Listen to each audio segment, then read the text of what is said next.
The three of us will be engaging you all through the entire program of these 2 special days as a feast to all the senses. It is with immense joy and pride that we extend our warmest welcome to this 4th National Conference of Indian Confederation of Medical Laboratory Science, ICMLS-2023, hosted by ICMLS JIPMER branch in this enchanting little coastal town. Pondicherry or Puducherry is a picturesque town known for its French colonial architecture, serene beaches, spiritual ambience, and multicultural atmosphere. We are thrilled to have you all here today, gathered from various corners of the country, to engage in insightful discussions, collaborations, and sharing of knowledge and experiences. Our gathering is a testament to the age-old saying, Aditi Devo Bhava, and we consider each one of you to be our valued guests. Over the next 2 days, we will embark on a journey of knowledge sharing and innovation. Our esteemed speakers and experts are ready to inspire, encourage, and to connect with the delegates. It is with great honor and privilege that we stand before you and welcome the distinguished guests onto the dais to kickstart the event. The theme for this year's event is NHACP Act 2021, Anticipated Roadmap for Medical Laboratory Science. We are happy to announce that our inaugural ceremony and plenary sessions are being live streamed on our YouTube channel, ICMLS-2023. The link and QR code are displayed near the registration desk. I now request the Organizing Secretary, Mr. Sendil Kumar J, and the Organizing Chairman, Mr. R. Sundaramurthy, to kindly accompany the dignitaries to the dais.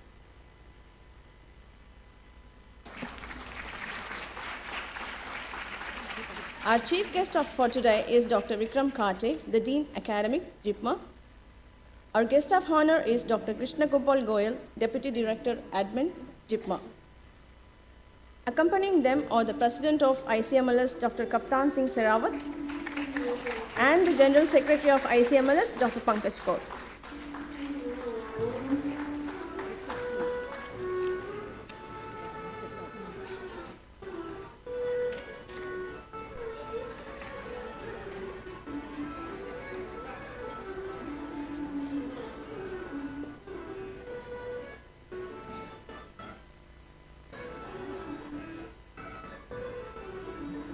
I kindly request our beloved President of ICMLS, Dr. Kaptan Singh Serawat, to honor the chief guest of the day, Dr. Vikram Kate, Dean Academic, JIPMER.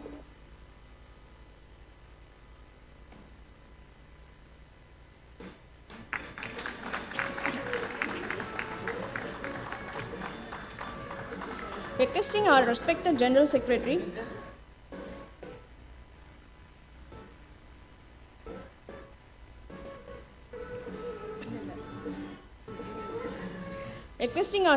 General Secretary, ICMLS, Dr. Pankaj Kaur, to honor our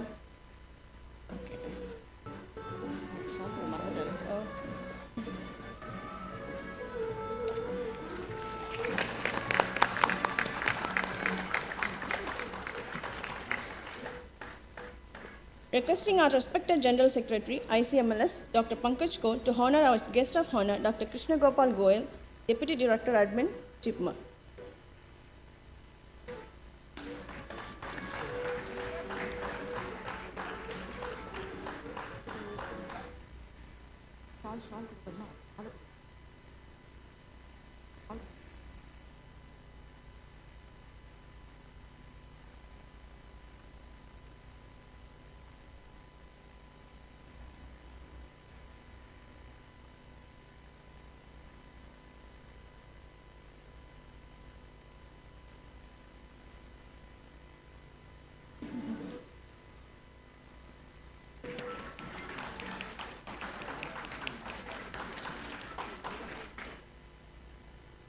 I request our senior most patron of MLT JIPMER and the organizing chairman ICMLS 2023, Mr. R. Sundaramurthy, to honor our ICMLS President, Dr. Kaptan Singh Serawat.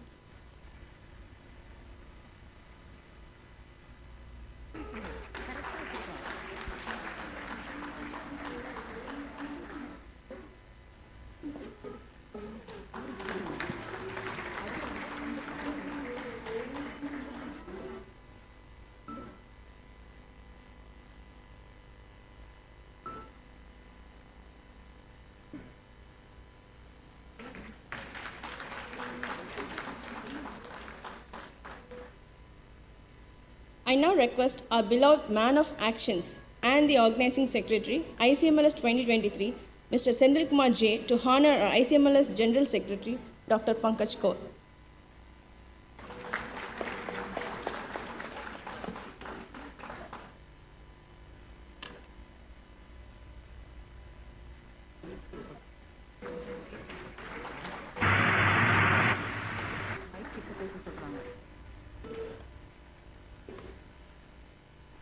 I humbly request the Organizing Secretary of ICMLS 2022, Mr. Rajesh Kumar Sharma, to honor our Organizing Chairman of ICMLS 2023, Mr. R. Sundramurthy.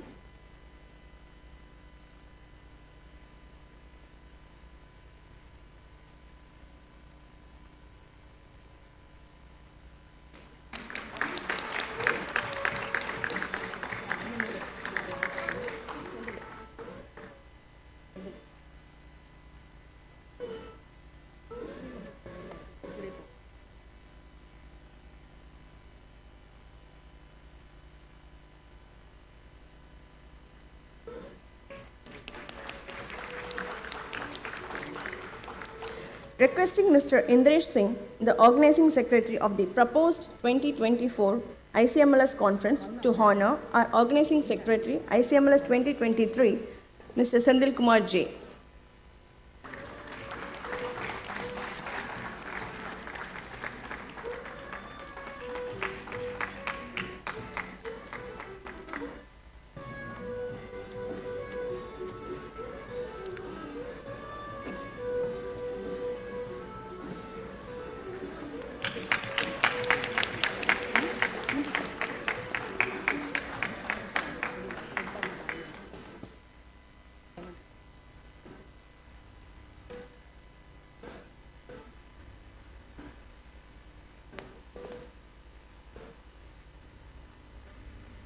Let's begin this special event by invoking the blessings of the Almighty through the power of music and prayer.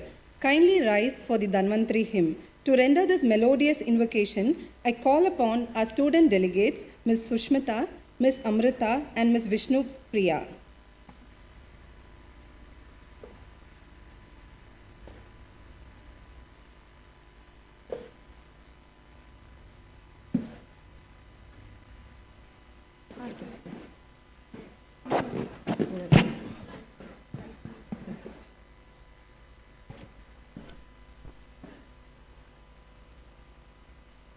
Dhanvantari सबगमानमृदत्वगादा yo वैद्यकस्य गुरुराधिरनाधिकाल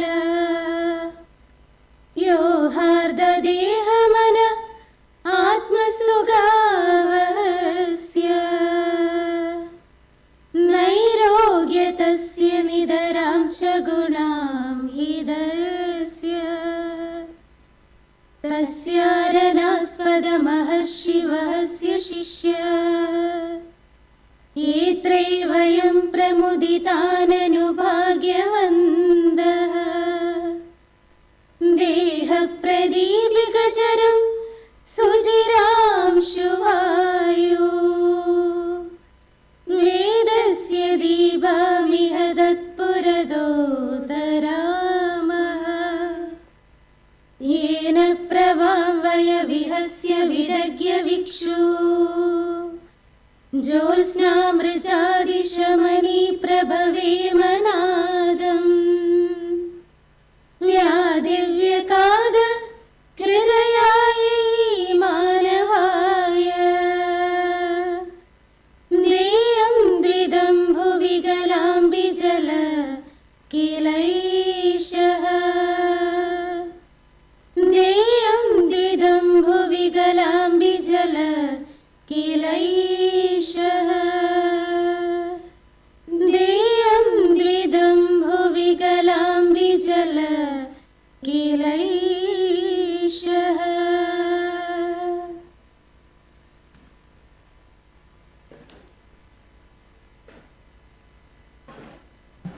Thank you. Kindly be seated.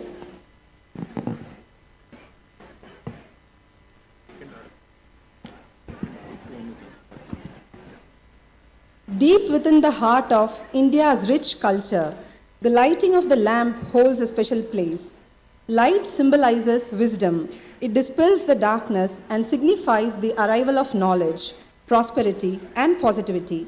As we kindle this lamp, we not only illuminate the physical space around us, but also metaphorically illuminate our minds with knowledge, our hearts with inspiration, and our path with a purpose. May I request Chief Guest Dr. Vikram Kate, Dean Academic JIPMER, and our guest of honor, Dr. Krishna Gopal Goyal, DDA Admin, and the dignitaries to kindly light the lamp and inaugurate this enlightening event.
May I invite Mr. Senthil Kumar, the Organizing Secretary of ICMLS-2023, to deliver the welcome address.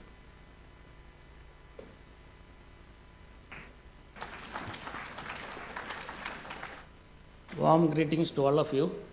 I feel an immense sense of happiness and an honor to stand before this massive gathering here, consisting of professionals, academicians, researchers, delegates, students from medical laboratory science stream.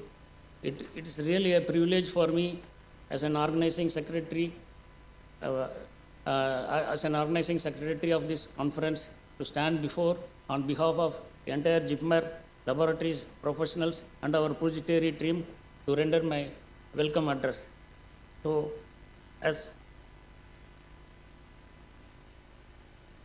actually it was my role to give vote of thanks, but my senior colleague Mr. Sundaramurthy sir requested me to give welcome address. So we had a role reversal. So that's, I have been allotted 5 minutes. So I will stick to the time frame. And so first of all, regarding this ICLMS conference, I will just say a few words. This is our 4th national conference. Usually we are to have it biennially, but now we have started to have it annually, and also we are trying to cover all major institutions and cities across the country. Last year we had this in SMS Medical College and Hospital, Jaipur, and now it is being hosted in our prestigious institute, JIPMER, Puducherry. And next year we are proposing to hold the same conference in ICLMS, New Delhi. So, taking this opportunity, I thank the central leadership of ICLMS for giving the JIPMER team for hosting this conference. So, starting with welcome address, today's chief guest, Dr. Vikram Kate sir, Dean Academic, is a very well-known person. He is in the field of medicine. Sir is a renowned surgeon, not only in India and abroad also. So, moreover, sir's academic credentials, it needs no introduction. So, sir is a PhD in gastroenterology. Sir is done in Mycobacterium pylori, and sir's actually academic credentials will be. It is a long list. So, sir has more than 150 research publications, both nationally and internationally.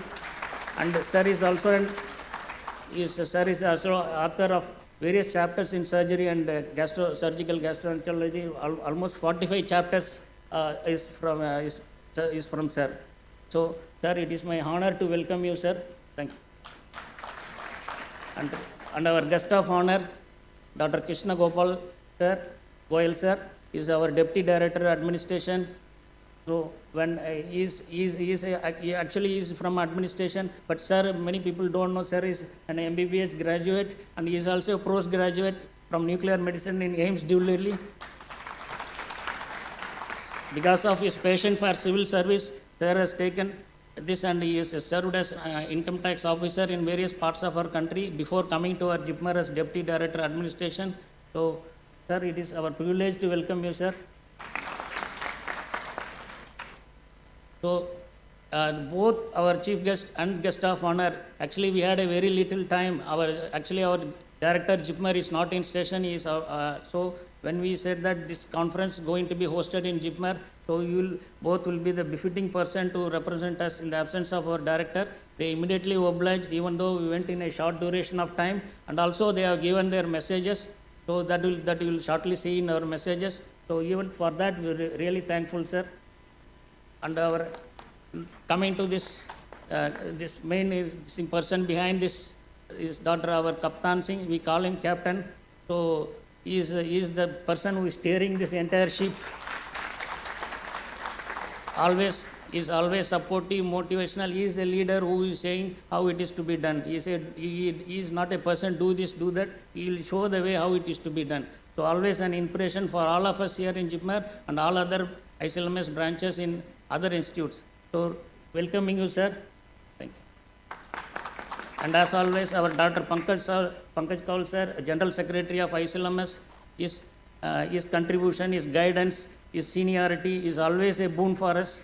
He has been a part of this organizing committee. I used to contact him. He used to give so many of us advices, and even it is our honor to have you, sir. Thank you. Thank you, sir. So this program would not have been a success if all you delegates and students have not turned in. Really, we are really overwhelmed, and this is the first time we have almost 450 student delegates attending from various parts of the country. You are all very eager to see our JIPMER. So really, we are very thankful. Without you, this conference would not be a success. They say anything well began is half done. So that this inauguration ceremony, I take once again, even I should thank our sponsors, our media persons, and moreover our invited speakers, delegates. Our Dr. Ramesh sir is there. Professor of Biochemistry is an incoming HOD. Welcome you, sir. Dr. Siddharaju sir is there. So thank you, sir. So with these few words, I once again welcome every one of you in this August forum, and I conclude my welcome address. Thank you. Once again, welcome you all. Thank you.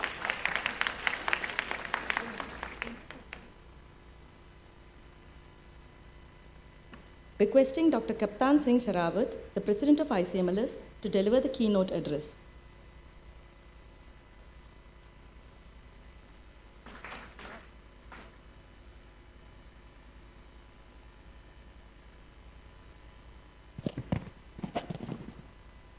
Good morning to all of you. Honorable Chief Guest, Guest of Honor, other distinguished guests, Head of the Departments, faculty members, delegates, my organizational colleagues and dear students. On behalf of the Indian Confederation of Medical Laboratory Sciences, that is ICMLS, I welcome you all in this very prestigious national conference of ICMLS at a very reputed and prestigious institute of national importance, JIPMER. Sir, today on this very important occasion, I would like to take this opportunity to present a brief overview of our profession and about this national association as well. Historical, sir, it took several years, several decades in fact, to reach at this level. Initially, it was just a job to assist a physician, a clinician. Now it's moving towards a establishment of a profession's well established area of healthcare sciences.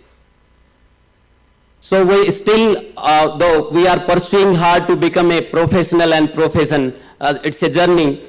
As you may be aware that there was no regulatory framework or a regulatory body for allied health professionals throughout country. There are regulatory bodies for the medical doctors, nurses, dentists, and other recognized system of medicine.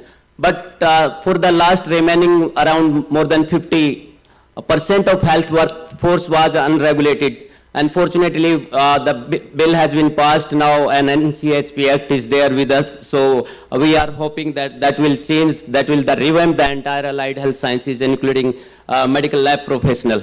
So just because of the absence of a regulatory bindings or a legislative backing, so there were a lot of issues are there in profession, in our technical fraternity. If we talk about the basic issues of government sectors, no uniformity in the entry-level qualification, no uniformity in the designation and pay scales qualifications, no career pathway was defined because no entry point was there with the departments. So there were a lot of issues with the employer and employees as well. And beyond that, even the students who are pursuing these courses are also struggling for the job in various sectors. Few institutions has revamped and restructured the cadre, and the entry point was bachelor degree, which was set almost 30-40 years back in PGI Chandigarh. But at the same time, JIPMER is also the same kind of very reputed institute. But when we talk about the remaining part of the country, there was no uniformity. Still, we are facing a lot of these issues. When we talk about this professional area in private laboratory services, which is a very larger part of the services, so lot of challenges are there for student job seekers.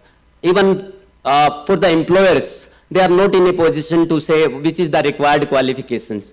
So these are the, but yes, of course, when problems are there, opportunities are also be there.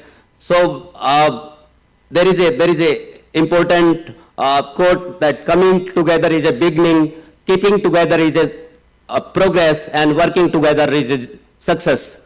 So with these thoughts, and with the patience, perseverance, and of course this hard work, we could share a lot of developments within a short span of time. This association was just established in 2016 itself, sir. Before that, around more than 50 national societies are in existence for this technical fraternity. But unfortunately, no national umbrella level organization was there which can unite all these professionals in a single forum, which can talk about the comprehensive issues of patient care, patient safety, risk management, and also about these students, faculty, members. So with these aims and objective and a clear vision, a dedicated teams which is highly committed to pursue these comprehensive goals started ICMLS in 2016. Just after the establishment of ICMLS, sir, we started holding National Medical Laboratory Professional throughout country, which is now recognized as a national festival, in fact, for the Indian medical lab technology professional. And I'm proud to share with you, sir, beyond our professional expectations, our members are now holding, throughout that week, more than 100 blood donations camp are organized. Thousands of trees are planted everywhere in countries. Organ donation, tree plantations, scientific development activities, social development activities, everything is there in complete package is there for a professional and scientific development, even for social and cultural developments. So a lot of things are included in already these multiple countries throughout the globe were celebrating this kind of week, but it was started just after the establishment of this forum, sir. Then we talk about the scientific development into just after the establishment of this forum, this ICMLS, First conference was organized at Lady Harding Medical College, which is a prestigious institute of, we also belong to the same institute, sir. So after that, and every time in every conference, our ministry is continuously supporting our activities, our vision, mission behind this journey. So then next conference was organized in Nimes, Bangalore in 2019. And after COVID, the third conference was organized in SMS Medical College, Jaipur, and now it's our fourth conference, and fifth is also proposed at AIIMS, New Delhi, and sixth is proposed at Guwahati Medical College. So this is a 10 years plan which has already been scheduled. So regarding this national initiative for the betterment of overall allied health sciences, sir, we are proud to share that we are partner with our Ministry of Health, Government of India, and various national initiative for overall augmentation of our professions. The curricula, which was not uniform before that, so curriculum has been designed. That is a standard model curriculum which was prepared for the degree, diploma, and postgraduate courses. Now we have standard model curriculum, and after this, now we are in process of, we have a law, government has passed the National Commission for Allied and Healthcare Profession Bill 2021 during COVID times. This is an act now, and we are pursuing hard for the speedy implementation of that act also, sir. So after the implementation, a lot of these issues for the private and government professional will be, we are really hopeful that this law will entirely revamp the cadre of allied health sciences, not only about this medical lab professionals, it's covering, sir, more than 56 countries of allied health sector, sir. So coming for the other social and scientific developments, we are trying hard, and now this is the first conference where we have given opportunity, although we normally allow 25% students to join our conferences. But this time, this is more than 450 students are participating throughout the country. And we are hopeful that they will be the leader of, who will take this profession at next level, sir. So with these words, I would like to request our authorities in the government and employers, sir, this law is very important. That will not important for this registration, licensing, so defining the scope of practices and education. Beyond that, sir, it's very important for the overall safety of the patient also, sir. When the professionals are registered and licensed, there is more accountable and evidence-based services are there, sir. So with these words, I once again would like to express my sincere gratitude to authorities of the JIPMER, DDS sir and Dean sir, and thank you once again, and congratulations to the entire team of JIPMER, this organizing committee, for wonderfully organizing this event. Thank you very much. Thank you.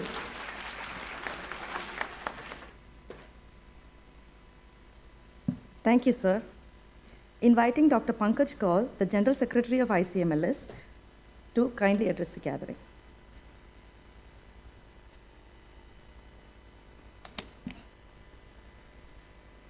Namaskar to one and all. Distinguished guests sitting on the dais, very reputed faculty sitting in the front line, my colleagues, my dear students, ladies and gentlemen. I, on behalf of Organizing Committee of Indian Confederation of Medical Lab Science and ICMLS branch, JIPMER, Puducherry, it is a matter of proud privilege for us to welcome you all for ICMLS 2023, the fourth National Conference and Scientific Seminar to be held on September 30th, which is today, to October 1st, 2023 at JIPMER, Puducherry, which happens to be a pioneer institute of national acclaim. This was my most cherished dream, to visit this great institute, which has come true today. The present scientific conference is supposed to be a great event and gives professional opportunity to all delegates, including its faculty, researchers, students engaged in various streams of medical lab sciences of public and private healthcare establishments.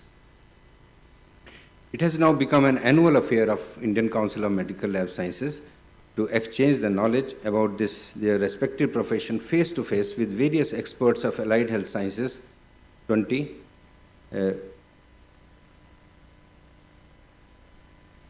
It has now become an annual affair of ICMLS to exchange the knowledge about their respective professions face to face with various experts of allied health sciences to 2016, when ICMLS was conceptualized. Due to COVID-19 upheaval, there was sequence got a bit disturbed, but now it has become a regular feature and getting serious with the advent of NCAHP 2021. It has started gaining administrative and professional pace. There is a huge workforce of medical lab professionals in India engaged in clinical lab practice, teaching, training, and research activities in healthcare system. To unite all MLS associations and professionals under one umbrella organization was a big challenge, yet very necessary step for the overall augmentation of medical lab profession. Hence, the Indian Confederation of Medical Lab Science was established as a national registered confederation of Medical Lab Science Association.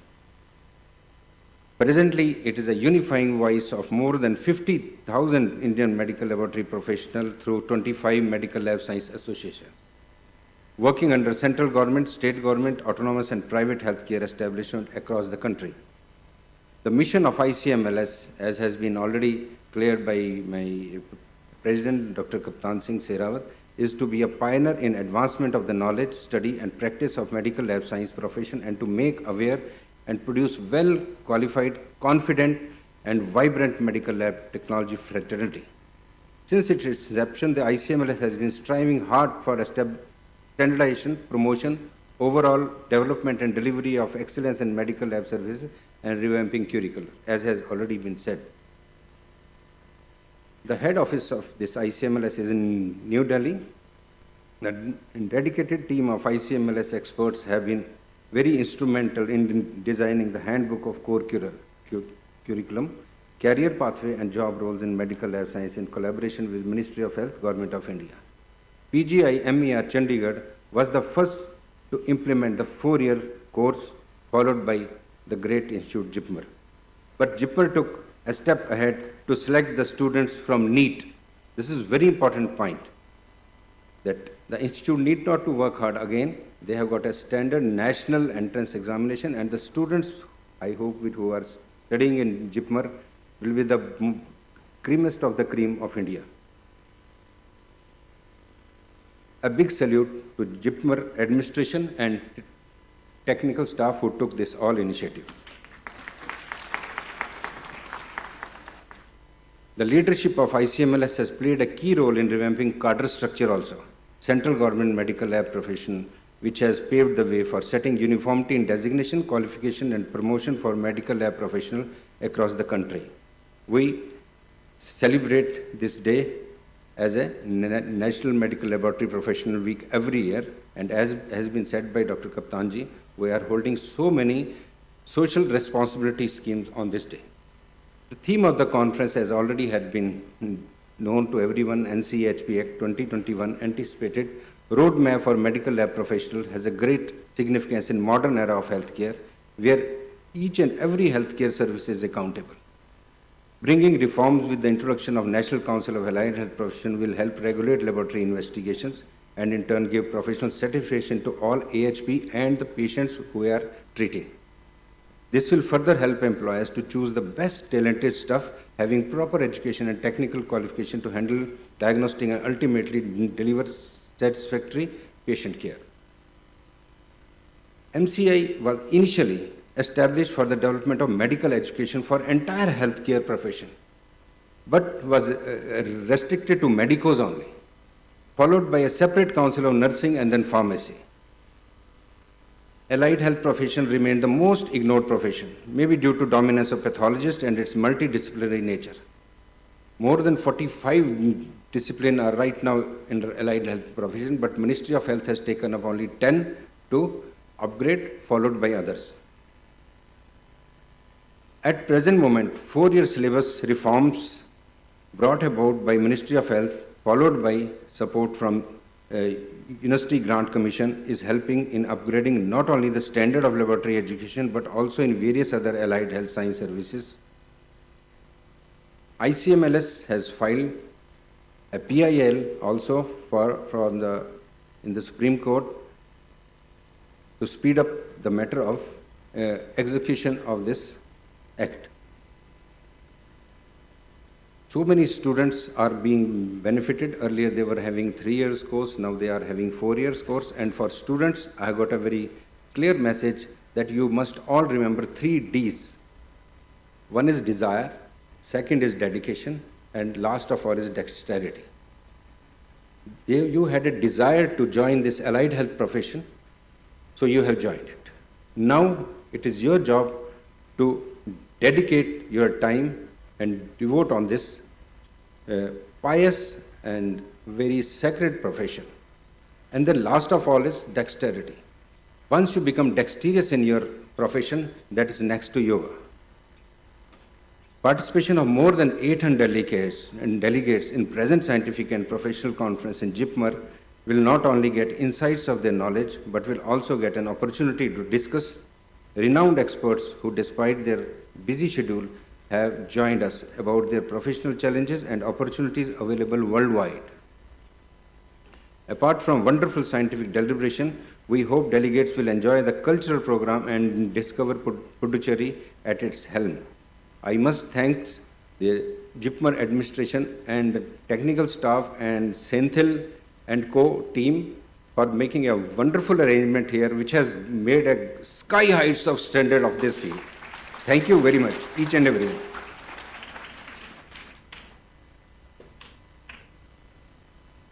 Thank you, sir. May I request our guest of honor for today's gathering, Dr. Krishna Gopal Goyal, Deputy Director of Administration, to kindly address the audience.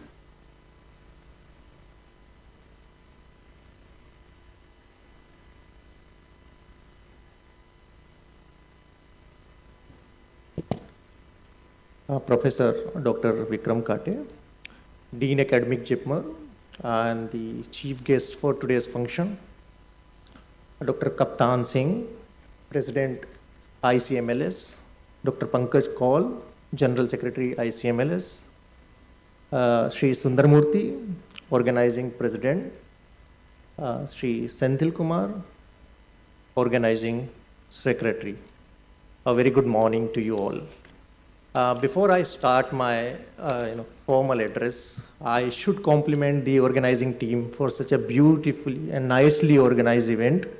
So when I entered the auditorium, the first thing which I heard from Dr. Pankaj Kaul that these people have set the standards very high and it will be very difficult for others to replicate. So the team JIPMER deserve a big round of applause from your side.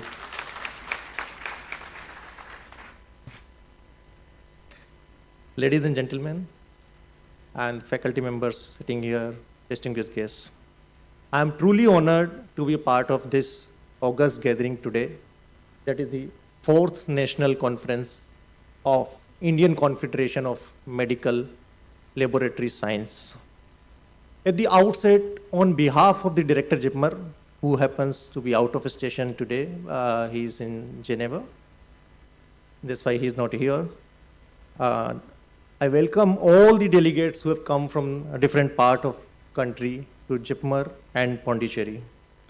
I congratulate once again to the organizing team of this conference for taking this initiative for organizing such a spectacular event. The events like this provides an occasion to acknowledge the tireless dedication, celebrate the innovation and expertise, and further sharpen the skills for the professionals. In the ever-developing ecosystem of healthcare, the role of medical laboratory technologists, scientists, has never been more important. The scientists, technologists are behind the scene unsung heroes.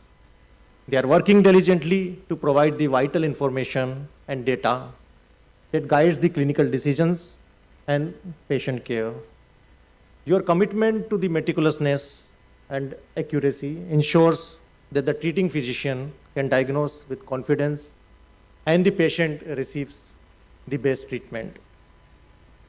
Today, as you come together to share your knowledge and experiences, remember, friends, that your field is not just about test results, but it is about improving the quality and saving lives. It is also about, nowadays the times are changing so fast, being at the forefront of the technology, adopting automation, artificial intelligence, machine learning, and continuously enhancing your skills to meet the challenges of tomorrow. It is also a time to acknowledge the challenges you faced, especially in the recent COVID times during the pandemic. Most of you have gone above and beyond your call of duty to provide selfless service to the ailing humanity. Your dedication and commitment has nothing been short of a heroic. Before I conclude, I wish to express my deep appreciation for the incredible work each of you do in day in and day out. As I told you, you are the unsung heroes of the healthcare, and your expertise is invaluable. As this gathering, this house engages over the next 2 days in discussions, deliberations, and experience and knowledge sharing, I sincerely hope and believe that your collective efforts will make a profound difference in the world of medicine.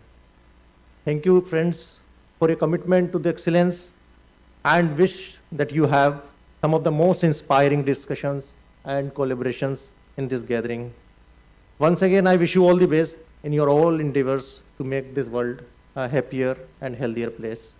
From the admin side, I would just want to add that the medical laboratory cadre here has been immensely supportive of the admin, and from the admin side also, we are trying our best, and we always try our best to fulfill their whatever the legitimate demands are there, and we are continuously in touch with them, and we are continuously engaging them for whatever administrative help is required from their end, and we'll continue to do so. Thank you, Senthil ji, thank you Sundar Murthy ji for inviting me here. Thank you, best wishes. Thank you.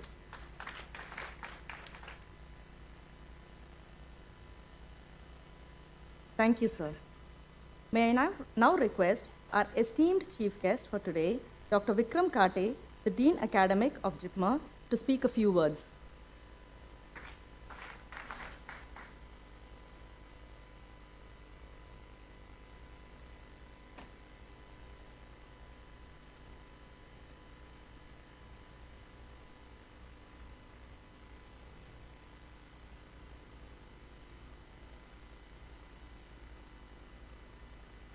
Good morning to you all. And the guest of honor for today, Dr. Krishna Gopal Goel, Deputy Director, Administration, JIPMER, the esteemed President of Indian Confederation of Medical Laboratory Sciences, ICMLS, Dr. Kaptan Singh Therawat,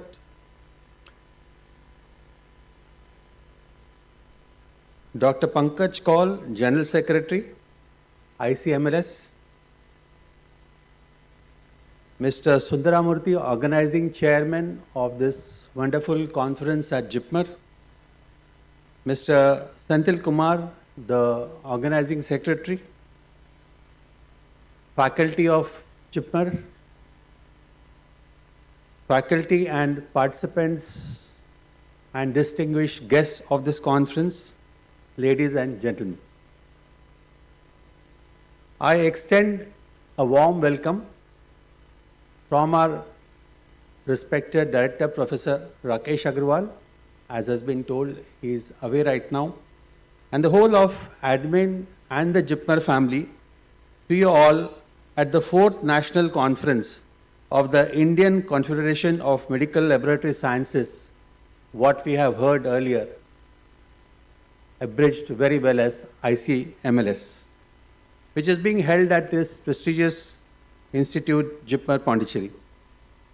This meeting has been organized by this wonderful organizing committee here, which has strung together a dazzling array of talks and seminars, which are lined up in the next 2 days, that address several of the conundrums, the difficulties that we face with the increasing complexity of laboratory procedures. We have seen in the last many decades how there is a change in the medical health care. Being a surgeon, I can give an example of surgical procedures we used to do open surgery, then we moved it over to laparoscopic surgery, and now we have moved over to robotic surgery. Similar analogy is there in medical science lab technology, and we can see there is a vast advance that has been made and the progress that has been done on this front. And that led to many of the tests which I learned as an MBBS student. I'm sure that they are defunct now because of these advances made. As medical laboratory technicians, you are one of the important pillars of the healthcare system, as has been stressed by my predecessors. And your work drives accurate and reliable diagnosis and contribute profoundly to patient well-being. As a clinician, I might have some diagnosis, but ultimately the final diagnosis will depend upon the support what I have from the biochemistry results as well as other supportive care results. So that is what is very important, that you have a very good harmony and liaison between a clinician's thought process and a laboratory support, which together will give you the proper diagnosis. As I tell my students that when people say that he is a very good physician or a surgeon or whatever it is in diagnosis, it is not that the person is good, the person is very reliable in making a good diagnosis. And today everything is based upon the support that a treating doctor gets from all the healthcare professionals around him.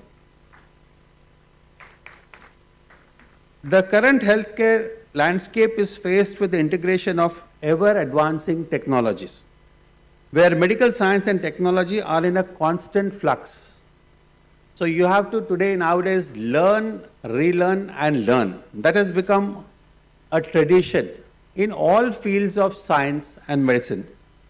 In this scenario, your role has never been more vital, as you also have to adapt with the changes that come with advances in medicine and provide the clinicians with the data they need for making informed decisions towards the patients.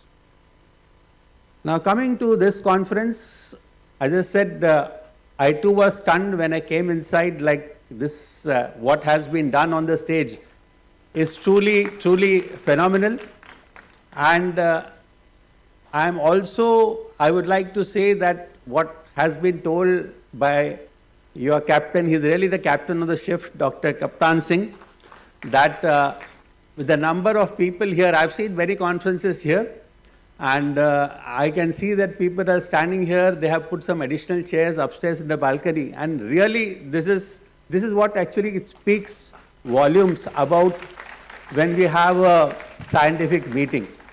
There's no point telling on a mic or in print or telling that everything was a big success. That can be told. But this is what actually tells that it is a success when there is no place actually to sit in a hall when some event is going on. That is what actually speaks volumes about it. It is a chance to learn from each other in the next 2 days, explore innovative techniques and find solutions to the challenges encountered in our daily work. That is what a conference actually means, that you exchange everything from your experience and ideas. Because everything is given in the books. You can actually read in the books at home and learn everything. But here, this is what it means, that when you intermix the ideas of each other based on experience, that is never given in the books. I have no doubt that this conference will inspire us all and lead to fruitful collaborations that will further elevate our field. I once again congratulate the organizers, the organizing chairman, Mr. Sundaramurthy, Mr. Senthil Kumar, the organizing secretary, and they are representing you on the stage. I am sure there are 100 more people behind them in that team, which has made this a big success. And of course, nothing is a success without the people who attended, the delegates who have come from all over the country. We are proud at JIPMER that you have taken out time to attend this event, and you have chalked it in your calendar. And I am very sure It will be a big resounding success, and my best wishes to the organizing team and all of you to have a very good time at JIPMER and in Pondicherry. Thank you very much for your kind attention.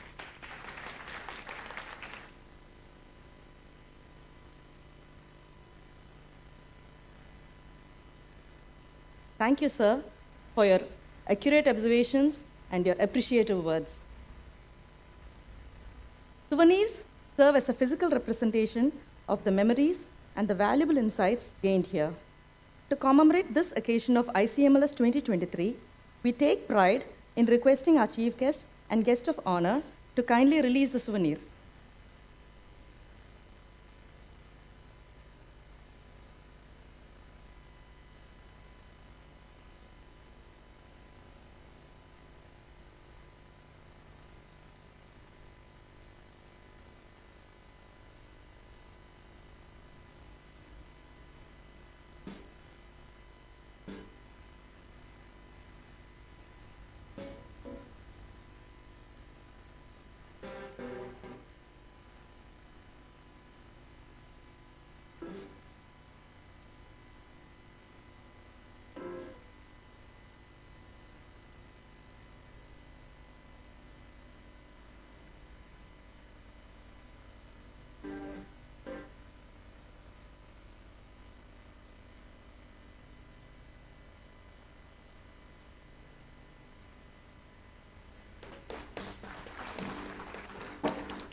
Thank you all.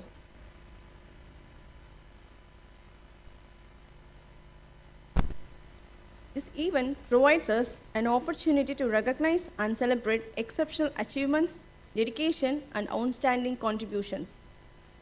As we present the ICMLS Awards for the year 2023, let's reflect on the significance of recognizing excellence and the role it plays in inspiring future generations.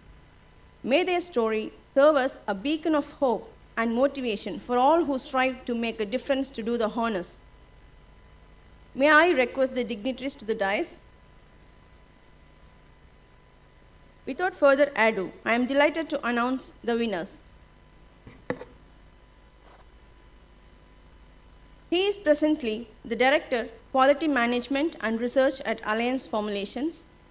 He is an expert member in Curriculum Review Committee under Interim Commission for Allied Health Sciences, Professionals, Ministry of Health, Government of India. He is also the Chairman of Board of Studies, Medical Laboratory Science and National Expert Task Force for MLS Group. He is a former lecturer of MLT Microbiology and also a quality manager at Department of Microbiology, PGMR, Chandigarh. He is an expert consultant for medical laboratory competencies to health sector transformation, platform for Orissa government laboratories. He is also an external expert for inspection of colleges on behalf of Punjab Technical University since 2006. He possesses over 22 publications in national and international scientific journals. He is the president of PGI Medical Technology Alumni Association. He is an executive member and the lifetime member of various associations like ICMLS, Hospital Infection Society of India, a patron of Jan Seva Society of Punjab since 1999. The ICMLS 2023 feels so proud to announce this esteemed ICMLS Lifetime Achievement Award 2023 to Dr. Malkeet Singh. I welcome our senior most patron on stage, please.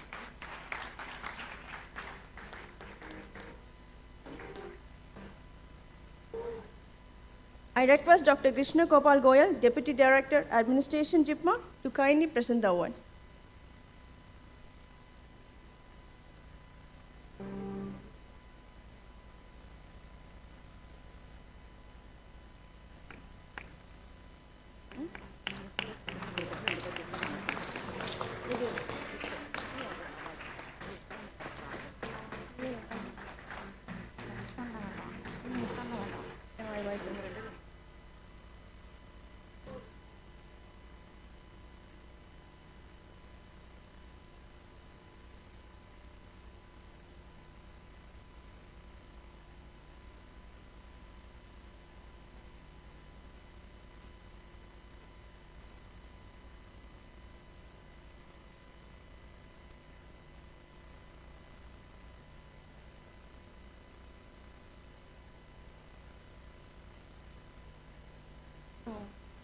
I would like to announce there is a cash prize for this award, rupees 10,000.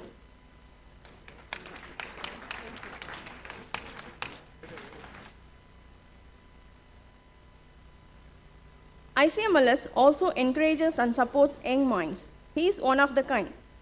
He presently holds the post of Assistant Professor in Biochemistry at Mother Teresa Postgraduate and Research Institute of Health Sciences. This postgraduate and doctorate in medical biochemistry is an alumnus of JIPMER, which is an add-on, happiness for us. He has qualified for the National Eligibility Test for Lectureship conducted by UGC. Several publications in national and international journals and active involvement in research in the area of placental nutrial transport and molecular pathogenesis of gestational diabetes mellitus are all his expertise. He is awarded with the benchmark standard fellowships of Government of India, the JRF, CSIR and GATE.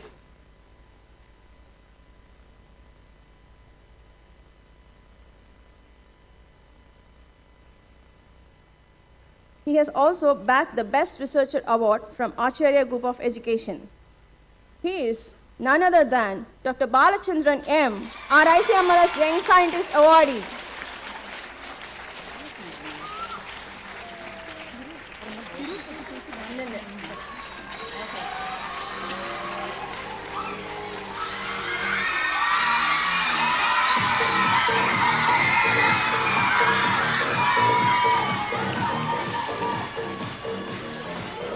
A cash prize of rupees 5,000.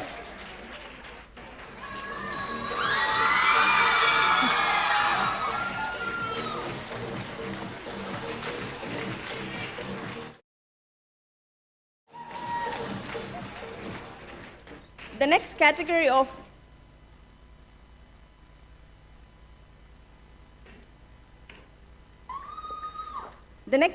of ICMLS Awards 2023 is for Organizational Excellence. The winner presently serves as the President of All India ESIC Medical Laboratory Association. He served as General Secretary of the said association for 2 years, from 2016 to 2018. He serves for the betterment of medical laboratory professionals all over the country, right from Jammu to Kerala and Gujarat to Assam, in different ESIC hospitals of the nation. He supported as pillar to overcome the hurdles in the mission to achieve the cadre restructuring of all the laboratory professionals in ESIC with the help, guidance, and light of ICMLS. This prestigious ICMLS Organizational Excellence Award 2023 goes to Mr. Sunil Kumar Sarkania. Welcome to the stage, sir. I request Dr. Krishna Gopal Goyal, DDA JIPMA, to kindly present the award.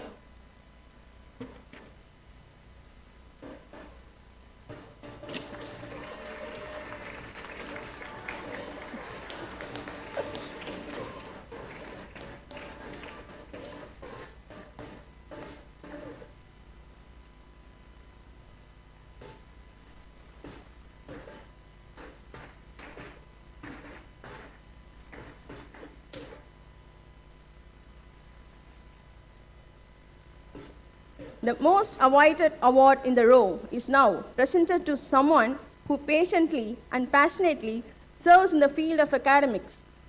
His passion for teaching for 23 years and counting is duly recognized by being conferred with Dr. Radhakrishnan Award and Mother Teresa Award. He is awarded with Certificate of Appreciation by Sri Aurobindo Society and Certificate of Commitment for his active involvement in COVID pandemic. He is also fondly recognized as enabler and one of the pillars of Puducherry. He has several research publications and has been a resource person in innumerable conferences and has been organizing a state-level conference for the MLS professionals and students annually since 2015. Now, it's indeed an emotional moment for the announcer and the recipient of this Right Award. I personally thank ICMLS for giving me this wonderful opportunity to honor my teacher with very deserving award. This will be the best memorable moment for both of us and in fact for all the students in this house.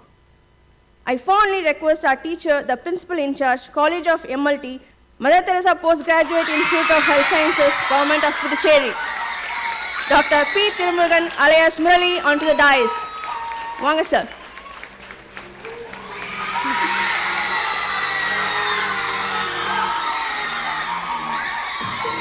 I humbly request our chief guest, Dr. Vikram Kate, Dean Academic JIPMA, to kindly present this ICMLS Academic Excellence Award to Dr. P. Tirumurugan.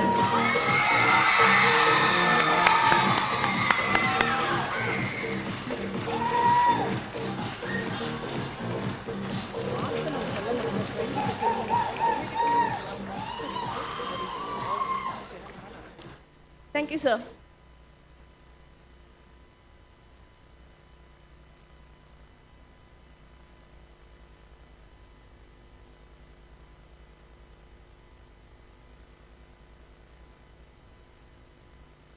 Thank you all. It was indeed overwhelming and emotional.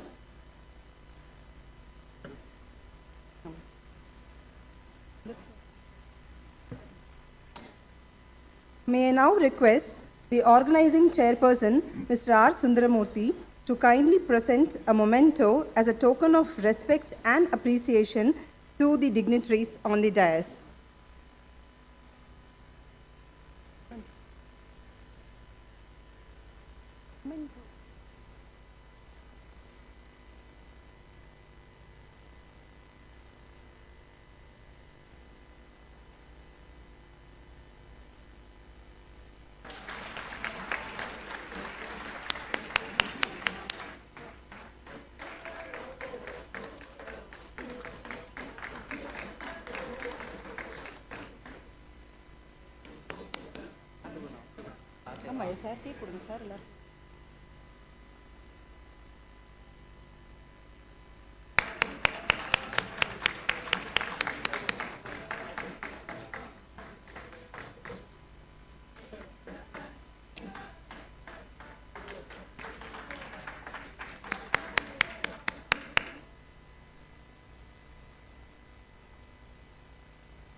Requesting the organizing secretary to kindly hand over the memento to our organizing chairman, Sundaramurthy sir.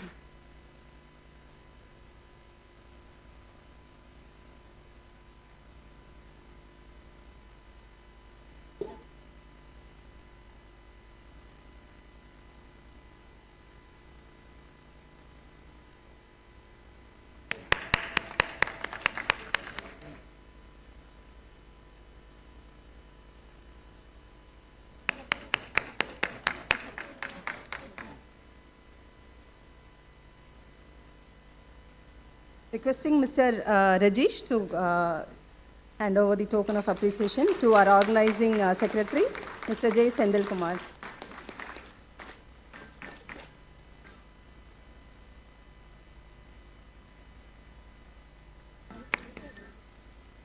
Thank you.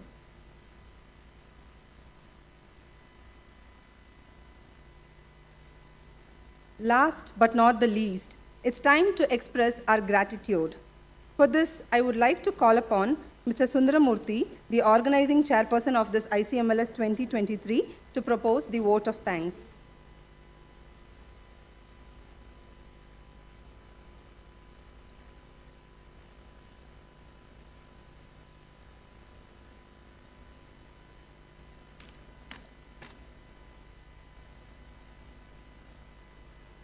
Dear distinguished invitees, colleagues, and my dear friends, Today I stand before you to deliver my vote of thanks. First and foremost, I would like to thank our chief guest, Dr. Vikram Kote, Dean Academic JIPMER, who spared time from his busy schedule to grace this occasion and have presided over this function. Your presence has enriched our gathering. Thank you, sir. I want to express my sincere thanks to our guest of honor, Dr. Krishna Gopal Goyal, Deputy Director Admin, JIPMER, for gracing and addressing this gathering and also releasing the souvenir. Thank you, sir. I also extend my gratitude to Dr. Kaptan Singh Shagarwat, the President of ICMLS, and Dr. Pankaj Kaul, the General Secretary of ICMLS, for having given this opportunity to JIPMER lab professionals to host this event and for their constant encouragement which has boosted all our endeavors. My heartfelt thanks to all the head of the departments and faculty of biochemistry, microbiology, pathology, and transfusion medicine from JIPMER and other institutes associated with this event for their valuable contribution, guidance, and support. I must acknowledge the efforts of our technical, housekeeping, transport, and other support staff from various departments who have contributed to the seamless operation of this event, both behind the scene and on stage. A big thanks from the bottom of my heart to my colleagues and members of the organizing committee, without whom this mega event would not have been possible. A special mention and words of gratitude to Mr. Sendil Kumar for having given me this opportunity of taking up this responsibility as organizing chairperson months before my superannuation. A special thanks goes out to all our sponsors who supported us and acknowledged us. Your generosity and commitment to our cause have made this event possible, and we are grateful for your continued support. Also, a special word of gratitude to the Honorable Chief Minister Pondicherry, the Tourism Minister, and Dr. Tirumuran alias Murali, who coordinated with the state government to accommodate our 250 students at around rupees 200 to 300 double AC rooms in Pondicherry Government Guest House, Youth Hostel, Yatri Nivas, and also in the Arbindo Ashramam Guest House during this long weekend. Last but not the least, this much of unprecedented response from you, all you delegates and students, is truly overwhelming, and the entire organizing team thank each one of you for your participation.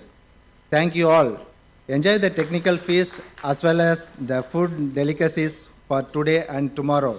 Thank you.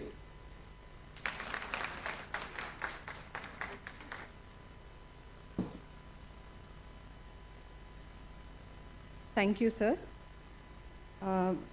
Kindly rise for the national anthem.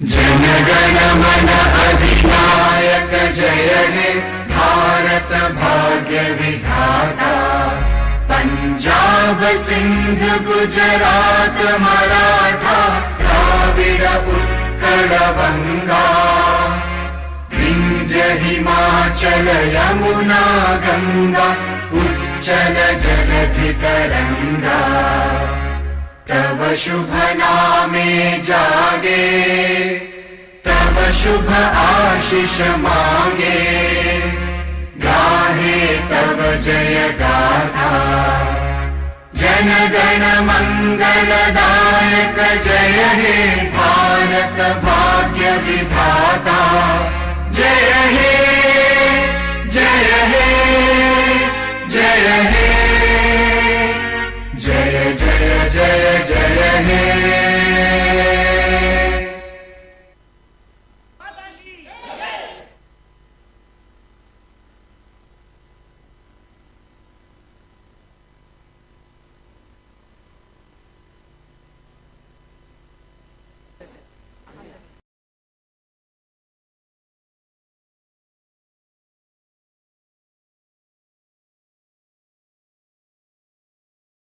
lead to a quality result.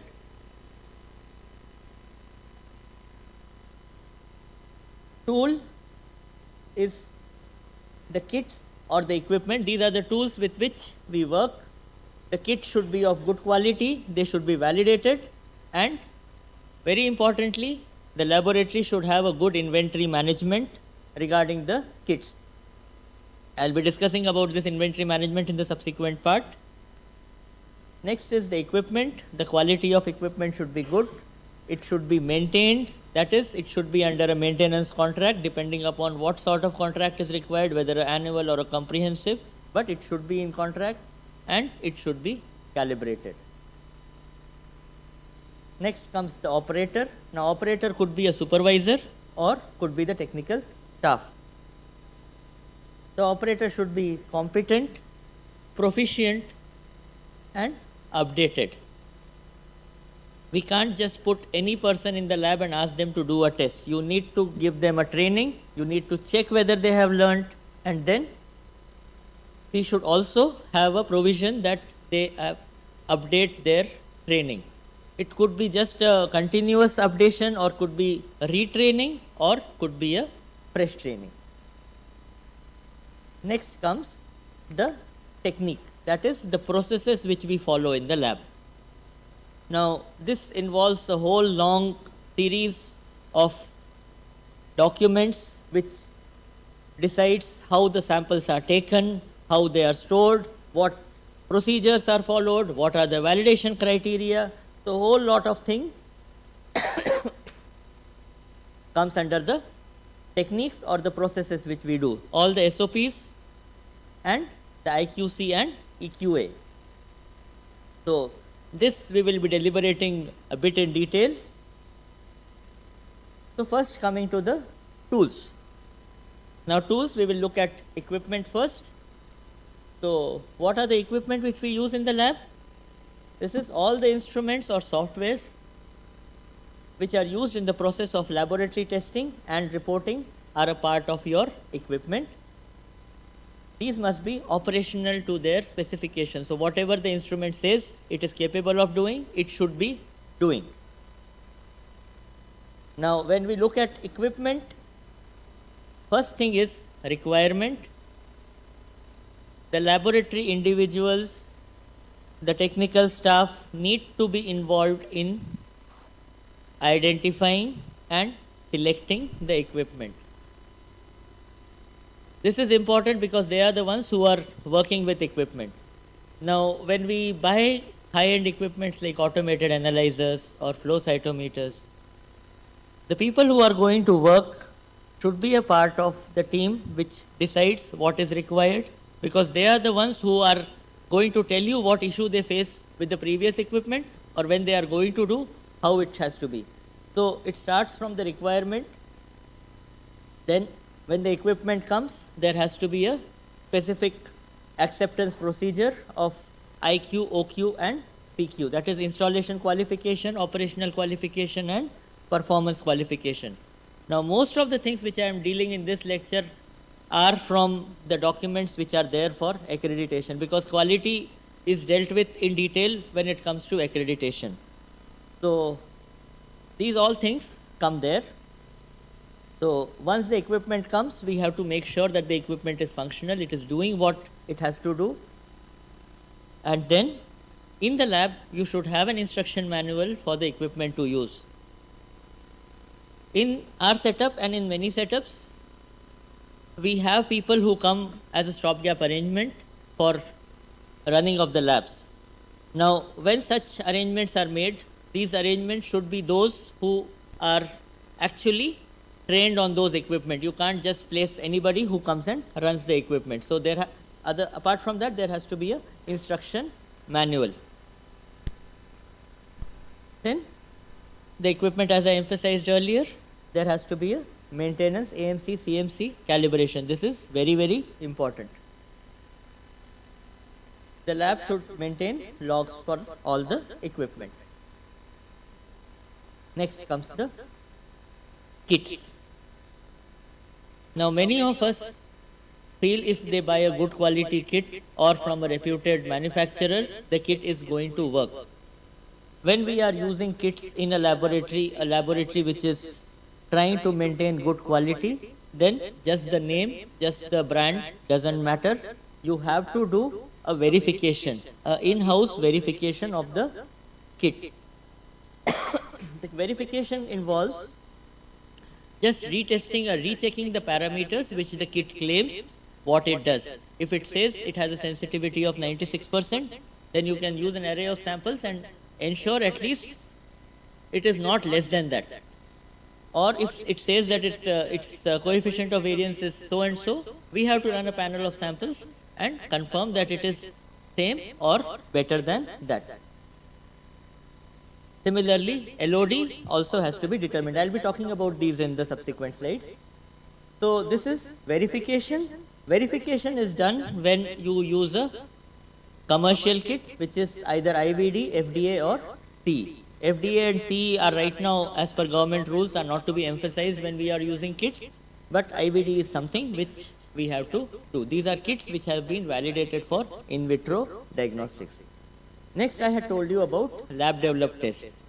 Now in serology, most of the labs use commercial kits, but when it comes to molecular testing, many labs do use lab developed tests. And when we use such tests, a similar pattern of testing, but more stringent has to be done, which we call as validation. So about verification, when we are doing a kit verification, we have to see the accuracy, that is the degree of closeness between the measurement and the true value, precision, where we see whether there is repeated measures are showing similar results. This tells us about the coefficient of variance. Then the linearity, when you test dilutions of samples, they should give a linear curve or a linear graph.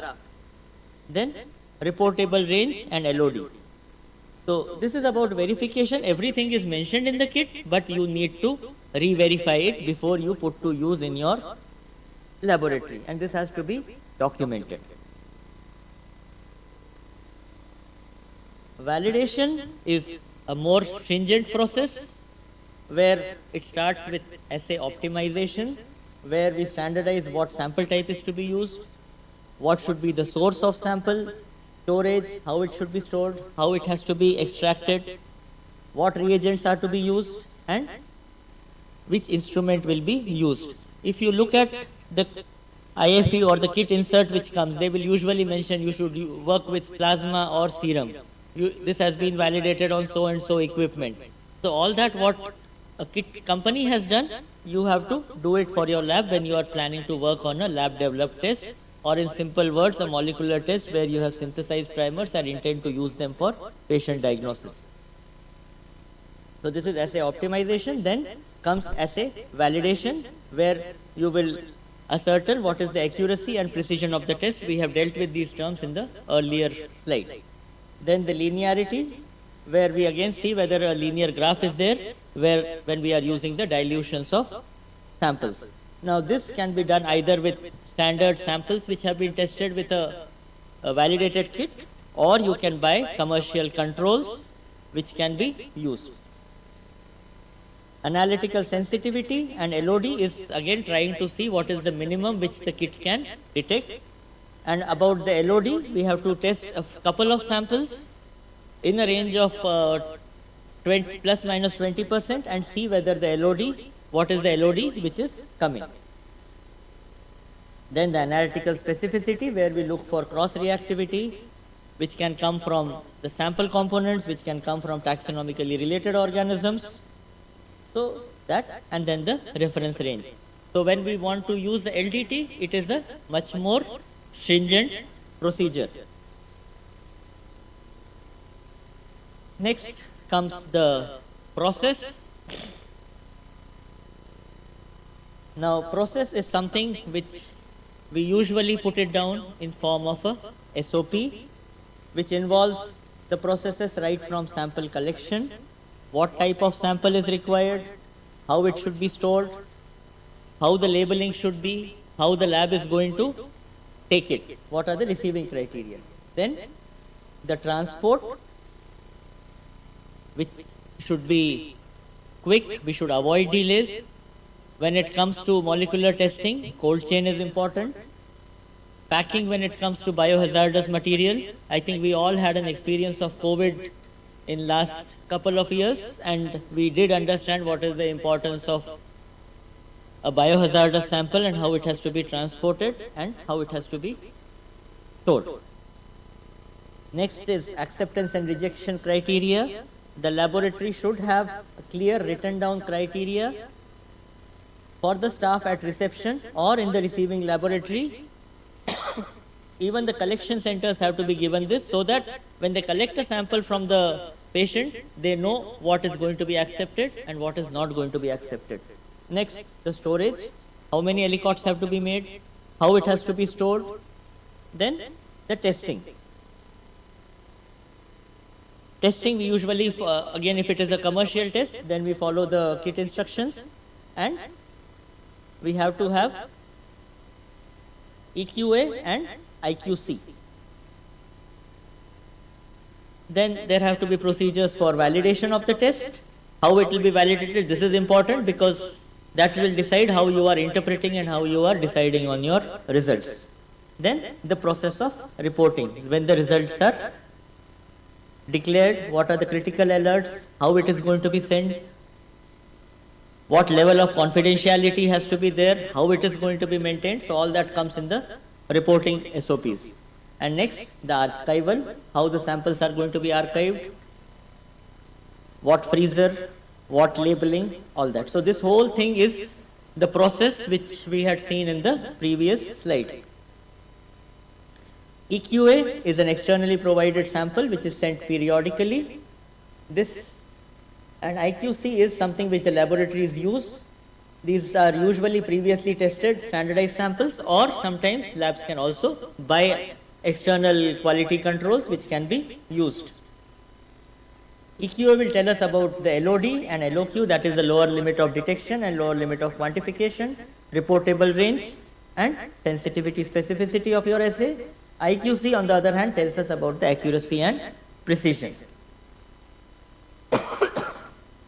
Apart from that, in the analytical region, we also have to look at the inventory of stock, the kits, plasticware. The lab should never run out of things.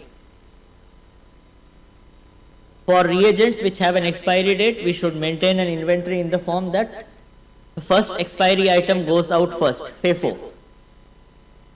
And then about the maintenance of record, where we should have the IQC records, incidents and temperature charts. Personnel should be appropriately trained, competent, they should be provided laboratory specific training, they should be proficiency tested, and there should be a provision for continuous training. Newer techniques, existing techniques, laboratory specific protocols. Here, one more thing which I would like to emphasize is, as we are moving towards more and more automation, we need lesser hands for doing the work. What we need to have extra hands on is for the quality maintenance. So we need to have more staff who are trained into the quality management, quality maintenance, and they should be employed in the laboratories. Then the post-analytical, transcription errors should be avoided. Preferably we should use computerized mode to transfer the results from your test into your reporting module. Dispatch, either it could be an email based or SMS based intimation to the patients. Computerized, safe, secure computerized methods should be preferred. Lab should have provision for critical alerts. That's it. Thank you.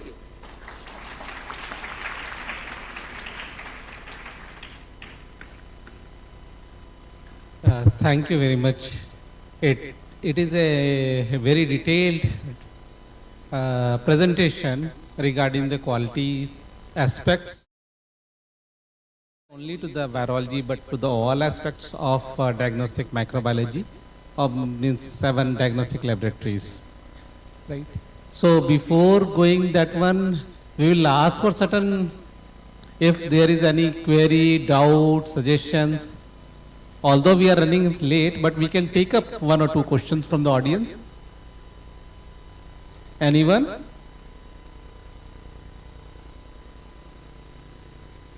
Okay. So if there is no question, I would like to ask on behalf of them for their benefit. Usually, what is the tool do you recommend for the serological test? Because serological test, which we do it very commonly, even for many laboratories, they are doing the serological test. So there are kit controls. There are equus participation. Apart from that, what do you suggest that the laboratory should include it into the day-to-day activity so that they can ensure that test run is valid? So as it was mentioned, they should have procedures for the internal quality control. And this is simple. Every time you need not go and buy something. This is amongst your repertoire of samples. You can decide, and fixed guidelines are there how to make IQC samples. So that is something which every laboratory working on any platform, right from the RDTs to ELISA to a bigger automated platform, anybody can use, and this is something which we can start, and this should be done. If you can add upon anything, 2 lines about Levigenic charts. So once we do this IQC, then this has to translate into seeing the trends of these IQCs and LJ chart, which will tell us how our assays are working, how much, if at all any error is there. It will also give us indication about our equipment when you have certain errors, which will tell us that your equipment also needs some maintenance. So IQC actually translates into an LJ chart, because seeing an IQC value in individuality is of not of any use. IQC has to be seen as a trend, and then only you are going to get an idea how your lab is performing, how your kit is performing, how your instruments are performing. In fact, the random error will tell you about how your manpower is also working. So thank you very much. Thank you. And if anything is left, Rakesh, you can cover it in the accreditation lecture. He's going to take another lecture on accreditation. So this was a part of it. If anything is No, left, my job is easier because already internal quality control, equus, and the errors which is commonly happened there, it is already taken care. So I will cut short and I will try to see what else. Now my job is what else should I tell it in my session. So thank you very much for a nice and detailed session. And we will close the first session.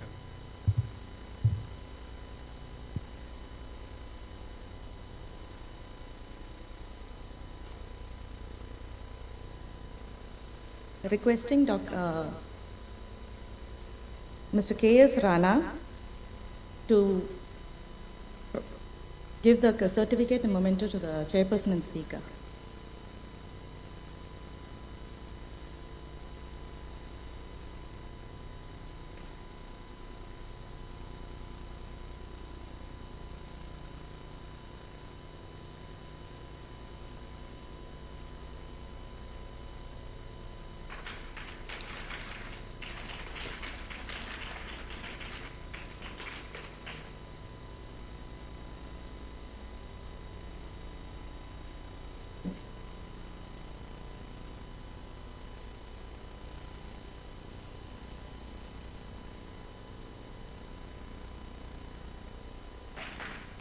Thank you, sirs.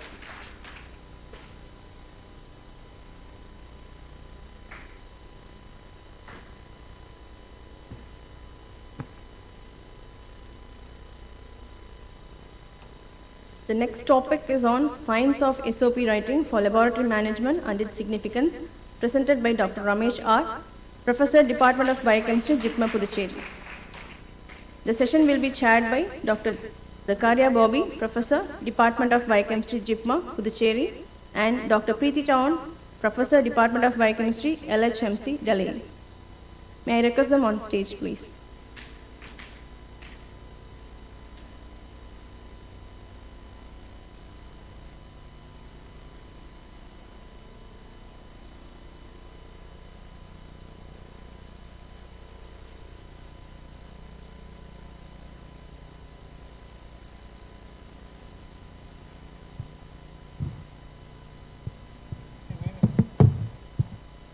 Dr. Zakaria Bobby, he is a professor and former HOD of Biochemistry, JIPMA. He is a principal investigator for multiple research projects under ICMR, Department of Science and Technology and Department of Biotechnology. He has published 170 papers and guided 11 PhD students.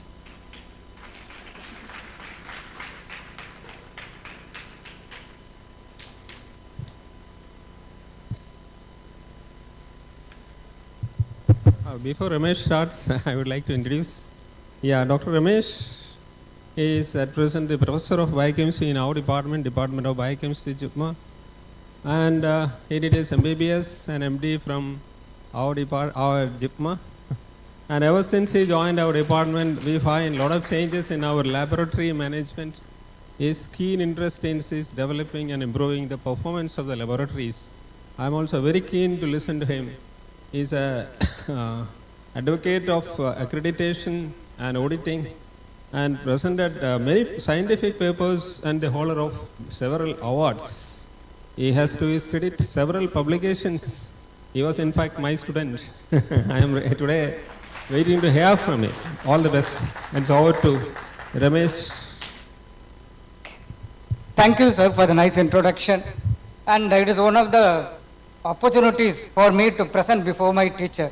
I think all of you will be getting that in the future also, I wish.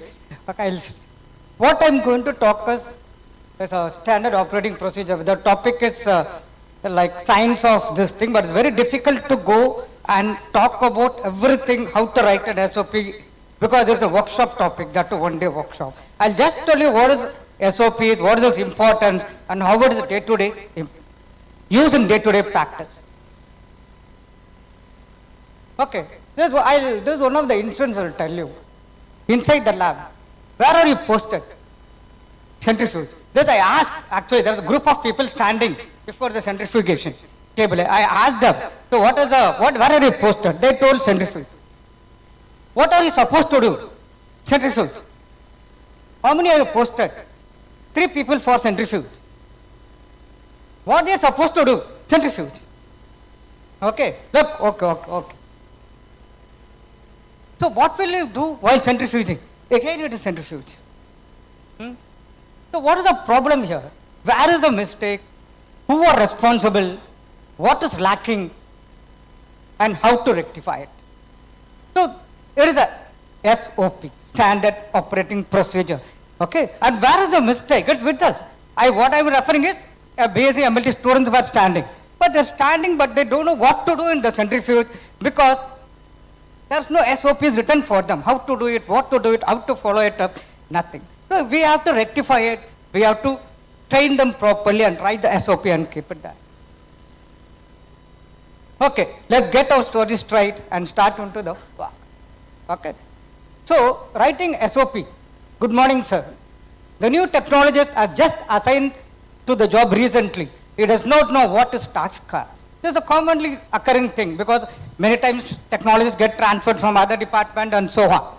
And again, sorry doc, the new chemistry machine is troubleshooting, how to manage. I can't remember in the centrifugation step whether it's 3000 RPM or 5000 RPM. Again, if someone is very sick and no one could perform his task, this is one of the challenging issues in a lab. 7 o'clock or 7:30 you'll be getting a call, somebody calling in sick. And how to change it, how to adapt to it. So we should have an SOP. And that's why other person, whoever is not posted in that instrument also, should come straight on it, look into the SOP for 20 minutes or 30 minutes and he has to start the work. That SOP is very important. And again, vacation and blood cell counter always shows low values. Everywhere, SOPs are necessary. So what is the problem? Because there is no SOPs. And now we will move on to what is SOP. Okay, the general definition, it is a set of written instruction that document a routine or repetitive activity followed by an organization. But when it comes to a lab, documents that include a step-by-step instruction that laboratory staff should meticulously follow when performing a procedure, any procedure. And the SOPs are compliant to the laboratory management lab staff to carry out complex routine operations. Okay, so SOPs inside the clinical laboratory, a number of SOPs can be written. like starting from laboratory method, sample receiving and registration, and dealing with complaints, archiving. I have listed only little area, but once you enter and exit, everywhere SOPs can be written and it is mandatory. Okay. Next, be careful when you are using generic SOP template to prepare your own SOP. Okay, this generic SOPs always need to be checked and adapted to the situation in our laboratory. The generic means it's an insert. Okay, what comes with the kit or what comes with the instrument, like that. But generic, don't use straight away that.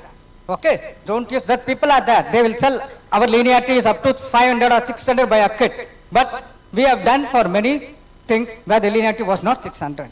In our lab, it was only 450 or 500. So that has to be done, and SOP has to be written accordingly. And your SOP should be appropriate for your department, and SOP should take into account the conditions in your local and capabilities and limitations of our department. Otherwise, the procedures performed in a laboratory are still not standardized and quality is not assured. So everything should be written for our lab. Okay, this is what I told. Package inserts do not include specific information that pertains to a laboratory. Do not rely solely on manufacturer's package inserts for SOP, but do use information from the package insert to include in the SOP. You can use the package, whatever information is there, you can include. And do use illustrations from the package insert. Okay, and again, writing SOP is a team mission. Prevent the overloading of one staff member with a huge amount of work and increase the involvement and commitment of all staff members. One person can't write the SOPs for everything. Even in SOP, there are different components of SOP that can be allotted to different people. So what is the roadmap? You can see how. There's an introduction, where there is overview, purpose, benefits, and writing style. That's what I told. Each and everything is a workshop topic, but I'll go through it. It's introduction means that should be an overview and should tell about the purpose of the SOP and what are the benefits of the SOP, and that should be some writing styles are with that. Again, format, title page, table of contents, text. And if we move on to the types of SOP, there are different SOPs like administrative, technical, master SOP. And technical SOP mainly deals with procedure, equipment, and analysis. And this is the process of SOP. Preparation, it should be revised and approved, and frequency of reviewing. How much time that SOP has to be reviewed, whether it's 6 months, early or too early that. And checklist, lots of SOPs should always accompanied by some checklist. And document control. You know, in the lab there are two types of documents. One is controlled and non-controlled documents. Usually SOPs should be non-controlled because it should be available to everybody at every time at their place. Don't keep it in lock and key. And document tracking and archival and how to apply. How to apply that SOP, that's another important thing. Okay. The administrative SOPs. It can be written for variety of activities like reviewing documentation such as contracts, quality assurance and management plans, inspecting or auditing, training needs, how much training is needed, and training should be for every 6 months or 1 year like that, and developing information on records and maintenance, validating data packages, describing office correspondence like that. And technical SOPs, there are lots of equipments regarding calibration, operation, maintenance, analysis, how the reagent should be prepared, how it should be stored, how the test should be performed, and procedures or lots of things are there.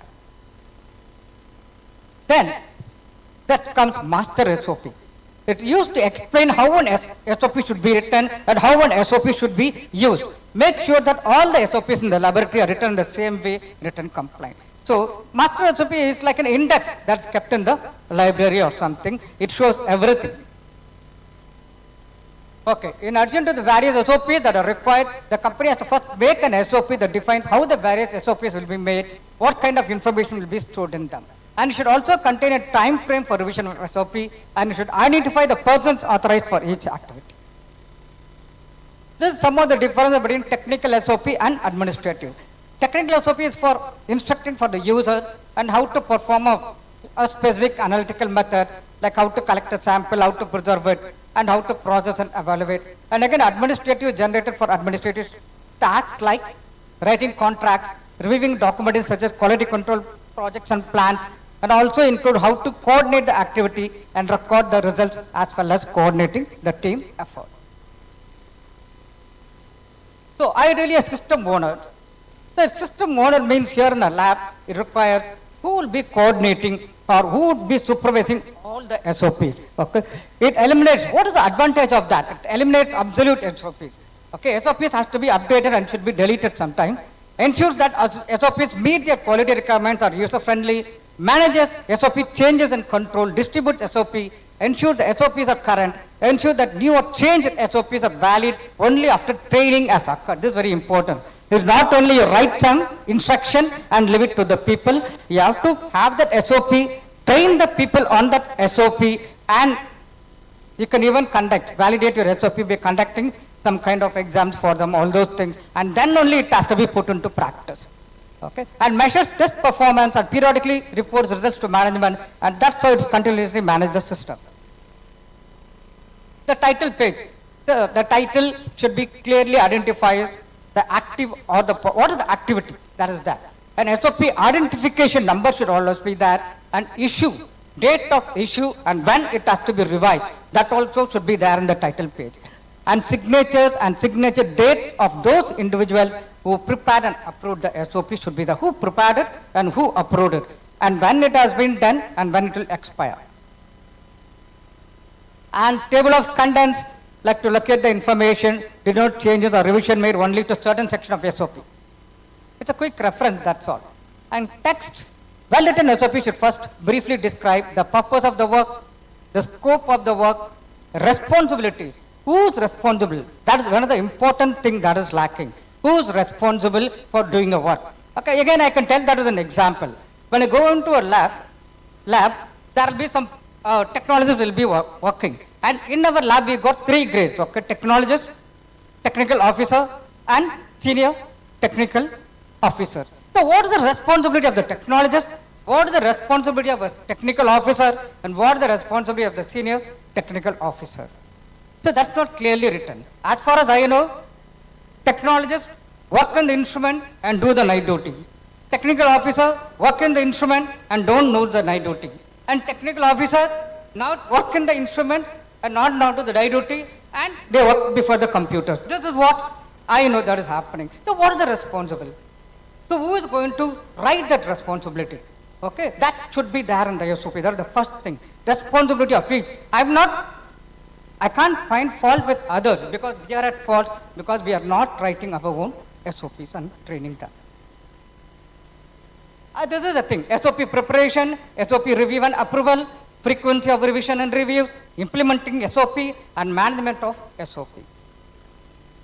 This should be the first title page, like name of the facility, SOP number, title, revision number, written by, edited by, authorized signature, and purpose, why, scope, responsibility, who will perform, how to do, and materials and equipment, what is needed to perform the task.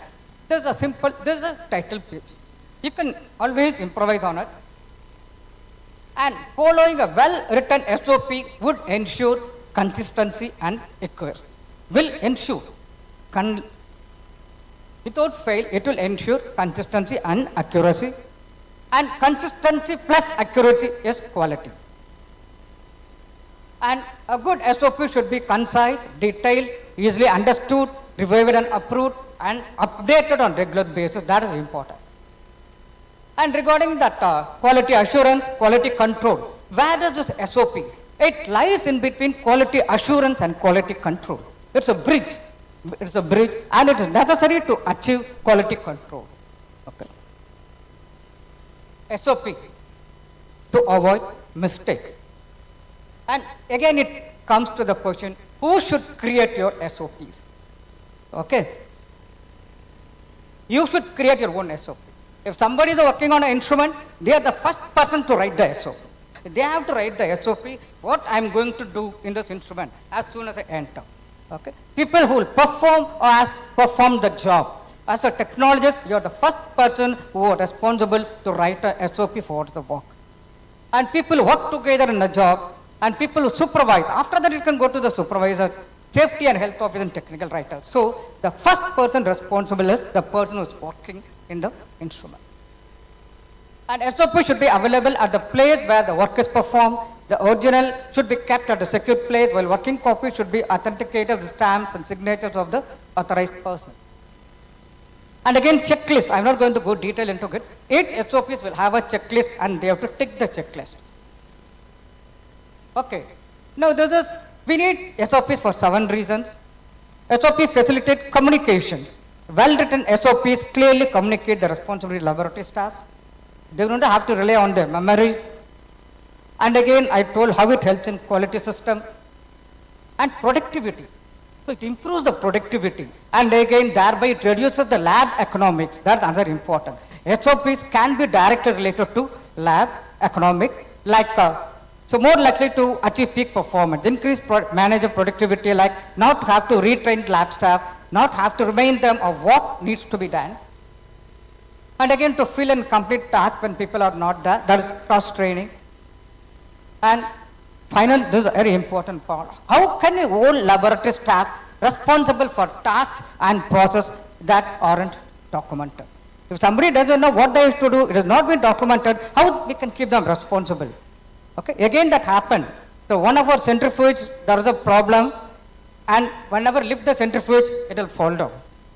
You have to hold the centrifuge, and then only you have to put the sample. But the person who went that day to the centrifuge doesn't know about that. Suddenly the top of the centrifuge fell on her hand. She went to the casualty. They asked her, do you want to put an MLC? Luckily for us, she told no need. Okay, luckily she told no need, and we escaped. Because there is no documentation. We are not documented, we have not written the SOP for centrifugation, and in the SOP we have not changed that you have to hold the top of with your hand before loading the sample.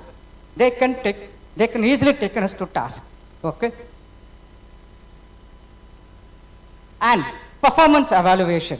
Okay, this is one of the way, SOPs is one of the way how you can evaluate the performance, otherwise it will be matter of opinion only.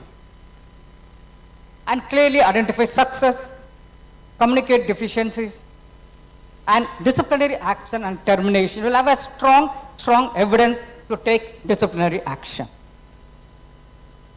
When learning new process, lab staff can help and train each other. They can train each other rather than relying on a manager. Every time a manager or a quality control manager doesn't need to come if well-written SOPs are there. Have the opportunity to correct and redirect each other when tasks are not being performed correctly. They themselves can assess. And that's what I told you. Reduce the odds of accidents or injuries. That's the most important thing. And again, reduce legal liability. I've already given an example for that. Okay? And SOPs is not like our potty trainer. We should use our mind also in between. Okay? And we can modify. And it's a powerful statement of purpose. Okay? So the purpose of this thing is only to initiate you to think about SOP writing. And again, unless anything is brought into academics, is brought into curriculum, and you are trained, it's very difficult to evaluate and very difficult to apply. I think Tirumurugan is going to talk about academias and MLTs, challenges and all. So there will come and again add all those things. It has to be kept in the curriculum, SOP rating, and it has to be there. So how long we are going to do estimation of glucose by not even Foligno's method, and we are estimating in the final exam for BSc MLT, where we have gone to lots of other methods. So include such kind of things, okay, and improve them. Increase the standard from that, and then you find fault with them. Okay, without increasing the standard, you can't find fault with other things. So these are all the lacunae that has to be covered in the academics. And again, I thank for the organization for giving me this chance to talk about SOP writing. Thank you all. Thank you, Dr. Ramesh. Before we go into the take questions from the audience, I would like to introduce Dr. Preeti Chauhan, Professor of Biochemistry. Could you introduce yourself, madam? I am Dr. Preeti Chauhan. I am Professor in the Department of Biochemistry, Lady Hardinge Medical College, Delhi. Thank you, madam, to be with us. Now it's time to invite questions from the audience. Your clarifications, your suggestions are welcome. Someone from the audience. Can you pass on the mic to him?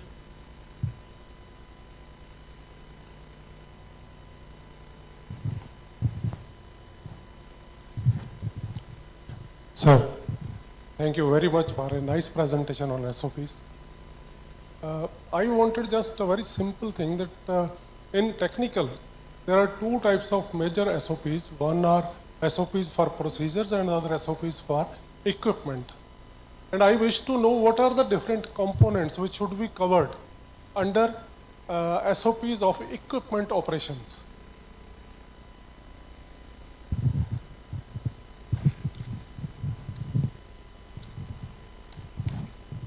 Okay, the question what Sir asked cannot be answered within 2 minutes or 5 minutes. That only I told. It is a topic is for a workshop. It's a workshop topic. But I'll tell you, sir, if it's an equipment, it's starting. We have to start from like what is the equipment? What is the purpose of the equipment we have bought? And what is the date of purchase? What is it? And how to calibrate? How to verify the equipment? And what are the components of that equipment, and what is the function of each component of the equipment, and what is the known problem troubleshooting for that equipment, and how to service it, when you have to go and call for the engineers. This only a, I am telling only a blanket statement. Again, for procedures, the same thing. What the purpose of the test, what the principle involved, how to collect the sample for that, how to store the sample for that, how to do the calibration, how many standards you have to use, and again for how many weeks after you have to do the calibration. If calibration problem is not there, you should have already performed root cause analysis, and what is the thing you have taken care. So these are all the, again, blanket things for procedures. SOP. Any other questions from the audience? This one. Could you pass on mic to him?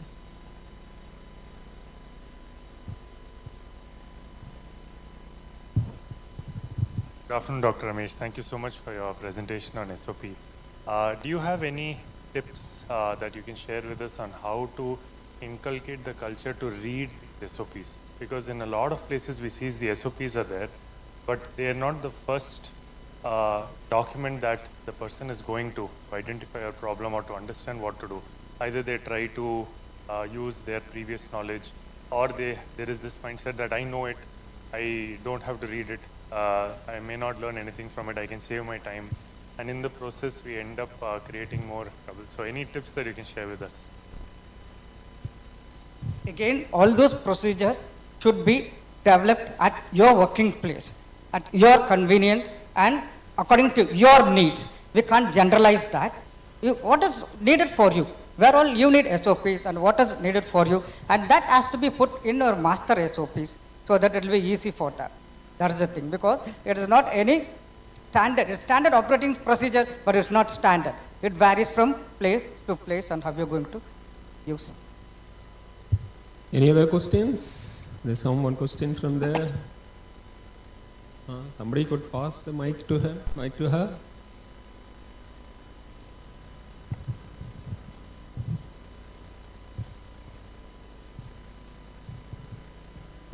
Good afternoon, sir. So my question is that whether is there a Government of India directive, whether it is mandatory for a government lab or a private lab to have SOPs?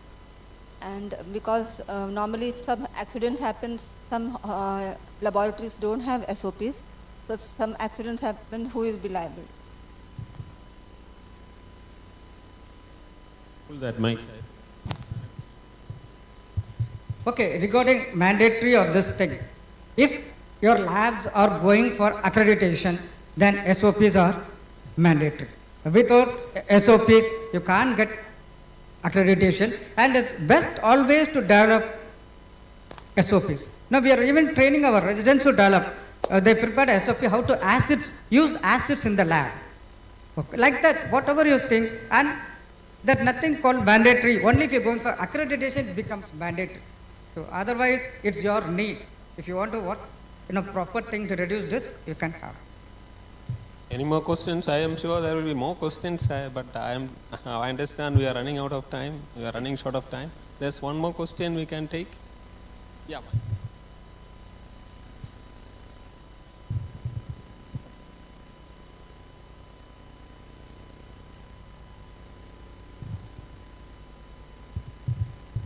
Very good afternoon, sir. Sir, my question is how frequently we have to create new SOPs. In your lab, we used to do whenever we purchase new equipments and whenever we are introducing a new test into our lab.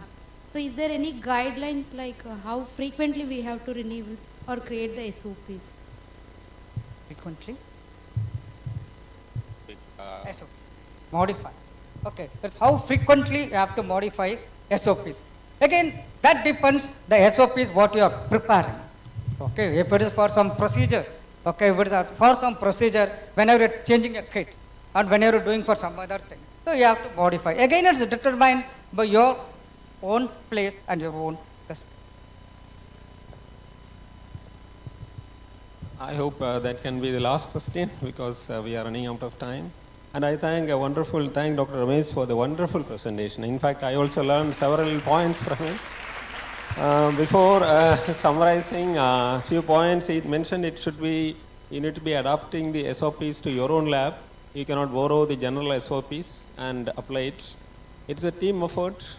It starts from the stakeholders, right from the laboratory technologists. From there, you develop your SOPs. And the question asked, the last question, whether it should be reviewed. That also he told, depending on the type of procedure, you need to think about reviewing it as and when required. And also he mentioned about training the lab personnel in adapting the SOPs. And the most important thing I learned from him and understood from him, the responsibilities. Very often we fail to assign the responsibilities. Who is responsible for what? That confusion exists everywhere. That's an important aspect that he mentioned, and it ultimately leads to the productivity, cost effectiveness. If you implement your SOPs properly, it is going to be, your efforts are going to be more productive. And the last point I gathered from him is it should be inculcated into the academics, into the curriculum. With that, before that, let me turn to Dr. Preeti Chauhan. Would you like to say anything? Thank you, Dr. Ramesh, for the wonderful presentation. The few things which I would like to add, that not only in the SOPs for the biochemical parameters, we also add the sample rejection criteria and as well as the interfering factors in the basic SOPs, as well as when we are talking about the instrument SOPs, we also have to have the SOP on the condemnation of the instruments. So that is necessary whenever we are going for the accreditation process or whenever we are maintaining the instruments. So that with that we conclude this session. Thank you all. Ramesh sir is known for his cartoonic and bullet point slides. That was an informative talk on SOP writing, sir. Thank you, sir. I also thank the chairpersons. I now request Dr. Pankaj Kaul to give mementos for the speaker and the chairpersons.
Thank you, ma'am. Thank you, sirs.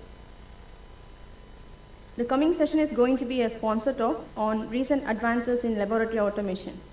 I request Mr. Narendra Gali, the automation specialist, to represent our platinum sponsor, Becon Coulter India Private Limited.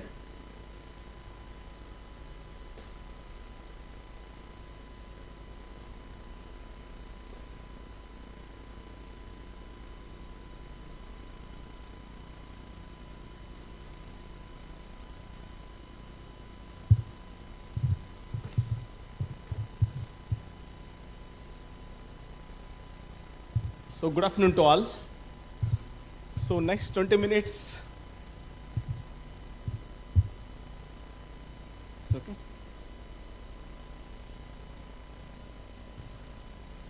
So next 20 minutes we are going to learn about prenatal screening. So we are from Beckman Coulter.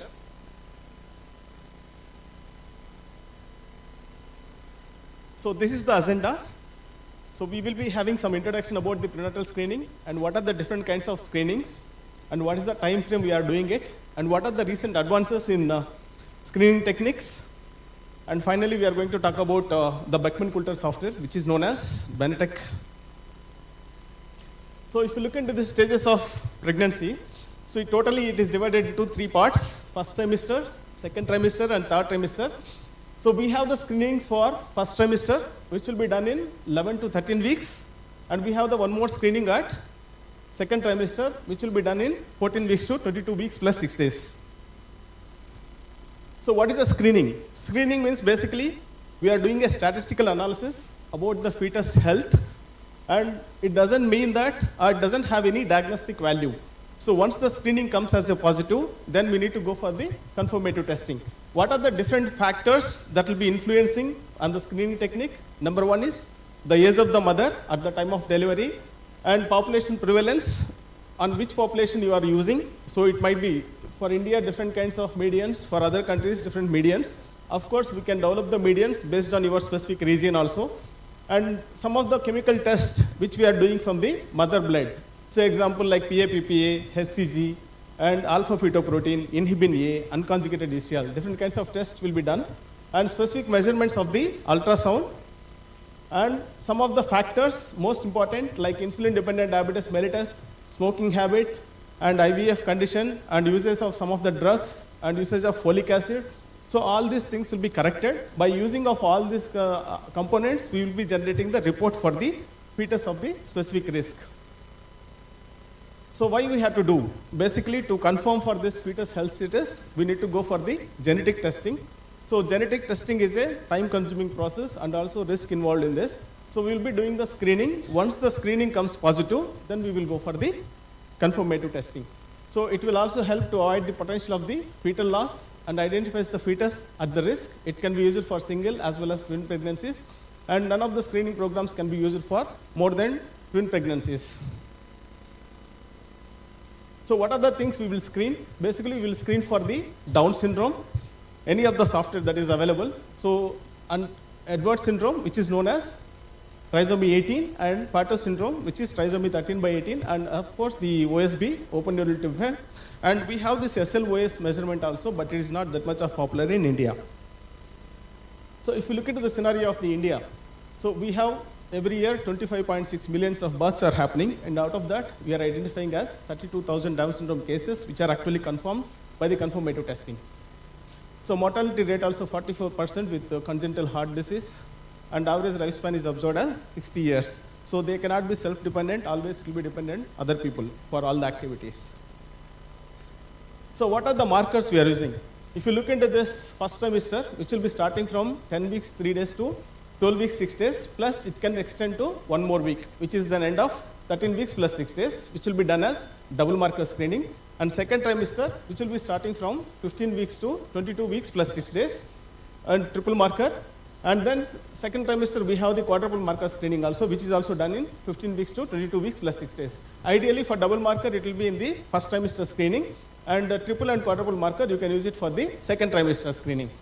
So apart from this routine, wherever we can see this double marker, triple marker, and quadruple marker, we can also do this integrated screening and sequential screening and contingent screening. Of course, the cell-free DNA testing, NAPD testing. And once any of the screening test comes as a positive, whether it may be double marker or triple marker or quadruple marker, you need to go for the confirmatory testing, CVS, chorionic villus sampling, and amniocentesis. The difference between this CVS and amniocentesis, once if you are doing any screening test in the first trimester, if it comes as a positive, then you need to go for the CVS. If any of the tests is coming as a positive in the second trimester, then you need to go for the amniocentesis as a confirmatory testing. So what are the factors that will be involved? So if you look at this, mother age also very important. Whenever the woman crosses more than 36 years during the time of first pregnancy, always they will be carrying the higher risk. So if you look into this graph also, it is already clearly mentioned, like when the woman reaches to more than 40 years, it is almost coming the risk as 1:200, which will be carrying very high risk. So whenever you are choosing any software, the most important thing is median values. Medians are nothing but normal values which you are using it. So if you look into the specific screen, we had mentioned that for our HCG concentration, if you are using HCG, so we have that 11 weeks to 19 weeks, we have different kinds of medians. So whenever you are testing, whenever you are putting the gestation age of 15 weeks, 2 days, the software will automatically check in this table what is the expected normal value for this gestational age. So based on that, it will calculate the mom value, multiples of medians. So whenever you are using this software, you should be very careful on selecting of the medians. At least you need to use this Indian specific medians. If possible, you can go with the specific region specific medians also. So in this case of first trimester screening, which will be starting with 10 weeks 3 days to 13 weeks 6 days, the most important factor here is it is combined with ultrasound markers as well as it is combined with the biochemical values.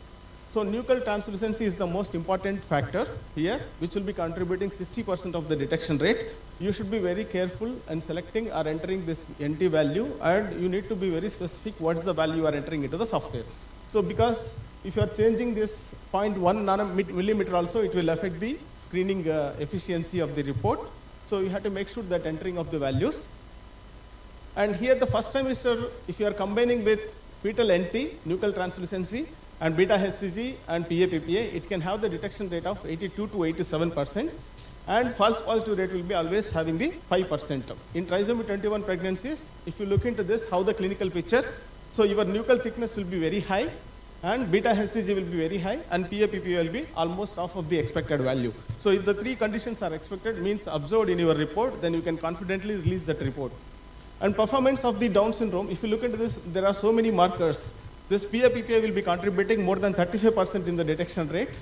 So there are some labs where they are performing without NT also this first trimester screening. Still you can able to do it, but to other labs, you should be very cautious in transporting the sample. After collection of the sample, that sample should not get exposed to higher temperatures.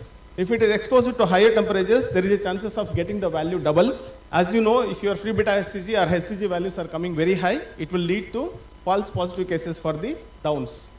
So make sure that you are sending the sample within 8 hours, and within 8 hours it should be stored in properly at less than 22 degrees at least you are in your lab. So these are the different studies. In case of second trimester screening, which will be starting from 14 weeks to 22 weeks, these are the markers which we are using. In case of triple marker, we will be doing the alpha fetoprotein, HCG, and unconjugated HCl. In case of quadruple marker, we will be adding the inhibin A. So in case of quadruple marker screening, your detection rate is coming for 81% for trisomy 21. In case of trisomy 18, it will be 80%. So always in this case also, we will have the false positive rate of 5%. So how the markers will behave in case of second trimester screening?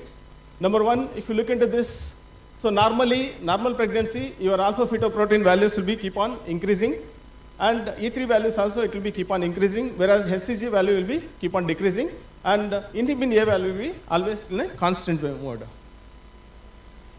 So in case if you are reporting any of the positivity for the Down syndrome, what are the characteristics you have to look into the report? Number one, your alpha fetoprotein value should be low, and HCG value should be high, and unconjugated HCl should be low, and inhibin A value will be high. In case if you are reporting the same patient for other patient for trisomy 18 positive, then you need to look into this, your alpha fetoprotein value, HCG, as well as unconjugated HCl, all the three values will be coming as a low.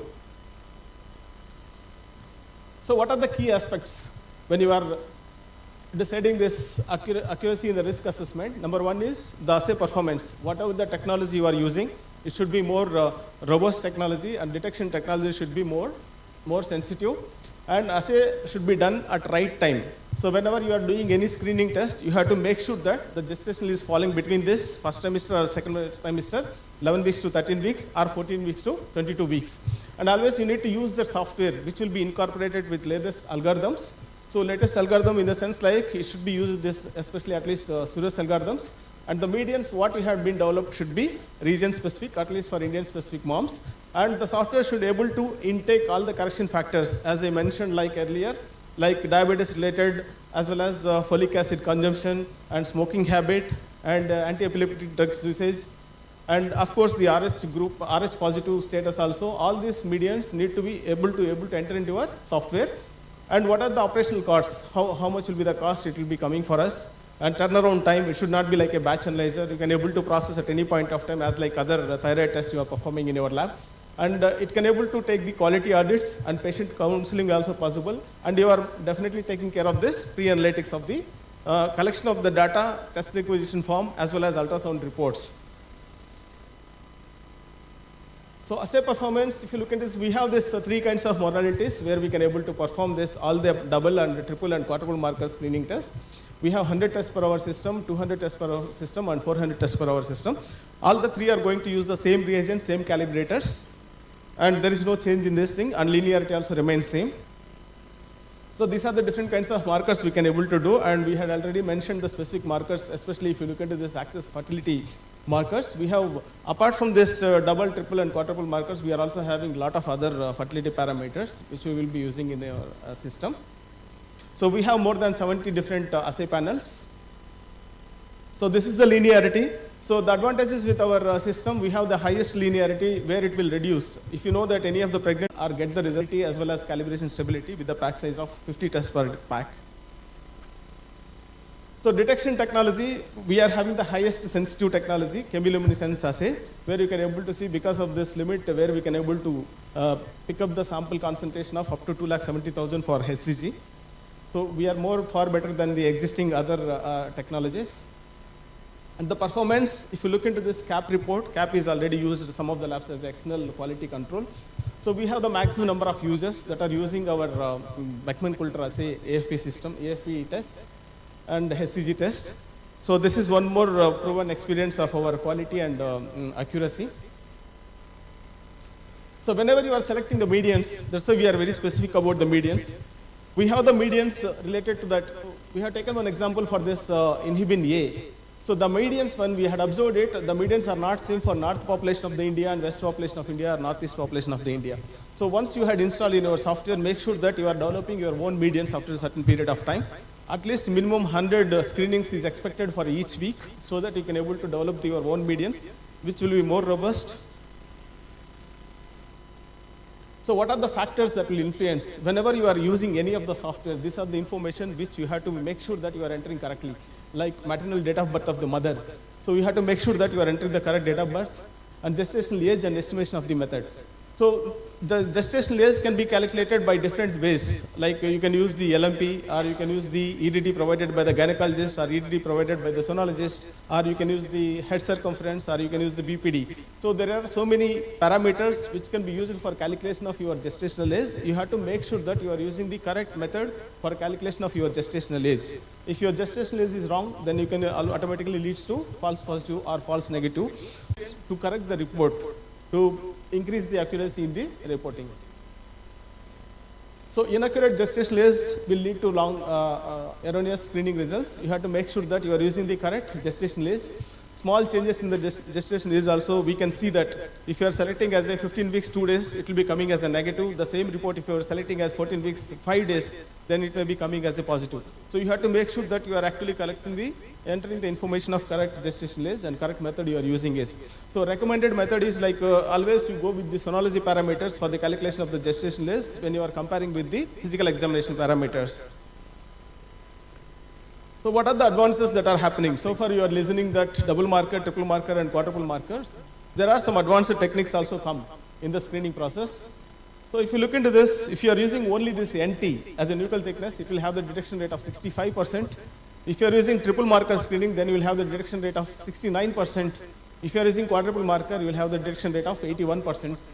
But at the same time, if you are combining both first and second trimester, like integrated prenatal screening method or sequential integrated screening method, which will be coming as 96% and 88%. The point here we have to take it is like whenever you are combining both first and second trimester, so you have the highest detection rate in this. So advances in this thing, we will use the integrated screening, first trimester, PAPP and NT. And you will combine the HCG, inhibin and other values in the second trimester. We will give only one report at the end of the report. In case of sequential, you will do the first trimester as well as second trimester. If the first trimester comes as a positive, then you will report the patient and they will go for the confirmative testing. If it comes as a negative, then we will do the second trimester screening, combine it and give it at the end of the screening report. So in case of contingent screening, you will have two kinds of limits. One is to 50 and one is to 1500. If the risk is coming 1:50, then you will directly go for the chromosomal testing. If the risk is coming greater than 1:1500, you will directly go for the negative report. If it is coming in the middle, then you need to wait for the second trimester. If it comes as a positive, then only you will go for the confirmative testing. So we have the software, how the software looks. I'll just have a pictures of it, how it will be looks and what are the markers we can able to use and what are the features we are having. We have whatever we had discussed. So you can, it is an open software. It is not necessary that you have to use it as per your software defined.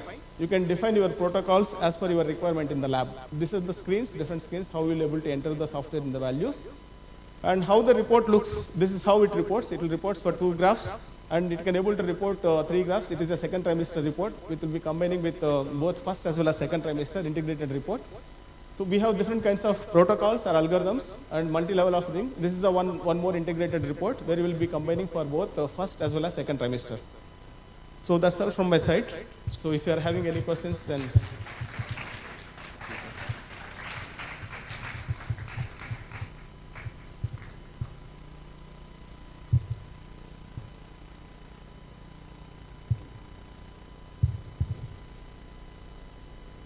Question.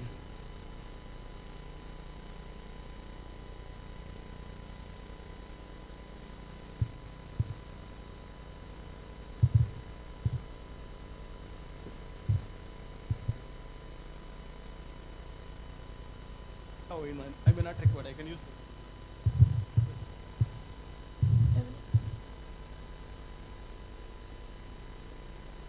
Yes, you are always mentioning that we should know take the history of folic acid intake. So what is the role of folic acid, how it is influencing your parameters in detection?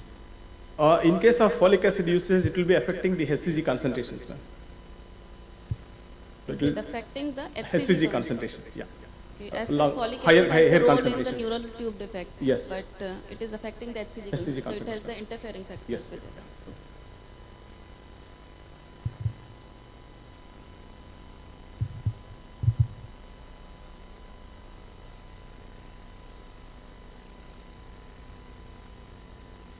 So good afternoon, sir. I'm Dr. Adityan. Good afternoon, sir. Actually, my question is some reference article. Actually, I'm doing research on fetus development in IVF. Some article shows that folic acid intake it is preventing or reducing Down syndrome development and other genetic defect. But some article shows that if you take chronic intake of the folic acid, it will be harm or may it cause to development of Down syndrome. What is your opinion, sir? Sir, we are not having any definitive article so far actually about the folic acid. So we are more focused on this diabetes condition, more focused on the diabetes and smoking, and as well as usage of anti-epileptic drugs, and of course the most importantly the Rh negative status. So with our software, but we don't have any definitive articles which are being developed for the Indian population.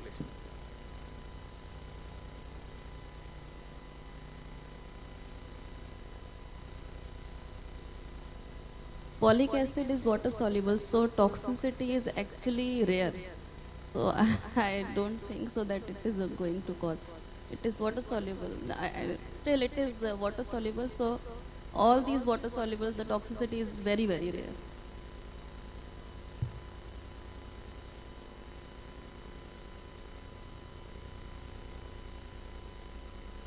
Any other?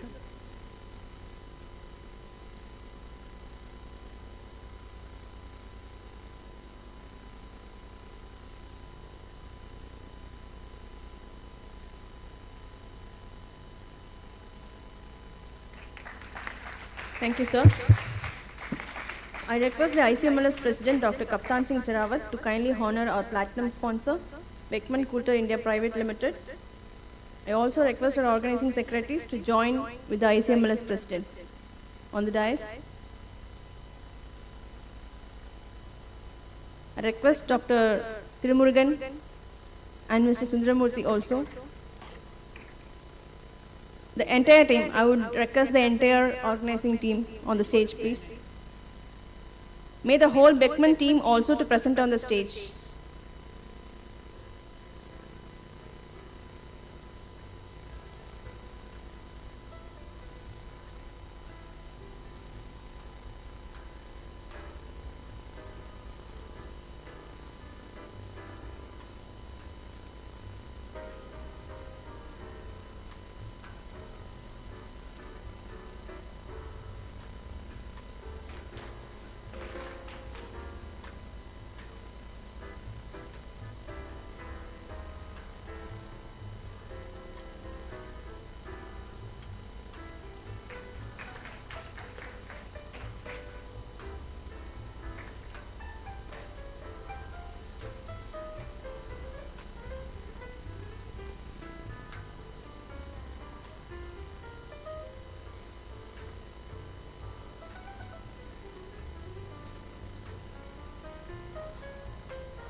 Moving on to the next talk in the session.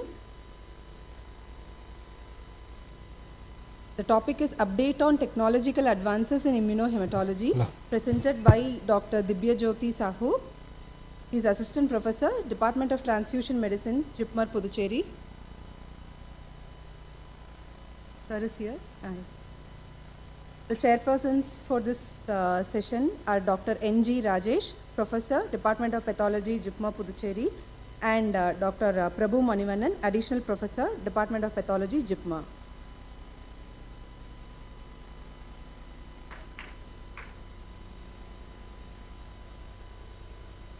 We are running late. Kindly keep the time. Dr. N.G. Rajesh is Professor in Department of Pathology, JIPMER. He is a Fulbright visiting professor, Houston Methodist Hospital. He has publications close to 189. We welcome you, sir.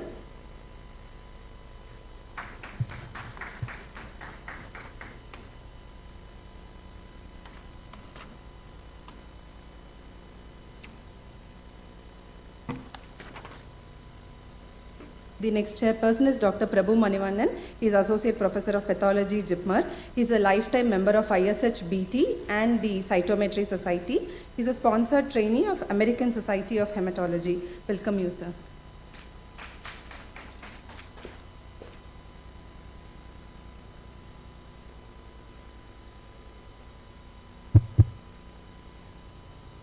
Without much ado, we will start with the next session. Dr. Dibya Jyoti will give us a brief update on technological advances in immunohematology, considering the lunch time and things. So, please, Dr. Dibya.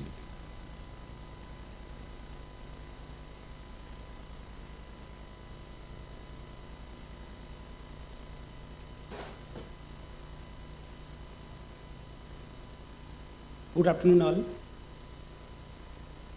Thank you, the organizer committee, to give me this opportunity.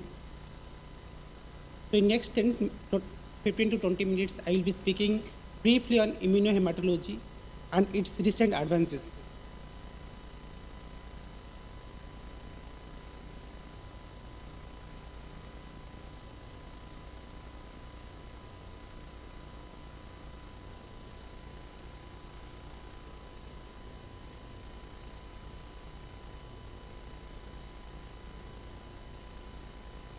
Sorry for that, madam.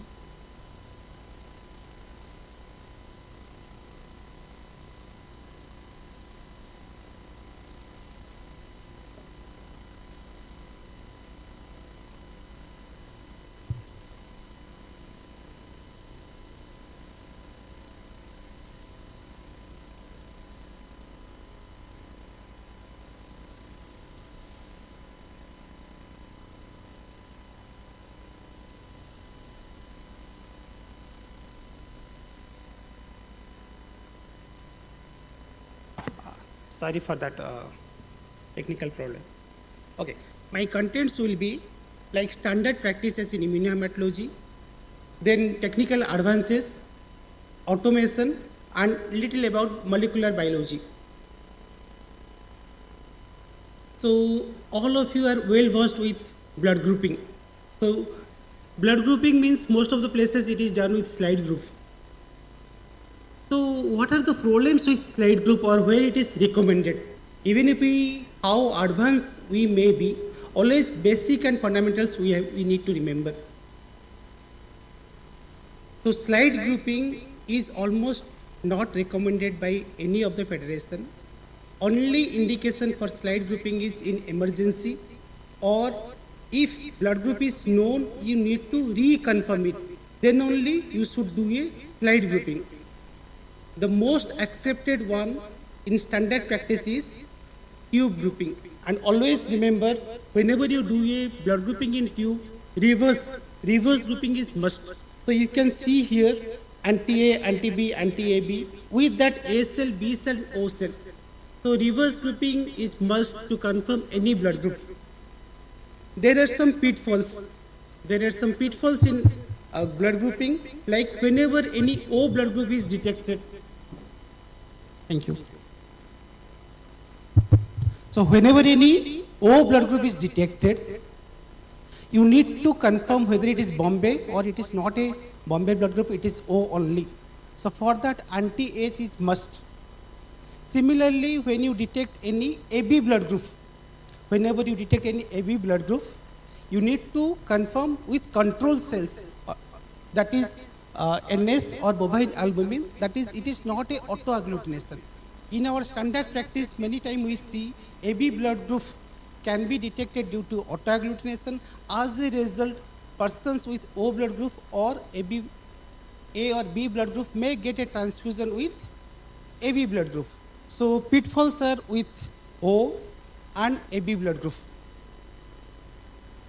So what are the recent advances in this?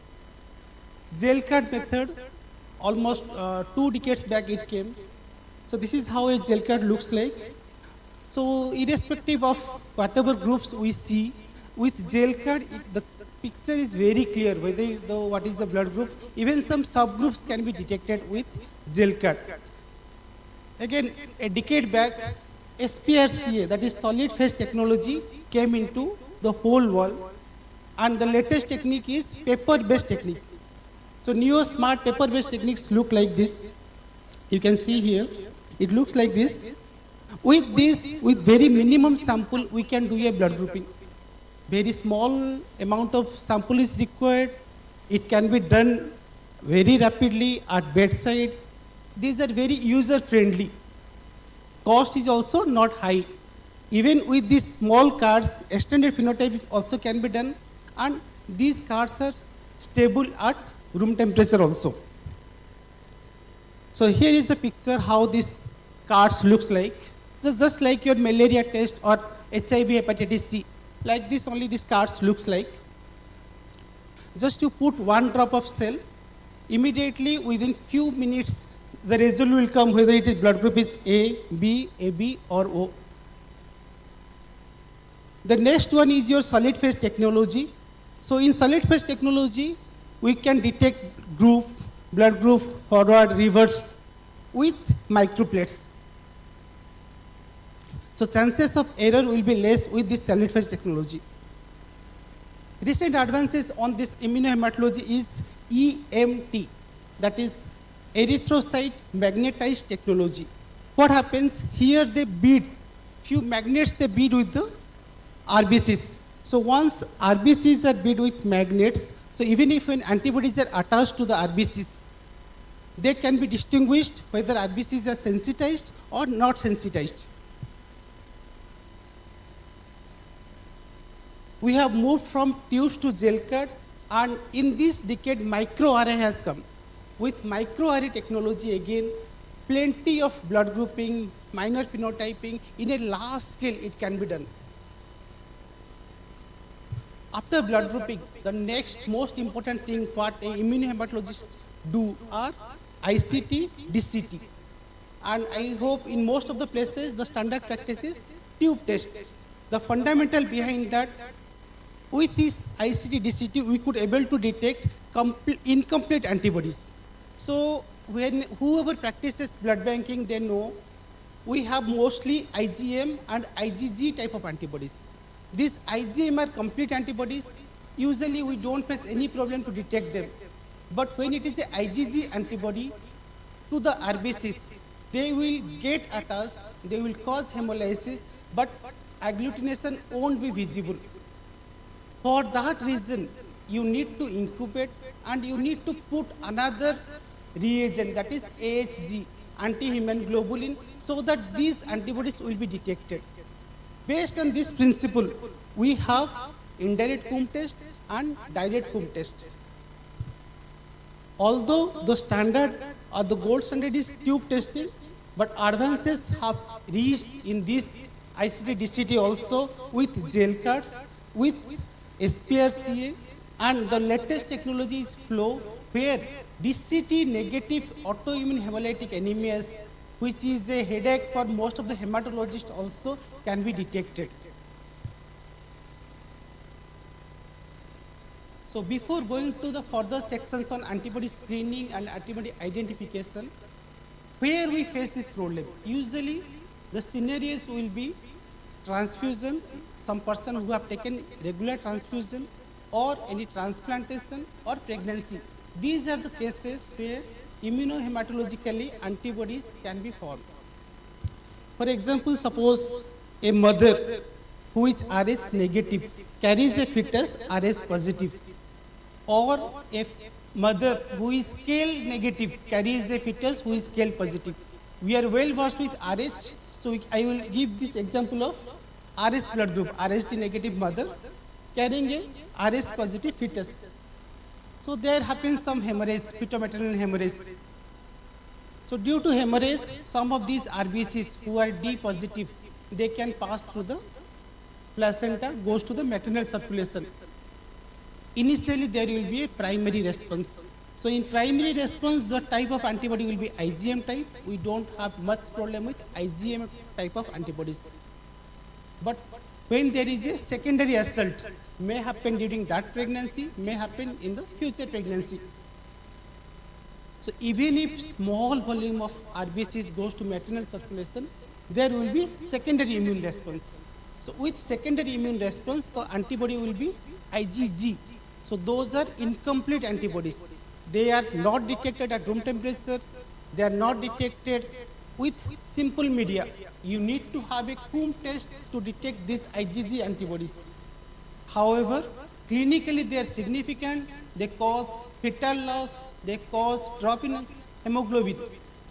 And the same fundamental remains also for thalassemia patients, for sickle cell patients who take regular transfusion. So we need to detect whether any antibody has been developed against these antigens. So to detect this antibody, we need to have antibody screening and identification. So I explained the scenario. The procedure is either you can do by tube testing, you can do by SPRC, that is solid phase technology, or you can do by gel card technology. Usually the screening is done with 3-cell panel. These are the 3-cell panel, panel 2, panel 3. The fundamental is we have around 45 blood group system, but for all laboratory works we detect only ABO and RH. RH also only D blood group we detect. We don't see CE. But the persons who take regular blood transfusion, suppose somebody is Duffy negative, he has been given with Duffy positive blood. Somebody is KL negative, given with KL positive blood. For them, the chances of getting an antibody against those red cells are very high. For this reason, we need to see whether the patient has developed antibody or not. So these are the 3-cell and 11-cell panels for antibody screening. In that, each cell panel has corresponding antigens. So if antibody is formed against red cell, it can be detected. Just we need to put cells panels with either in gel card or with SPRC technology or tube also. After antibody screening and antibody identification, the most common immunohematological workup is minor phenotyping. So minor phenotyping means besides your ABO and RHD, what other antigens are there which could be clinically significant in those three scenarios, that is pregnancy, transplantation and transfusion. Transfusion means those who are taking regular transfusion. So for them, we need to have minor phenotyping cards. So these are the advances, like you can see, this patient is capital C negative while small c is positive. So small c cannot develop in this patient, while this capital C, capital E, the antibody can be formed against these antigens. After minor phenotyping, the next common, most important thing for immunohematology is elution and absorption. So what is the fundamental behind that? Suppose one person develops antibody against multiple antigens. Suppose somebody develops anti-KL, anti-Duffy, anti-KIT, then how to distinguish? Because you need to distinguish to give them an antigen negative blood. For that, we need a elution and absorption method. So at the right side, we have the reagents where we can distinguish which antibody is present in whom.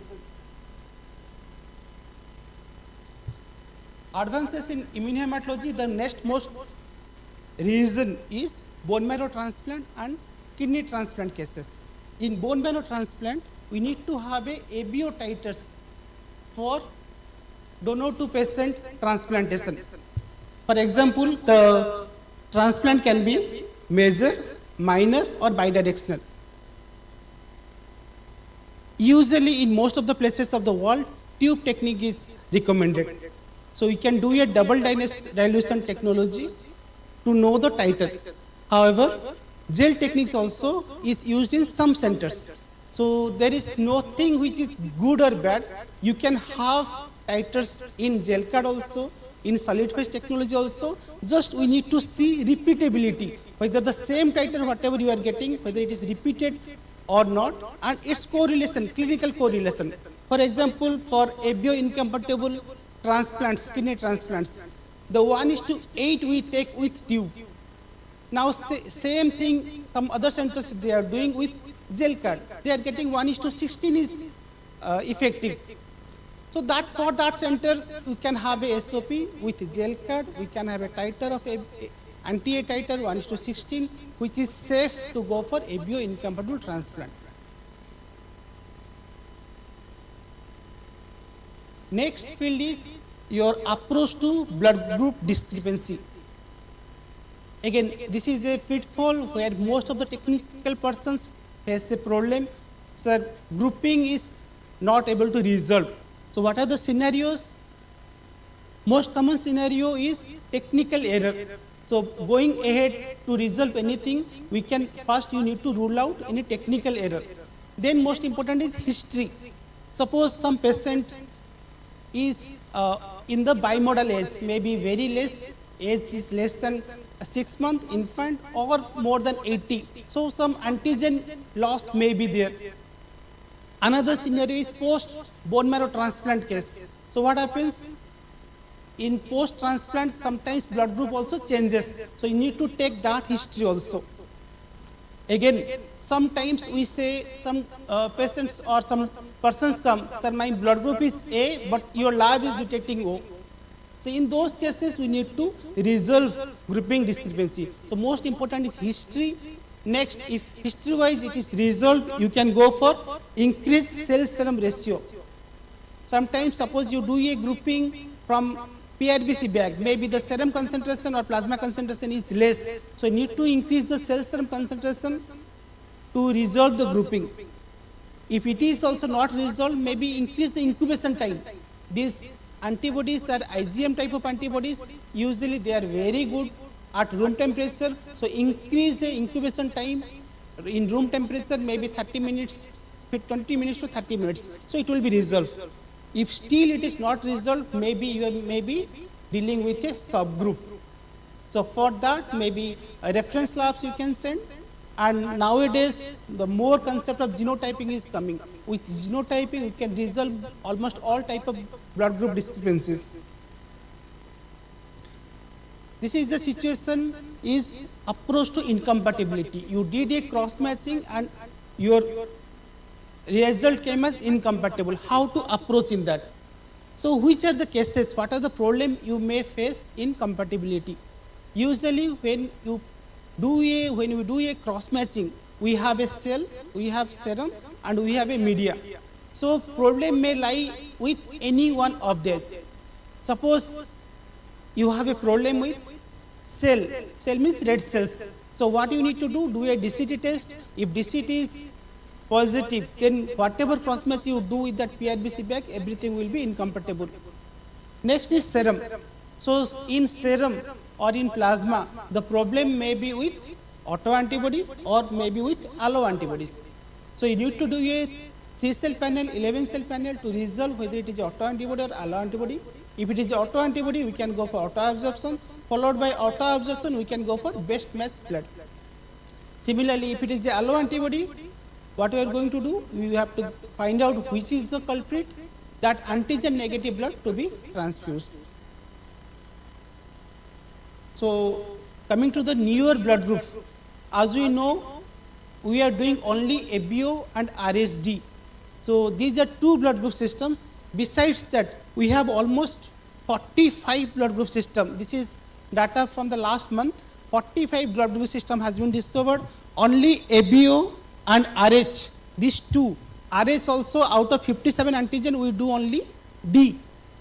So for in general population, they don't have much importance, but the persons who are taking regular transfusion or pregnant ladies, multiparous ladies, for them allo antibodies may form.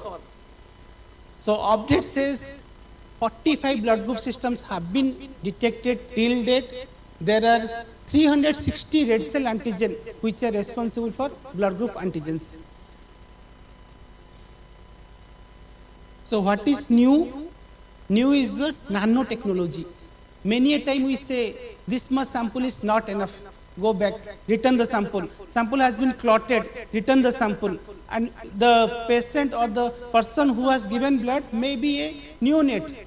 The total blood volume in a neonate may be 200-300 ml. So every time we cannot ask for larger sample.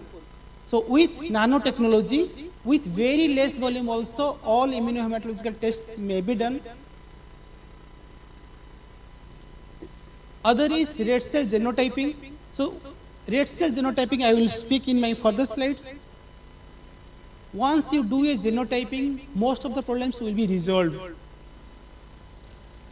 Therefore, this paper came in Blood Group Genomics, implementing mass scale red cell genotyping at blood center. So if it may not be feasible in India, but most of the other centers, they do red cell genotyping. So this is a paper came in Transfusion, which says irrespective of extended cell matching, genotyping is gold standard and should be adopted by most of the centers. Okay. So this is my last slide. Why molecular technology? Because molecular technology can resolve in DCT or DAT positive cases. Even for recently transfused cases also, we can go for molecular typing to know the blood group, exact blood group, so that antigen matched blood can be given in any circumstances. Even for antenatal cases also, where there is RST zygosity, where there is NET, that is neonatal alloimmune thrombocytopenia, all these cases also, your answer is molecular technology, and with genotyping we can resolve. So thank you very much. Thank you again to the organizers. I will be happy to take some questions.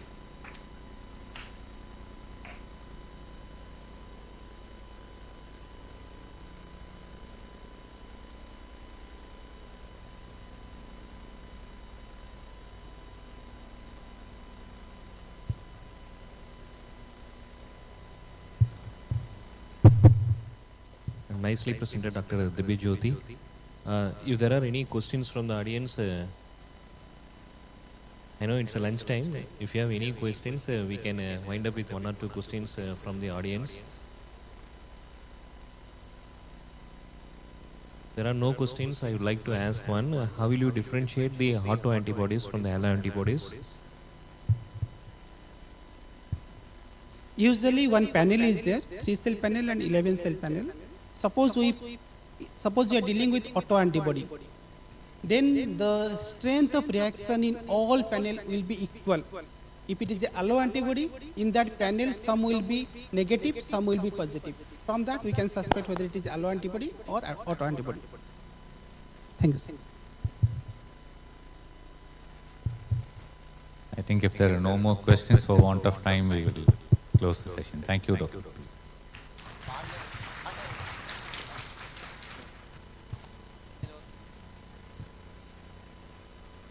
Thank you, sir. I would like to call upon Dr. Anand Vairavel, the co-organizing secretary, to present the certificates and mementos to the chairpersons and speaker. Dr. Anand Vairavel.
Small announcement.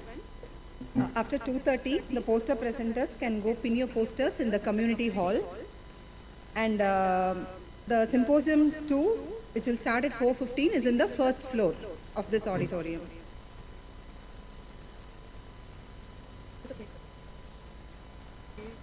We have our last pre-lunch session right now. The topic is NABL accreditation of laboratories. The presenter is Dr. Rakesh Singh, Professor and Head, Department of Microbiology. Our chairpersons for the session will be Dr. Ramesh, Professor of Biochemistry, and Dr. Pampa C.H. Choi, Professor, Department of Pathology.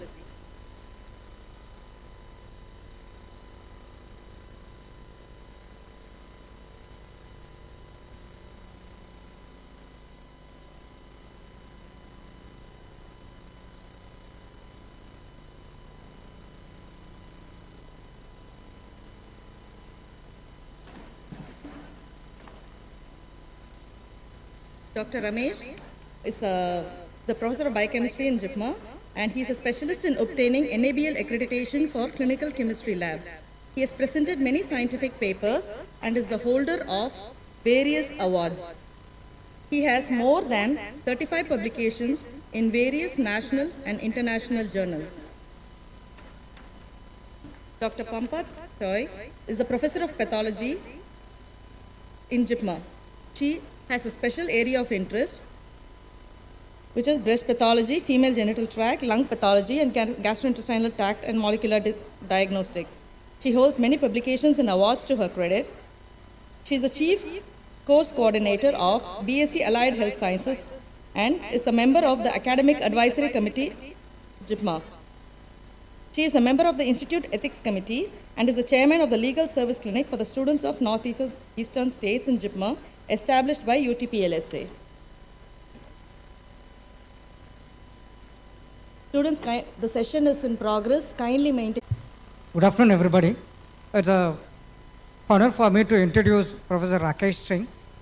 He is the head of Microbiology Department in JIPMA now, and he is the president of IIMM Puducherry and Director of National IITP EQUAS program, and he has completed Enable accreditation for the HIV laboratory and received Certificate of Excellence Award for achieving 5-star quality standard HIV testing of ICTC JIPMA.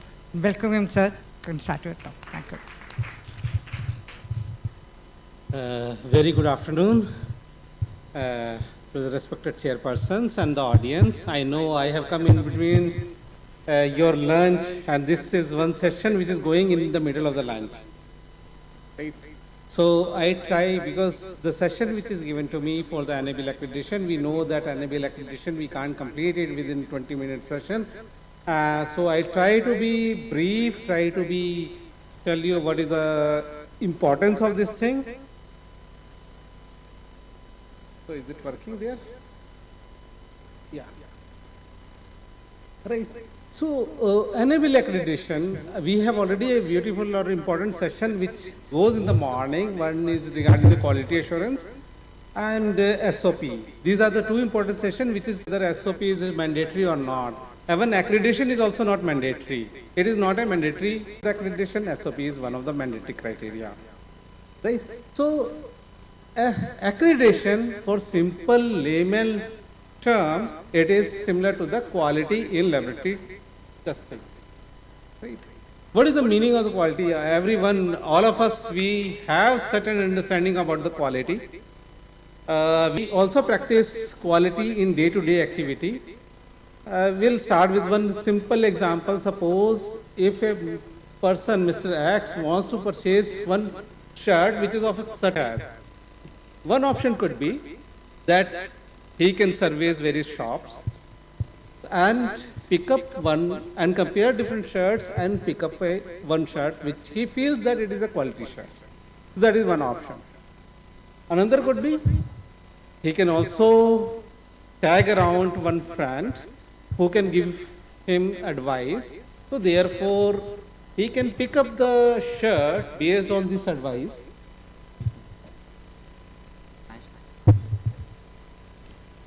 So there he can also get a tag with that shirt, that person likes it.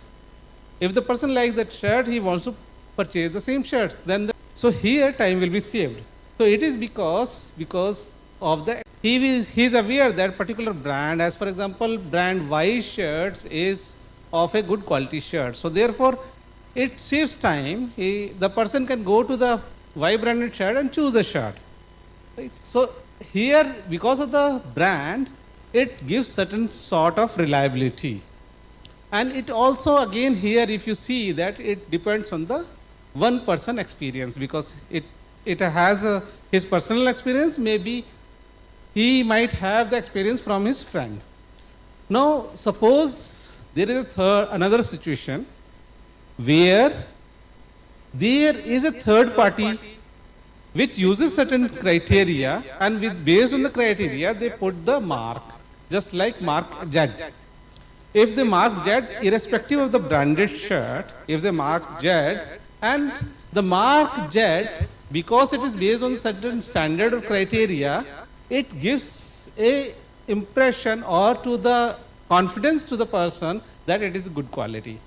So if that is the thing, then it is easier, it is much more reliable, because it is based on professional activity, it is based on the third activity, third person who is doing this marking, mark X, mark Z, which gives the reliability to the person or the confidence to the person that the product, right?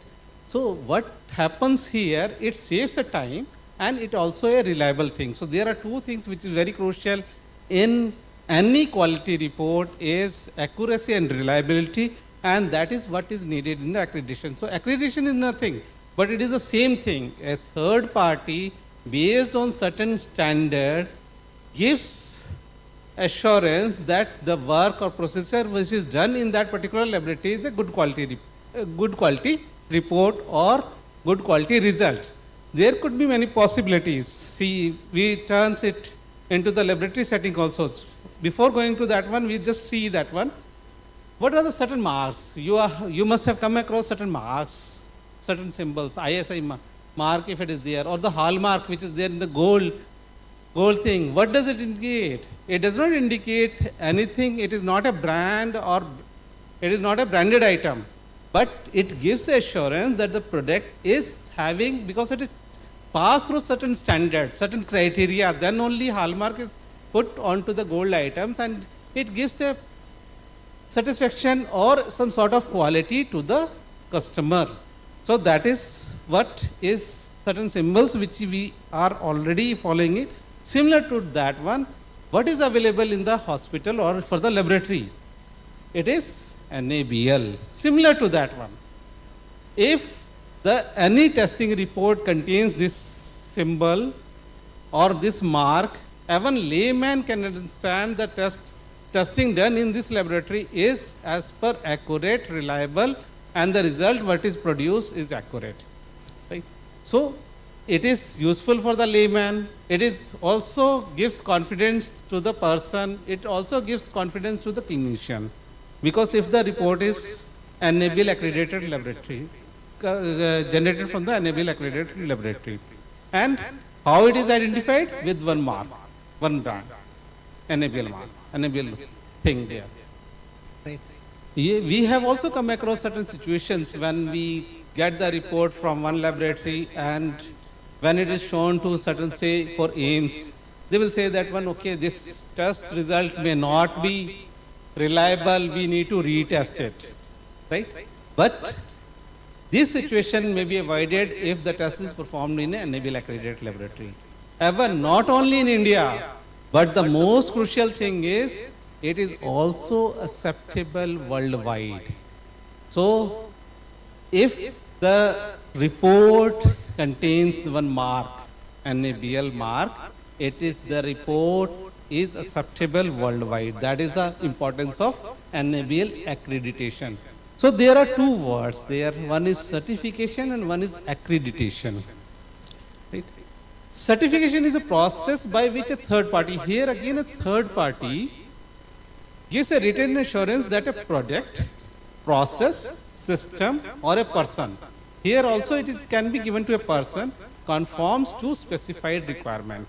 So here again one requirement is there, a certification is given, right? It can also be given to the person, but accreditation is different. So you must understand the difference between certification and accreditation. Accreditation is a procedure by which authoritative body, it is not given by any body, it is one of the authoritative body which gives formal recognition that an organization, it is only given to the organization, is competent. The most important word which is here is the competent to carry out specific tasks. Right? So the difference between certification and accreditation is the one of the important terminology, the competency. Right? What is competency? It is the demonstrated ability to apply knowledge and skill. Right? So that is what is the difference between certification and accreditation that I was talking about it. Certification may be given to a person, but accreditation is usually given to the organization. And certification, basically, that is competency is not assessed. So therefore, technical officer is not required, while in contrast, accreditation competency is a mandatory requirement, and therefore technical assessor is always be present for the assessment. Now the standard which is used for certification is ISO 9001, while for accreditation the standard, because it has accreditation or anything is done with the standard or the criteria, and the criteria for the standard which is used for accreditation is ISO 15189. Right? So what is the standard which is used is ISO 15189. Apart from that, there is one more, is the NABL 112. Now, whenever we are talking about accreditation, usually in simple word, it should have accurate, reliable, and the report should be provided in time. And as we thought of accurate and reliable result, see, whenever we are performing the test, how do we expect a test which is performed on a biological sample, right? Every time it can give the same result. It may not be give the same result, but it should give a near same result. So accurate and reliable test result can be done only with the help of, that is, I think, one slide previous, if you can move it, because I think there it is. Oh, next slide. Yeah. That is there, because accurate and reliable test report is only possible if the test is performed in a similar manner all the time. And how it is done in a similar manner all the time? That with the help of SOP. So therefore, that's why, as in the previous session, it was stressed so much that for any testing procedure, SOP is one of the important requirement, and it should be made by the person who performs the test. So therefore, for accreditation, one of the important thing is SOP, and SOP should be made by the person, means may be initiated by the person. It may be refined further, but it should be always generated by the person who performed the test, because they know all the integrity of the test. So SOP is one of the important things which will, if it is followed, then only we can anticipate that it will give rise to accurate and reliable test result. So what is SOP is one of the documentation, because one of the important drawback, or one I can say is the limitation of accreditation is, or the challenge in accreditation is the documentation. Right? And in documentation, there are 3 tiers of documentation. One is the quality manual, another is the quality system procedure, and then the last one is called the SOP. So quality manual is basically tells you what to do. QSP usually tells you how it happens, and SOP usually tells you how to do. So detailed procedure is written in the SOP, and then there is a higher document which will tell you about the quality system procedures, and the ultimate one document which should be there is the quality manual. So this is one of the limitation, because we do not even make the SOP. Right? SOP is always deficient in most of the lab. Right? If SOP is deficient, how can we think of QSP and quality manual? So therefore, one of the important limitation which usually happens in accreditation, or the challenge which faces, is the documentation. Equipment is all meant, because testing procedure usually requires equipment and reagent. We have already talked about what is required in that one. But equipment, whenever we talk about the equipment, 3 things which we should consider: calibration, control, and maintenance. Maintenance, usually it is given in the manual. What should be performed daily, what should be done weekly, what should be done might has happened. Right? So what is needed is, probably it needs a recalibration, which is done at the manufacturer level, which will readjust the spring which is there in the micropipette, which then it delivers the 10 microliter. So it is basically the learning of the equipment. So calibrator basically is used to teach the equipment. In contrast, controls again is standardized or characterized samples or materials which is used to validate the test assay. Right? We are expecting the control should fall within a desired limits. If it does not fall within the desired limit, what does it mean? That the test assay is invalid. So what we need to do is, we need to either rerun the test. That is the need for the equipment. So equipment, calibration, controls also covers for the reagents, right? Control and maintenance, these are the 3 things which is usually used. So quality assurance, SOP, as already is been discussed in detail, has a very important and crucial role. Without that thing, we could not proceed further. Inclusion of the control, as we told, controls should always is required, and apart from controls will tell us how the lab is performing, means how the assay is performed inside a laboratory setup. But then we should also know that how is our performance with respect to the other laboratory. If the same sample is tested in another laboratory, what is the result? usually the variation should not be much. So therefore, it can be achieved by participation in the EQUAS, because in the EQUAS, so therefore, participation in EQUAS is one of the mandatory criteria for accreditation. So in EQUAS, usually a characterized sample is given to all the participating laboratories. They will perform the test on the same sample and they will give the result, and the feedback is given from the EQUAS providers or PT providers about their performance. So it will give you the idea about how the laboratory is performing with respect to the other laboratories.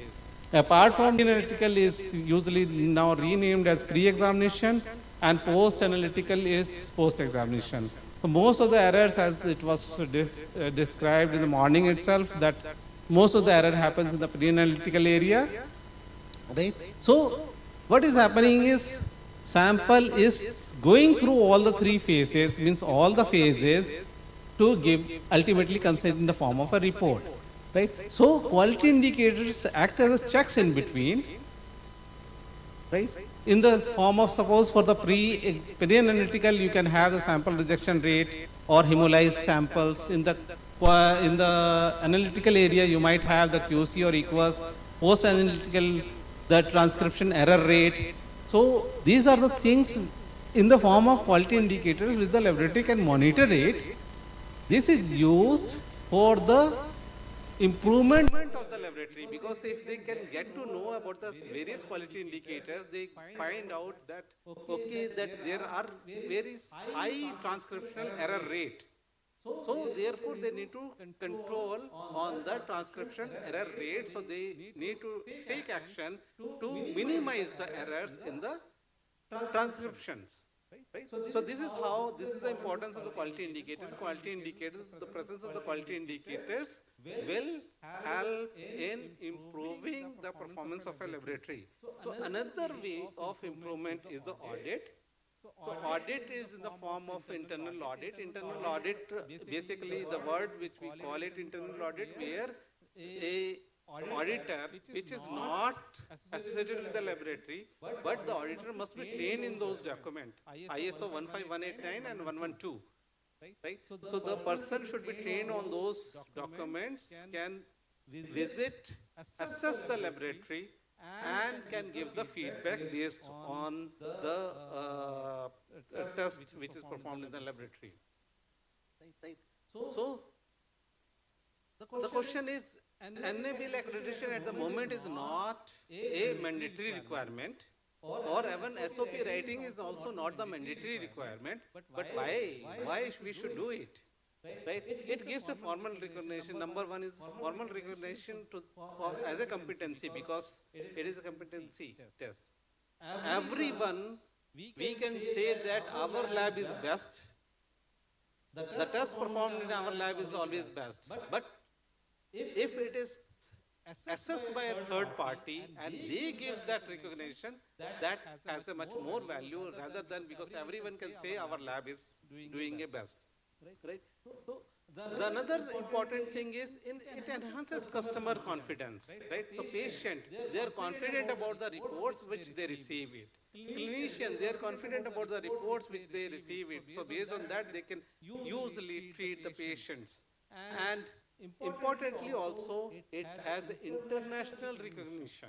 Right? So even the report which is generated, which has a NABL mark on that one, has got an international recognition.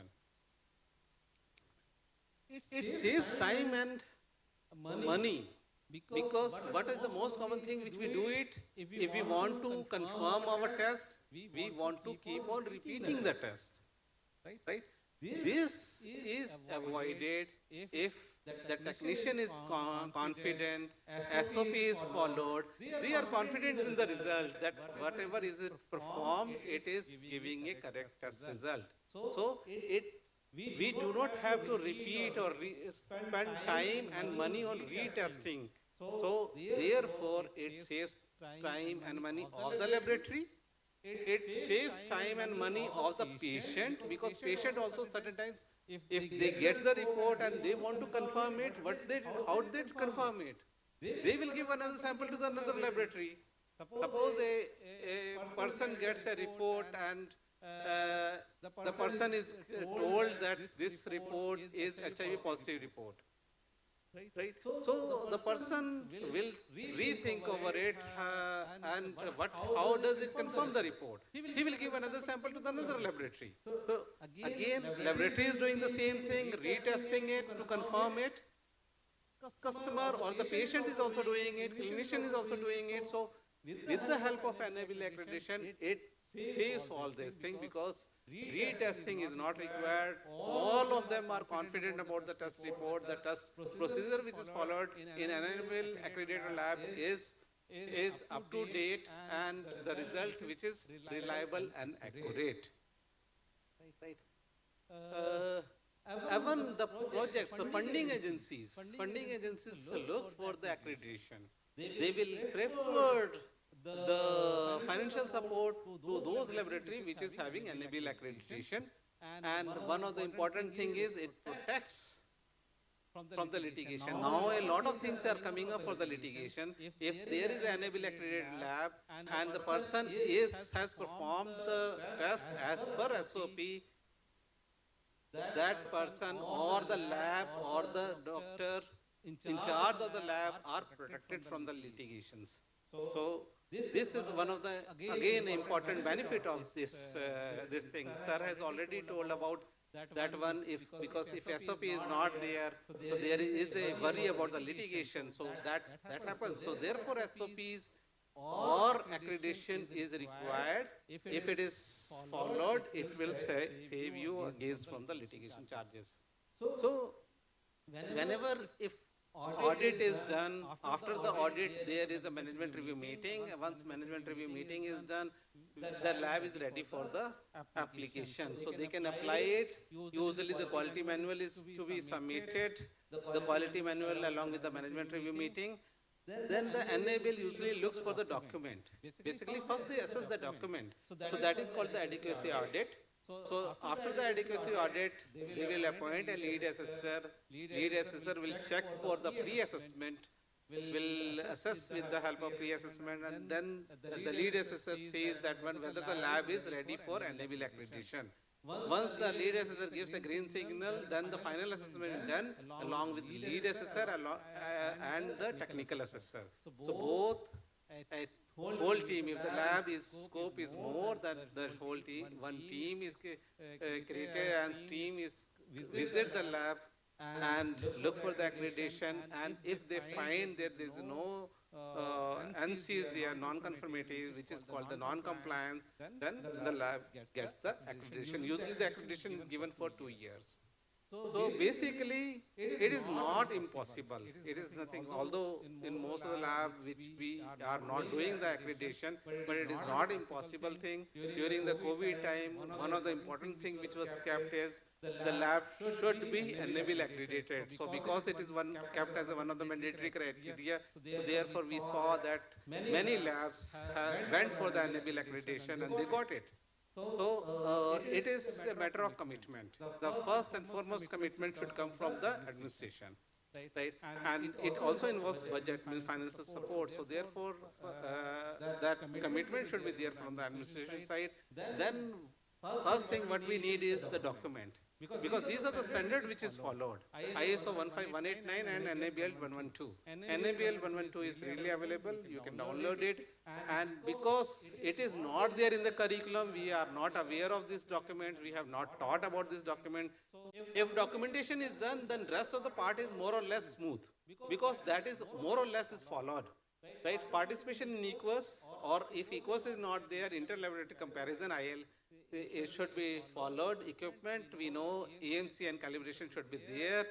And once this is usually available, and then what is needed is safety audit, internal audit. If we do the audit, and we should have the management review meeting, and with the minutes of the management review meeting, we are ready to apply for the NABL accreditation.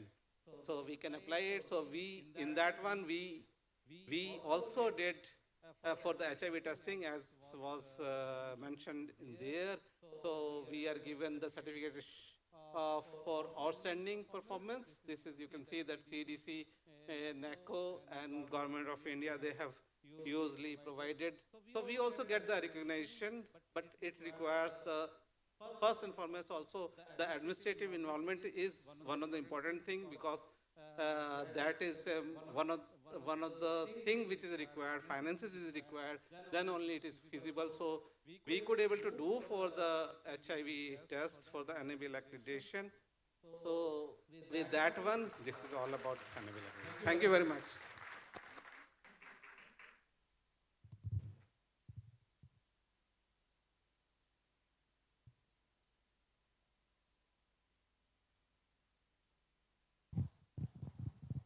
So first of all, we would like to congratulate Dr. Rakesh and thank you very much for a lucid presentation.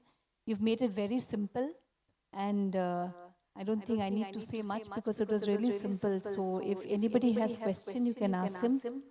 And he's told us all aspects of NABL accreditation. So I don't think that like we need further, explanation. So if anybody wants to ask question, you are free to ask. Dr. Ramesh, anything? Yes, sir. Sir.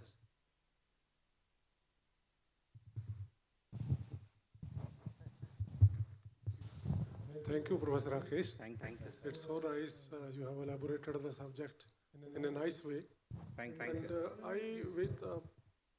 Just as an introduction, I would like to tell you that at PGI MER Chandigarh for microbiological diagnostics, I had been quality manager for 8 long years. Thank you. I would like to say something about EQUAS, external quality. Sometimes samples come to a laboratory. EQUAS samples come to a laboratory, and what some laboratories do, that's my personal observation. Correct. So no hit and wit.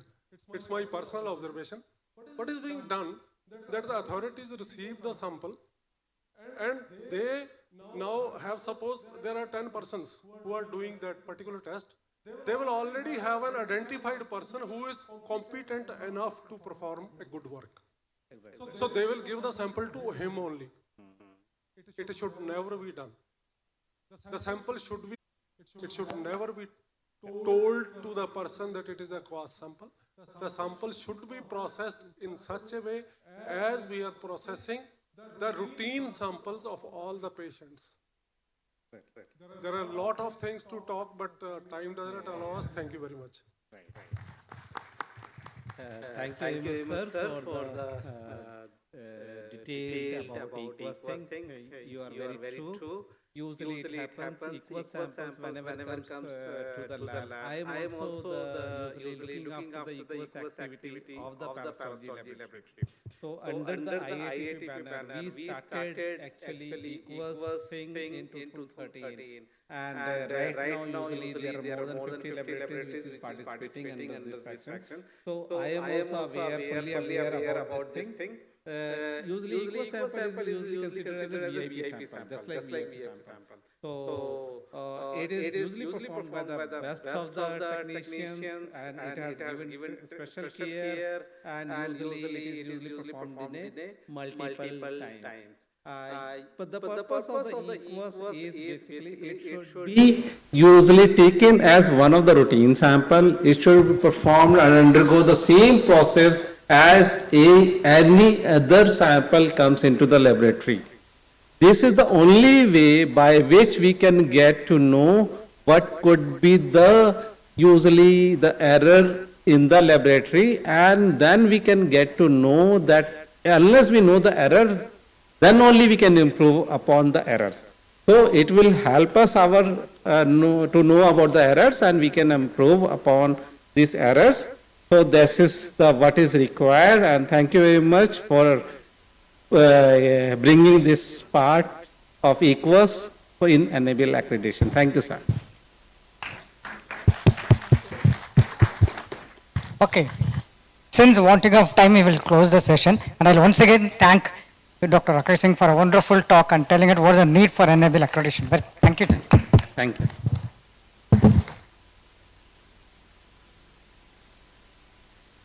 May I request Dr. Thirumurugan co-organizing chairman of ICMLS 2023, to give the certificate and memento.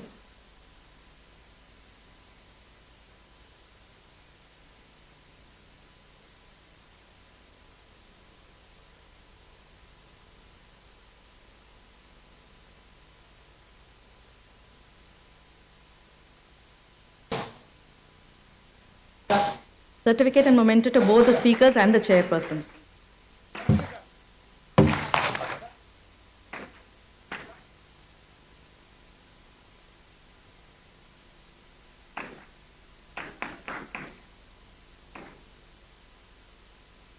We will now break for lunch, but because of our lack of time, we'll be starting the post-lunch session at 2:30. Those who have stayed back, thank you very much. You can finish your lunch and come join us. And so kind of you to stay till now, postponing.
Years of experience in the field and has published 63 national and international journal publications.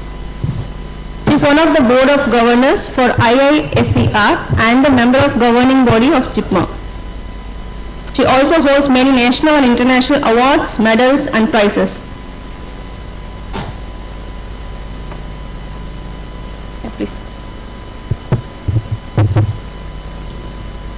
Welcome to this session, and I am very happy to be part of this function, and thanks to the organizer for the same. We have very important topic, quality control in flow cytometry. The immunophenotyping is a common and very important investigation for enumeration and characterization of various cells in blood, bone marrow and also in the tissues. We have with us Dr. Prabhu Manivannan, who is additional professor, Department of Pathology, JIPMAR, who has very nice experience for a long time at JIPMAR, and he is going to take now the quality control in flow cytometry. So over to you. Thank you, ma'am.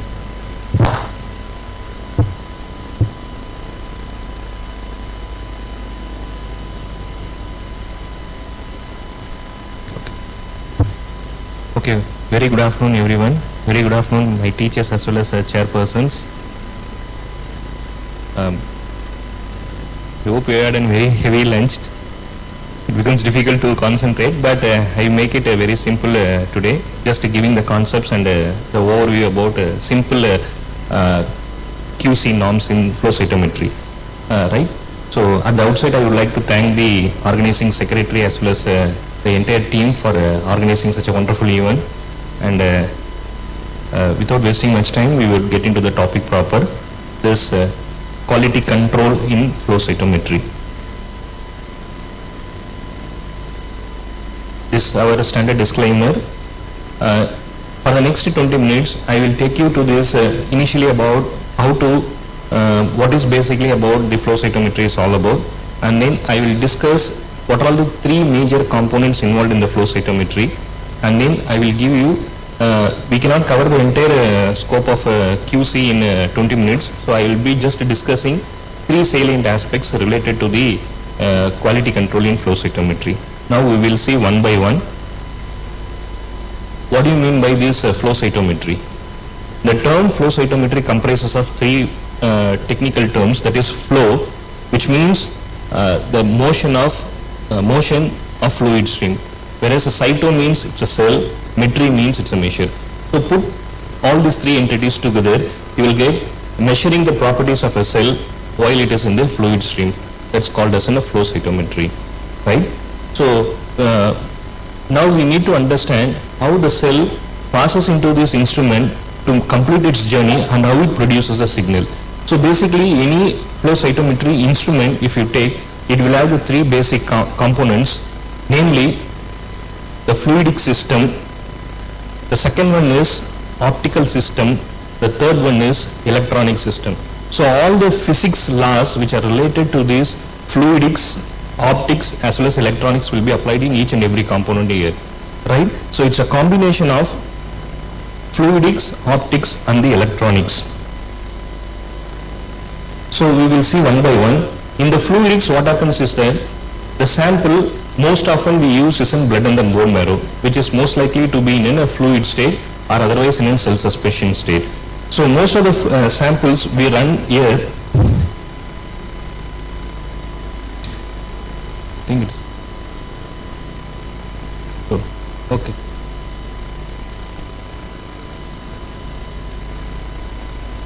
No, this laser, okay. So whatever we do the cell sample, just the suspension, it is injected into this system here, the cells. Once, once the cell gets acquired into this instrument, there is a fluid, the cell which is going inside the center will be surrounded by another layer of fluid called as a sheet fluid. So by basically adjusting the pressure differences between these two layers, that is internal layer and the outer layer of the fluids, we can be able to make the cells to get aligned in such a way that only it flows in single cells at any given point in time, like this. So only one cell will be going through the given point called as an aperture or otherwise called as an introgation point. This is called as this is seen in this fluidic system. So the second component is called as an optical system, where we use a monochromatic light called as a laser. This laser, the most important component is this optical system, because we will use this laser to pass on to this cell so that we can exploit the light scattering property of the cell. Because cells, we know that once it passes through any light, it tends to scatter the lights, right? So we will be exploiting the light scatter property of the cell, that is number one. And at the same time, the cell consists of numerous antigens at various levels, right?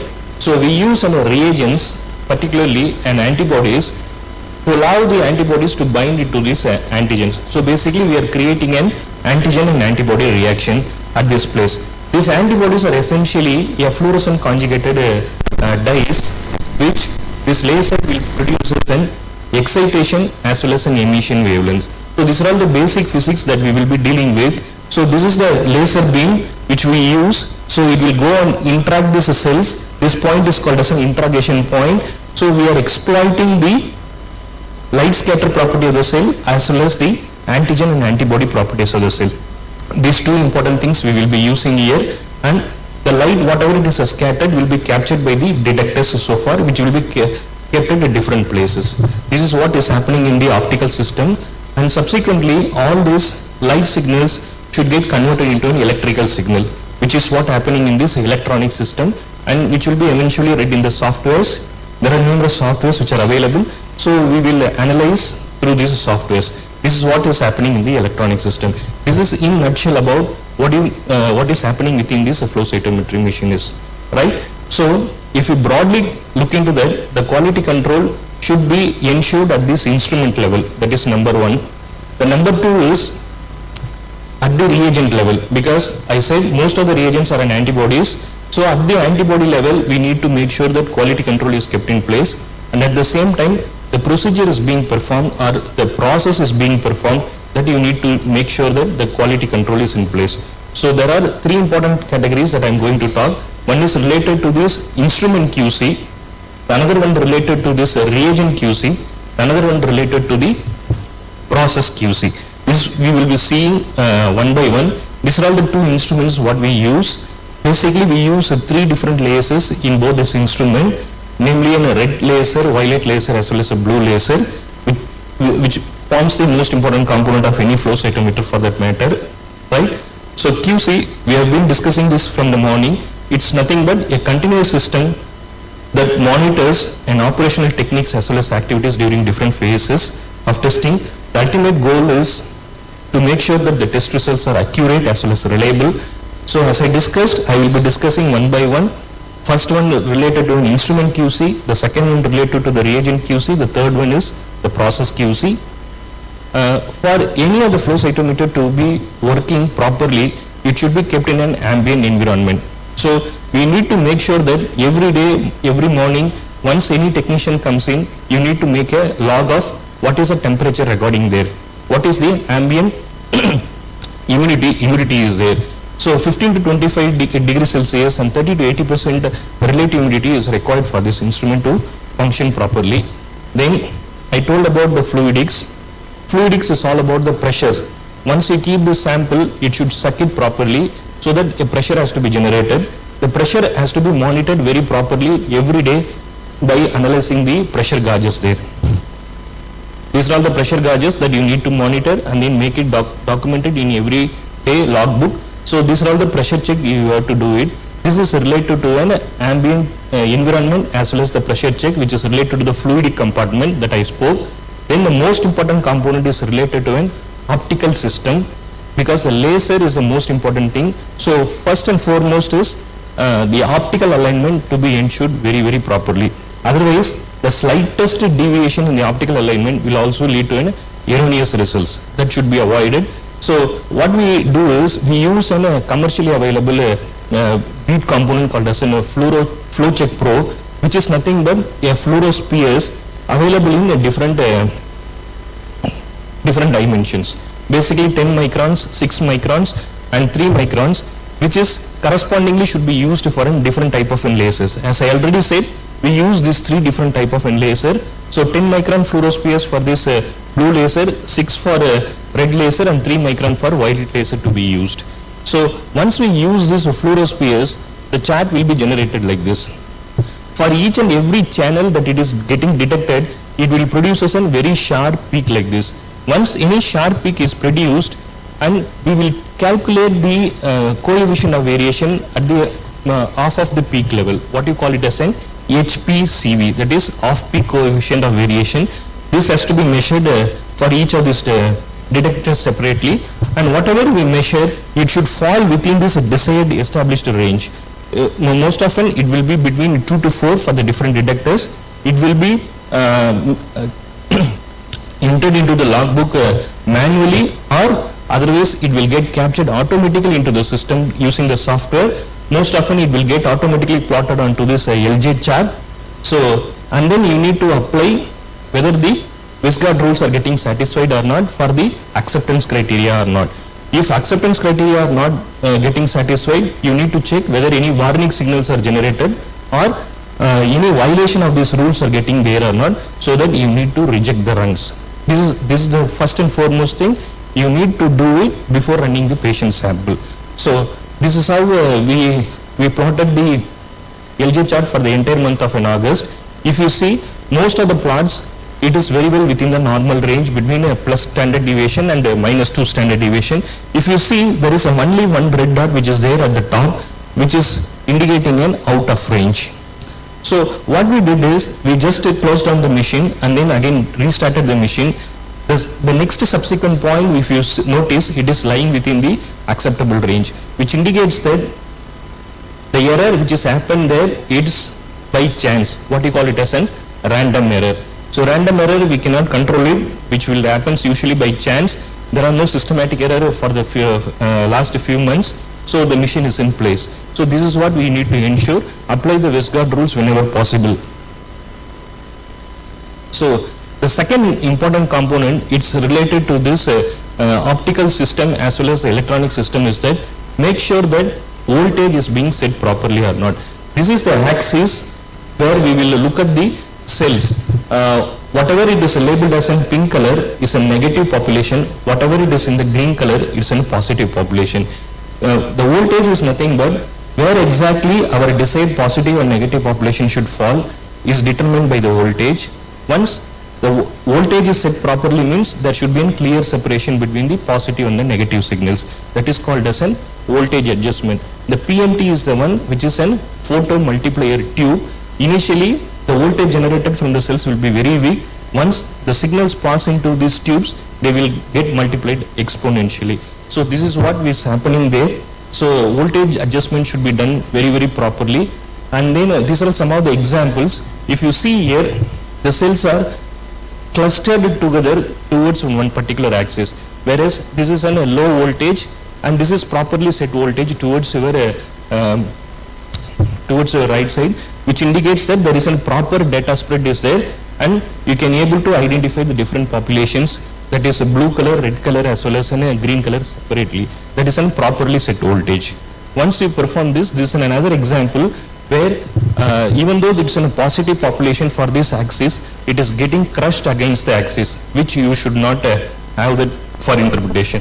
So once you keep the voltage at a properly, you can able to see that the population gets shifted properly so that the positive and the negative signals can be identified or interpreted very, very clearly. So this is the second most important component, which we do it within commercially available beads, cytochrome preparation.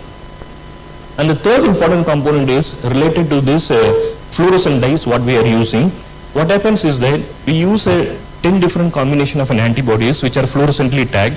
What is happening here is the excitation emission is excitation wavelength is different and emission wavelength is different. If you look at the emission wavelength, one of the wavelength from one particular fluorochrome is getting spilled into the another fluorochrome. That unnecessary signals coming from the adjacent channel we don't want. That unnecessary signal from the adjacent channel is called as an spectral overlap, or otherwise called as an spillover. The importance of this spillover is that it produces an false positive signals. This is a matrix of what we usually get it from the software. In order to overcome this spillover, we will be correcting for this spillover or the unwanted signals by a process called as compensation. That compensation can be performed by two different methods. Either we use a peripheral blood or we can use a commercially available kit. In our lab, we are using a peripheral blood because this is a costlier one to use. Right? So this is a raw data which is shown here. This is a negative signal, whereas if you see the positive signal, it is present diagonally. It is not falling into this y-axis, neither falling into this x-axis. That produces a difficulty in interpretation. Whereas if you do the compensation adjustment, what happens here is the positive signals getting crushed against this axis, which means that it is an overcompensated data. If you correctly do the adjustment and do the compensation, the center portion of this negative component as well as the central portion of this positive component should lie almost in the same line. That is called as a properly compensated data. So the three important components we have seen related to this instrument QC, that is one is compensation, previously the pressure adjustment was seen, and one more is the voltage adjustment which was seen. Then coming to the second components, because we are using so many reagents, the reagent QC should be in place. If you see, the register should be properly maintained for different type of reagents. Make sure that you received the reagent, what is the lot number, what is the pack size, how many sanctioned or not, when the vial was opened, what is expiry date, everything should be maintained properly. And if you see, the reagent labeling is of utmost importance, and at the same time you have to compartmentalize and keep the reagent properly so that you can able to identify it easily. This is related to the QC. And another important component is that most often the manufacturer recommends the antibody to be used at a higher concentration so that the positive and the negative signals will get separated clearly. But it may not be true always. But what we are doing is you validate what is the optimal concentration of an antibody, which may be the least value, but still you can able to differentiate positive and the negative signals. This principle is called as an antibody titration.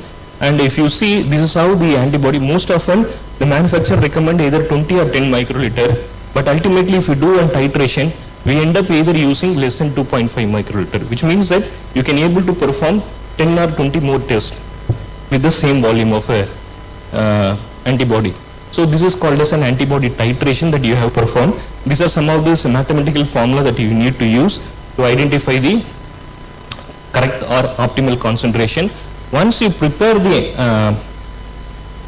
antibody titration, you are supposed to do an cocktail preparation. That means mix and keep everything ready. It ensures that this cocktail preparation ensures consistency, avoids the manual pipetting error, better accuracy in volume, and reduces the entire processing time. This is the importance of cocktail preparation. And again, a logbook has to be maintained with respect to the cocktail. How many of them are prepared, how many of them are used before time. This with respect to the process QC, there are different type of controls, but you need not use the entire control. In our lab, we use just an unstained control.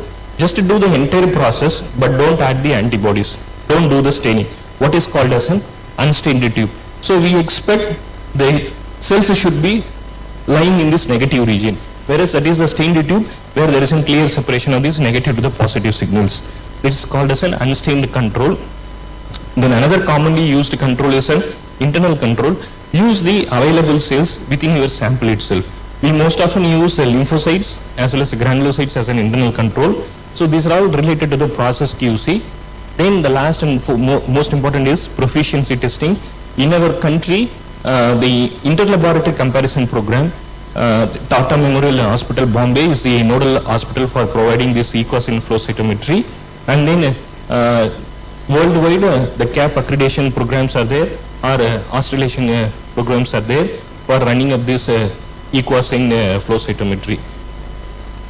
Some of the quality indicators what we use in our laboratory include turnaround time. Most often our report goes before 24 to 48 hours of sample collection.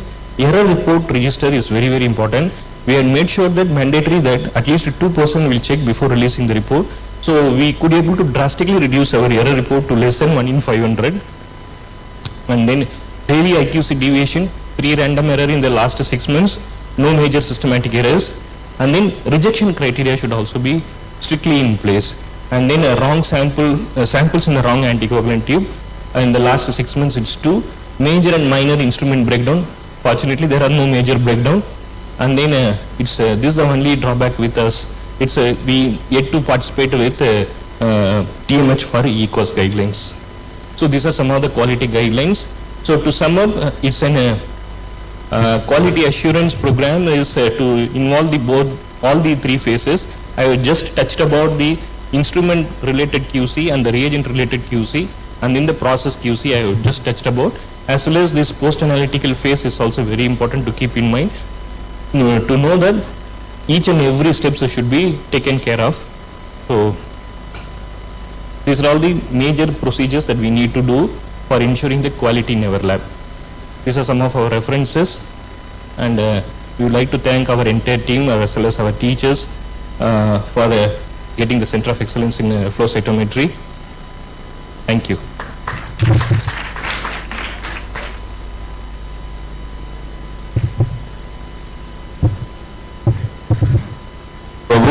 Yeah, thank you, Dr. Prabhu.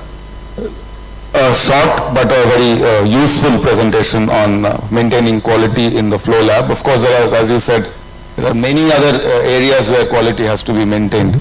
So I open the session for any questions or comments. Anyone has anything to clarify?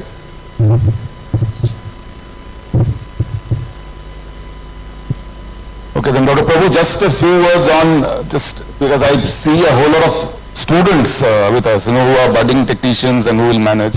A few words on the quality of basic pre-analytical error. You said that we have had episodes of wrong anticoagulant use. So just if you could highlight within maybe 2-3 minutes on the basic, how to process a sample for flow. I think that would be useful for the crowd. What anticoagulant to use, how much to take? So most often, if you take as expected, wherever the mistakes happen, 90-95% of the error in flow cytometry also happens in the pre-examination or in the pre-analytical phase. So the basic thing is you need to ensure how the sample has to be collected, in which anticoagulant it has to be collected, how it has to be transported, how it has to be stored, and how you will take out the sample until it is before tested. So all these procedures should be ensured first starting from the proper identification of the patient. That is the first and foremost importance. And you need to, whenever the sample comes to you, make sure that the label which is stuck onto the tube exactly matches with the same patient what you are going to test. That is one important thing. And then the correct history should be given properly in this requisition form, as well as you check for the anticoagulant tube in which the your lab is going to accept. In our lab, we use basically an EDTA tube. Some of the lab do accept with an heparin tube because that's an advantage. You can keep the sample for 48 to 72 hours for testing. That is one advantage. In our lab, we routinely use only EDTA. We don't accept with heparin, so that once it is transported, it should be reaching your lab within at least 2 hours from the sample collection area. And make sure that if it is a very shorter period of time, there are no necessity for using any transport medium as such. Some labs do recommend RPMI medium for transportation, but we don't recommend because it is everything will be done in-house. And then whenever there is a delay in testing is expected, you are supposed to do the storage at a proper temperature, preferably between 2 to 8 degrees Celsius. These are all some of these important protocols, and make sure that whether the sample is hemolyzed, whether the sample is grossly showing the presence of clot or not. But still we can be able to perform, but make sure that the sample is in a good condition to accept for an. These are some of the basic pre-analytical measures that you are supposed to look at it. Thank you, Prabhu. That sort of sums up the whole thing. Thank you very much. Thank you, sir. Thank you. Thank you. Thank you.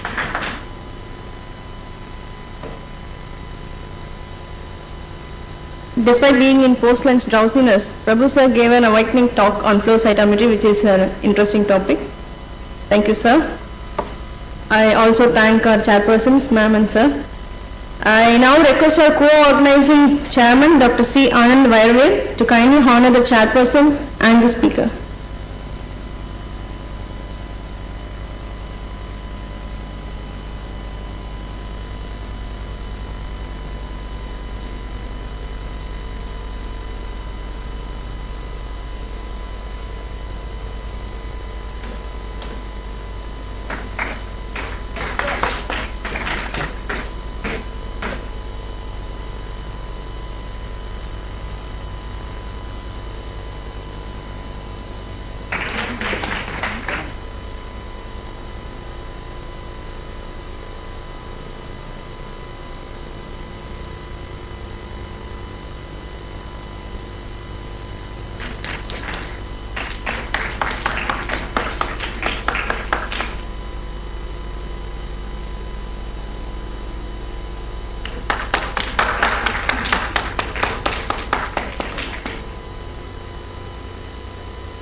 Thank you, ma'am. Thank you, sirs. Moving on to the next talk. The topic is CB-NAT, a boon for early. The chairpersons for this session are Dr. Rakesh Singh, Professor and Head Microbiology, JIPMER, and Dr. Rahul Gadotkar, Professor, Department of Microbiology, JIPMER.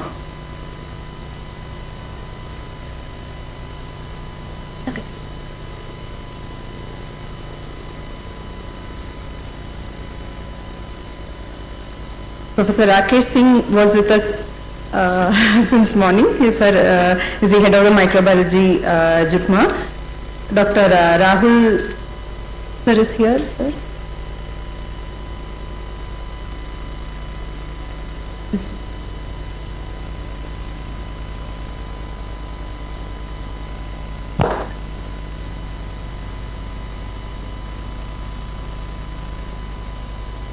You can start.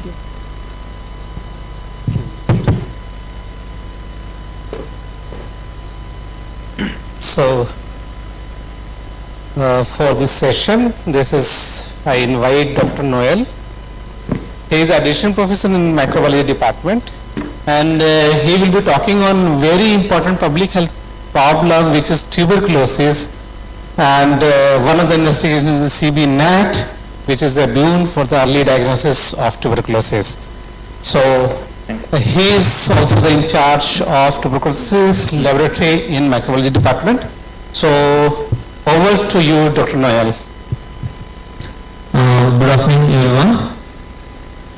So, as Dr. Rakesh clearly mentioned, it's one of the important topic of public health importance. And see, this is been a game changer in the diagnosis of tuberculosis. All of us here do know that for so many years, AFB smear has been the primary tool for diagnosis of tuberculosis. Okay, then we had the culture, but we all know the drawback of culture, the long turnaround time and the facility required for that. So because of that reason, for a long time, the diagnosis has been primarily dependent on AFB smear. And then we had various PCR or real-time PCR, both in-house developed as commercial kits for diagnosis of tuberculosis. But despite that, the program, that time when it was called as Revised Nation, learned that what if some false positives are there due to the bad practice in a particular lab, then the patient will have to unnecessarily take up drugs for a long period. So that was the main, there was other reason apart from the infrastructure and the technique which involves other equipment and other things. The cross-contamination was seen as a main deterring factor despite availability of various commercial kits as well. Okay, so that was the time when the CBN Act came. So what is special about CBN Act is, it's again, principally it's based on real-time PCR, but then it is completely automated. So each sample is processed in an individual cartridge like that, and there is a chance of cross-contamination carryover by using a same pipette from one sample to another. All those things are completely eliminated. And the other thing is, the technical person who has to do the procedure can do it very simply the way he or she is preparing a smear. It doesn't require much technical expertise, and it is easy to move it to various facilities without much infrastructure. Basic thing will be the AC might be required and UPS. Those are the two things required, and the initial purchase of the equipment. But on a day-to-day running basis, the technique is very simple. I will tell about that. So the technique is, so this answers all the concerns about the assay. So it is simpler, easy to perform, the chance of cross-contamination is eliminated, the complexity of test is tackled. So that is why this has been endorsed by WHO as well as by the national program.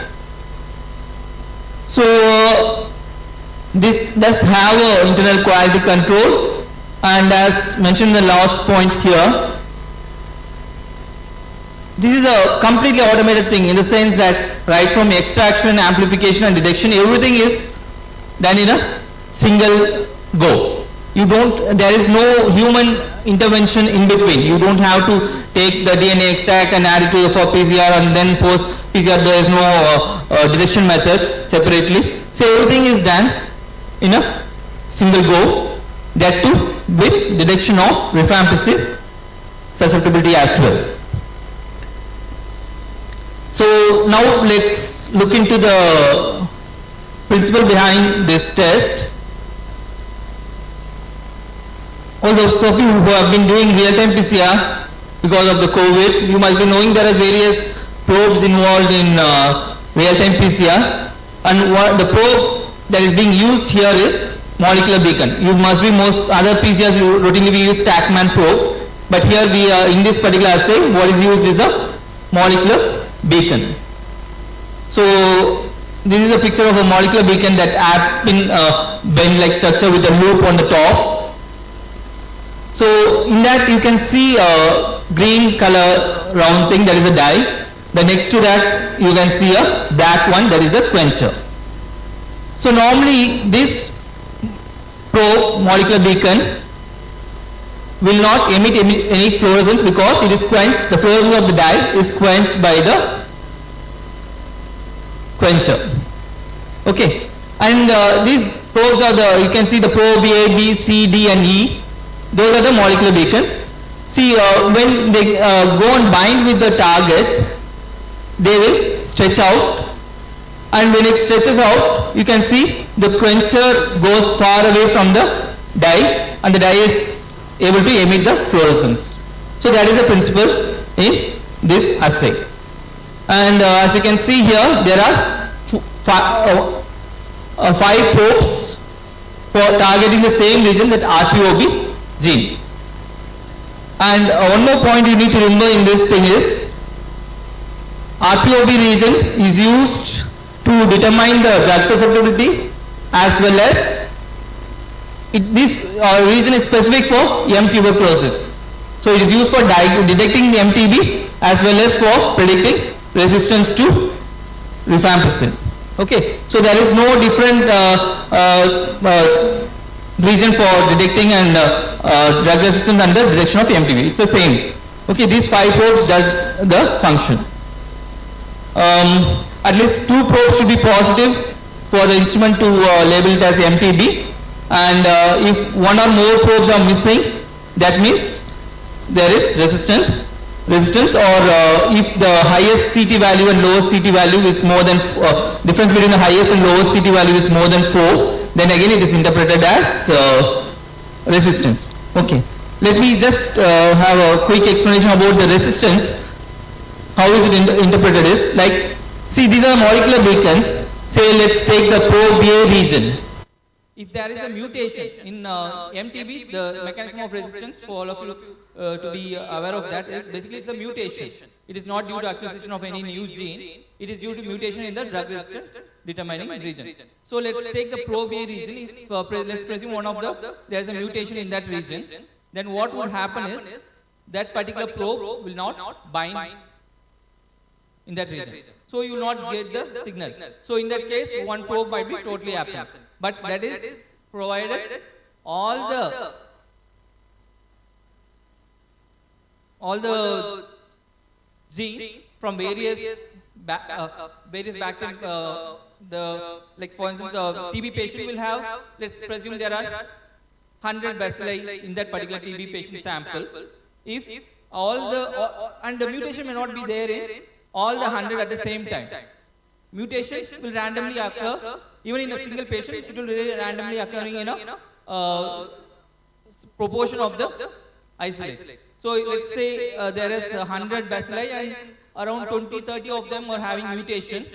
So the remaining will not have mutation.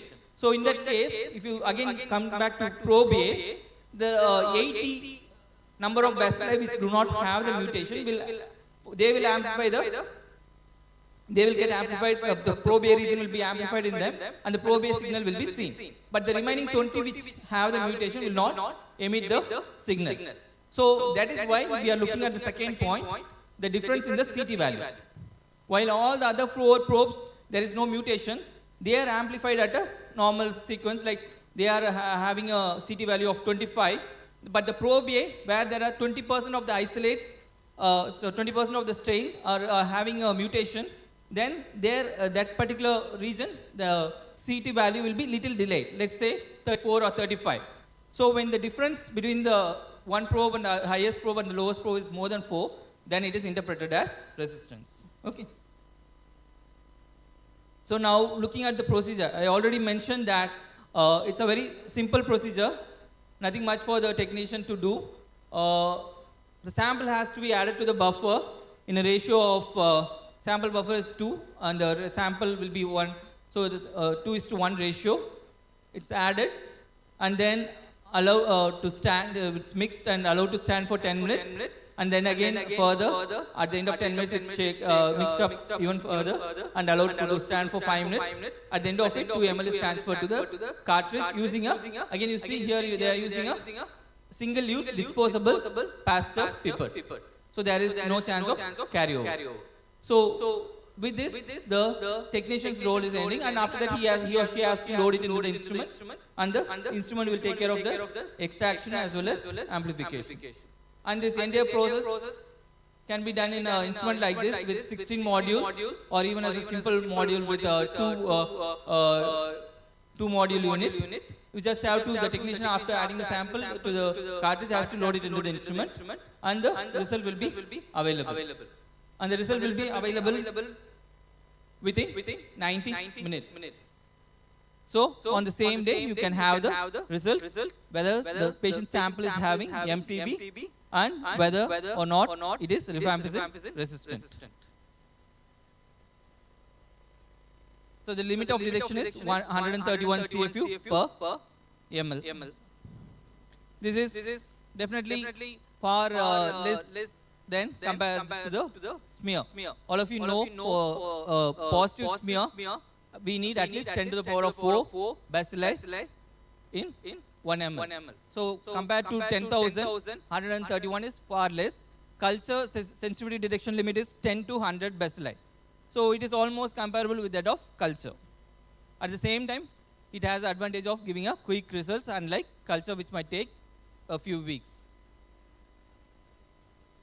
So this is again a report how the instrument, presuming the assay has been done, this is how the instrument will report. You can see MTB, it's written MTB detected. So when a positive finding is there, it is label flagged with a red color. And you can also see rifampicin resistance is also detected. If you notice here, all the probes except probe B are in 27 to, the CT value is 27 or 28. Except probe B, the CT value is 36.5. So definitely there is a difference in the CT value between probe B and the other probes. So that means there is some mutation in the probe B region. So that's why the instrument has interpreted it as rifampicin resistant detected. The same way here, if you see, here the MTB detected, but there is no rifampicin resistant detector, because you can see all the probes are having within plus or minus 1. 21 or 20 is the CT value for all the 5 probes. So there is not much difference. And we can also indirectly quantitate the load based on the CT value. So if the CT value is less than 16, the instrument will give as high, the load is high. If it is 16 to 22, it is reported as medium, 22 to 28 as low. If the CT value goes beyond 28, then it is reported as very low. So I did mention about the quality control which is incorporated into this cartridge. So it has probe controls as well as specimen processing control. First, let's look at the probe control. See, basically the function, I don't want to give in too much technical details about it. Basically, this is the function of the probe control, like to see the bead rehydration, PCR tube filling, is it working normally, and the probe integrity. Probe integrity is very important because the molecular beacon which is used in this assay normally should not emit any fluorescence at different temperature of the PCR, which is going to happen subsequently. So the instrument will check for the probe integrity, whether there is any increased emission of fluorescence even without the target being there. So that is what is being tested. The stability of the probe is being tested. So once this passes, only then the assay is done. Assay goes through. Okay. Otherwise the reaction will stop here and it will throw an error and you have to repeat it with a new sample. The next thing is specimen processing control. We all know in a PCR, real-time PCR, we include an internal amplification control, either from the sample itself or we add a customized control to see if there is any PCR inhibition. For the same purpose, we are having specimen processing control here within the cartridge. You don't have it in the sample, it is incorporated into the cartridge. Basically, the spores of Bacillus globigii is added into the cartridge. So when you add the sample, this also gets mixed up with the sample. And when the DNA extraction is happening, the spores will be broken down, and then the DNA will be extracted. And then amplification will take place. So this will give you a check that the DNA extraction was normal and the amplification was not inhibited. So that is the purpose of the sample processing control. Okay. As in most real-time PCR, see, we all know that, especially when we try to attempt multiplexing, we know that there can be competition, okay, between the different probes or the primers and other things, because when multiple targets are there, the reagents are limited, some of the things may not be amplified. So to avoid competition of the specimen processing control with that of the target, the specimen processing control is intentionally kept at a lower level so that it will amplify only after the CT value of 25 or 27. Okay. So till then, a chance is given for the actual target, that is MTB, to amplify. And if it is not getting amplified, then the specimen processing control, which is in a lower level, that will get amplified and you will get the reaction. So once you understand that, you can easily interpret that specimen processing control it has to be positive always when the target is negative. But in another situation, when the target is positive, like for instance, MTB is being reported as positive, sometimes we might see the specimen processing control can be negative as well, because already all the reagents have been utilized by the targets. Okay, the 5 targets which we are detecting, so those will be utilizing the all the nucleotides. So it can be, SPC can be negative or positive. So SPC being positive is very essential only if the target is negative. If the target is positive, we need not bother about the positivity of specimen processing control.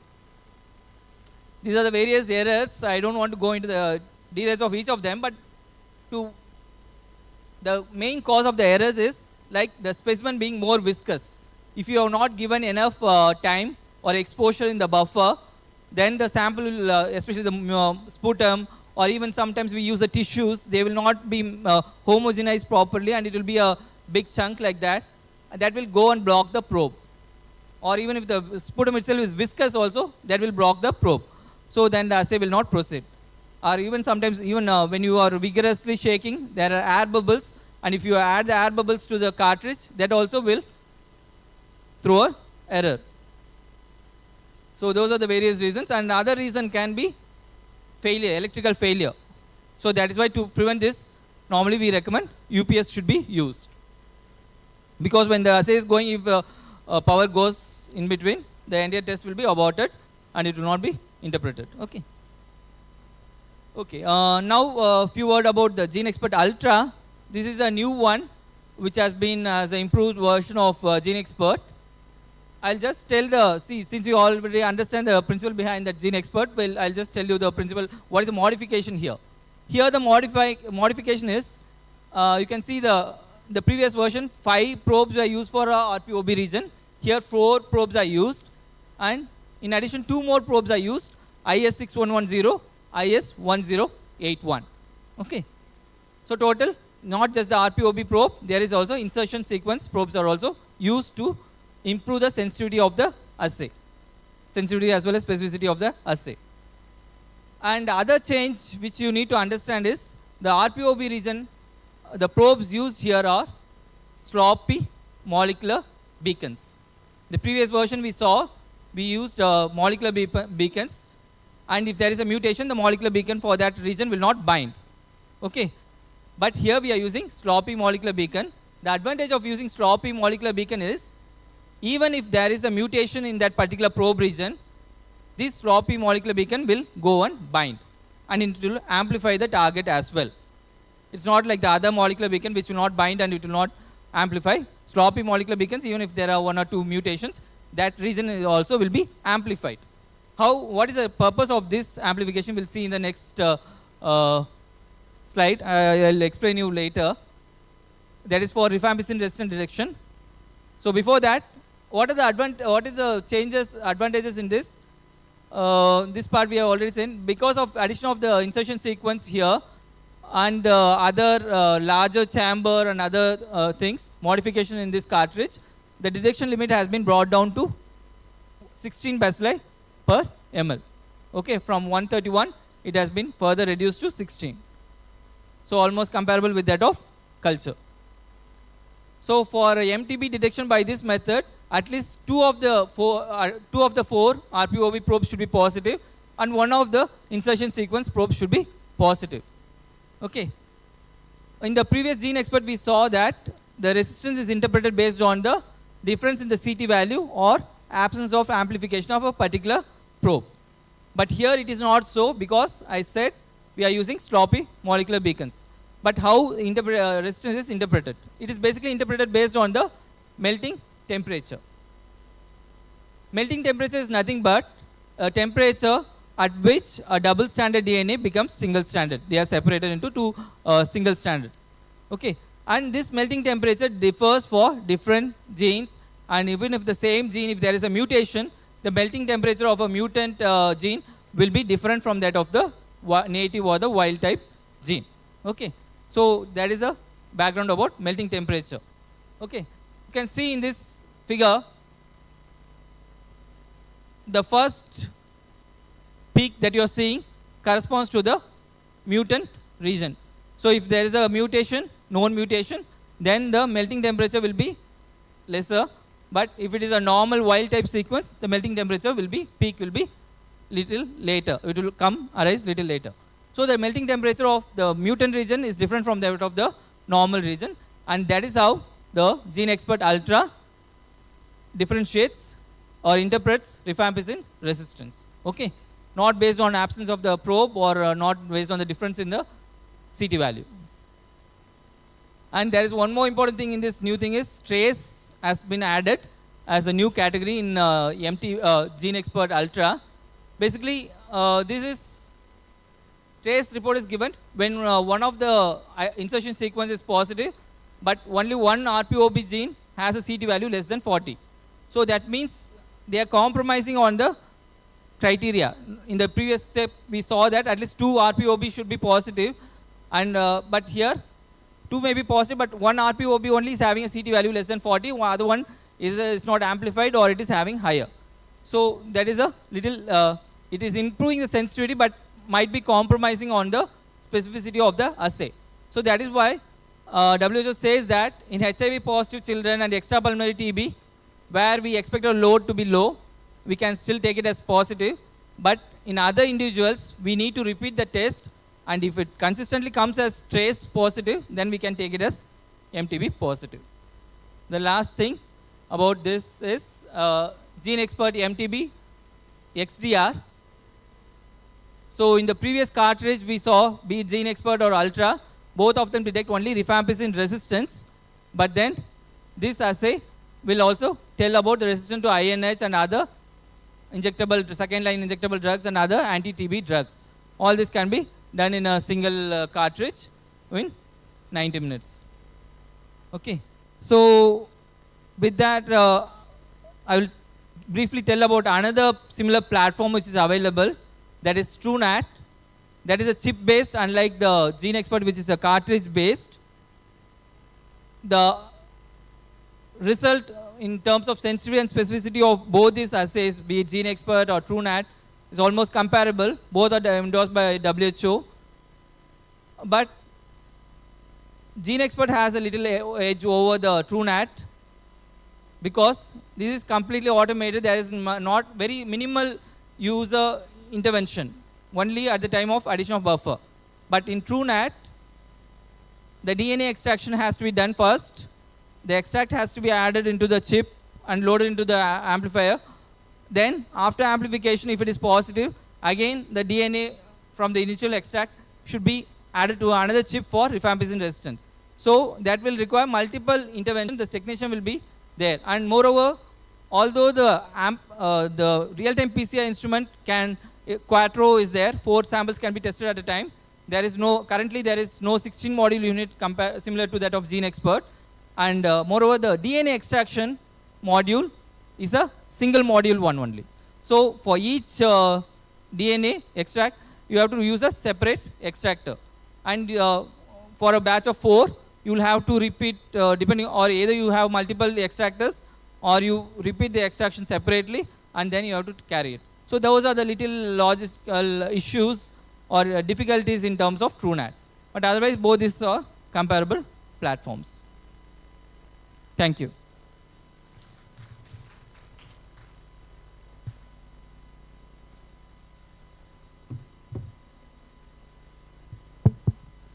Thank you, Dr. Noel, for describing the CVNet in detail, the principle, the quality control, the uses of the CVNet, and in addition, you have also discussed the difference between the TrueNet and the GeneXpert.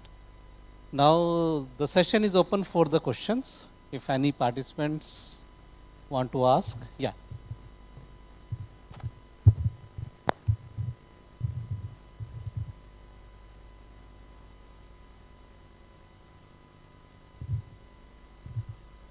Thank you, sir, for the nice presentation. And I just wanted a few points on the previously treated cases, this being a diagnostic test for TB. Few points on where the bacteria is not viable in the sample. So a few points might enlighten the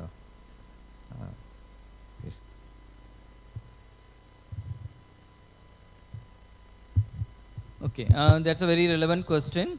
The thing is, CBNAT, be it GeneXpert, the CBNAT or the TrueNat, either of them cannot be used for follow-up.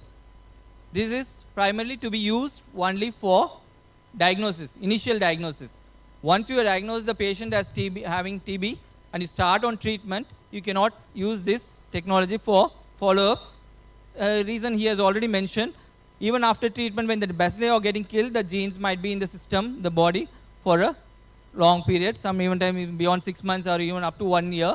So when you use this for follow-up, you will be falsely under the impression the patient does not respond to treatment, and you might end up changing the regimen. You will be concerned about treatment response, but actually it's misleading. It's not the right thing. So if you are concerned about follow-up and treatment response, you have to either use smear or culture. Those are the two techniques. We cannot go, not just TrueNat or CBNat, any other molecule, even in-house PCR or any other, all these molecular methods have the inherent limitation that they can detect even the dead but not viable bacilli as well. Okay.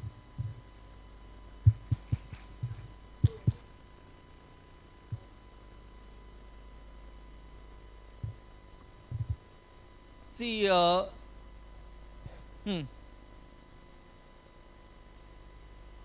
See, that's what I said. We cannot use this because it can be positive. Even if the patient, see, you take two patients, hypothetically take two patients, one patient who is responding to treatment, other patient who is not responding to treatment due to resistance.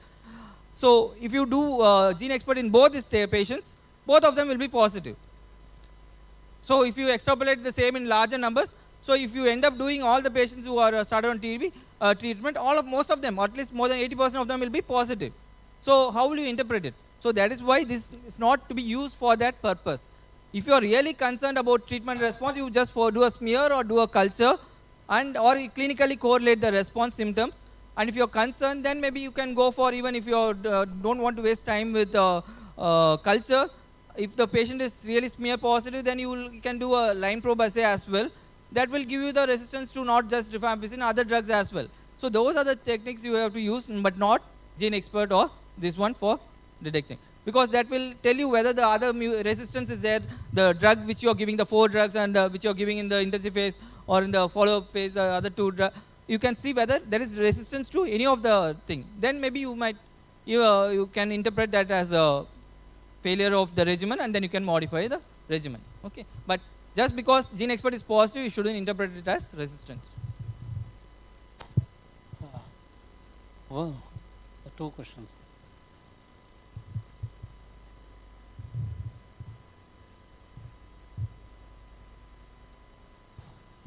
Hello. Thank you, sir. Your lecture on about rapid diagnosis of tuberculosis by CBNat with the permission of the chair. So, sir, we are representing from National Tuberculosis Institute from Bangalore. We are a member of ICMLS also. And to add to it, just regarding the program-wise, with the permission of the chair, we would like to add a few just to bring the awareness. Here, most of you, our students are here. And here the tuberculosis we are in the era of TB, NTEP, National TB Elimination Program. RNTCP is revised now. We are in NTEP, National TB Elimination Program. We are working under the Prime Minister.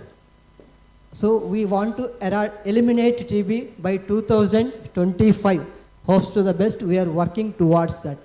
So here, just every patient here in Government of India, see, because we are representing from the Government of India Institute, so every patient must registered in, there is a database called NICSHI, and every patient undergo testing, every smear positive tested patient undergo testing for rifampicin as with CBNAT, and also other isoniazid and second line drugs also are in the pipeline.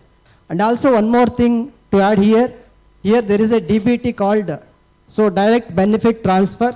Every patient who are enrolled in the NICSHI program, Government of India, so every month 500 rupees, nutrition point of view, he will get some amount also. So we have, from the Government of India, we have all the facilities. So there is a free diagnosis, and there is a, as sir said, it is a prolonged treatment. It requires minimum 6 months to 18 months prolonged treatment time is required. So the treatment, everything is free of cost, and even the patient is also get benefited with other nutritional support with some additional support by money. So please bring the awareness, because we all our students are here. So we are working on in National TB Elimination Program under our Prime Minister Modi. So we will try to detect the patients as soon as possible. Thereby we can help to cut the chain of transmission. Thereby we can help the nation towards eliminating the tuberculosis. Thank you, sir. Thank you, because tuberculosis is a public health problem, so therefore the Government of India has also introduced that program, right? But right, so sir, please, last question. This is. Hi, Dr. Joseph. I'm Dr. Sren from PGH Chandigarh, and since we were doing the CBNet for during the COVID era, so could you enlighten regarding the quality control? Like, since we know there is a few chances to have the false positivity in CBNet instead of real-time PCR. So if you can enlighten something about the CBNet quality control point of view, do we have some standards for the tubercular, something external quality control I'm talking about? Yeah, actually, we can use controls like one of the NTM strain, I am not able to recall, in addition to known ATCC MTB. So these two can be used as a external quality control. Actually, I didn't intentionally put that in the slide, but it's not routinely. But if you are concerned about false positive or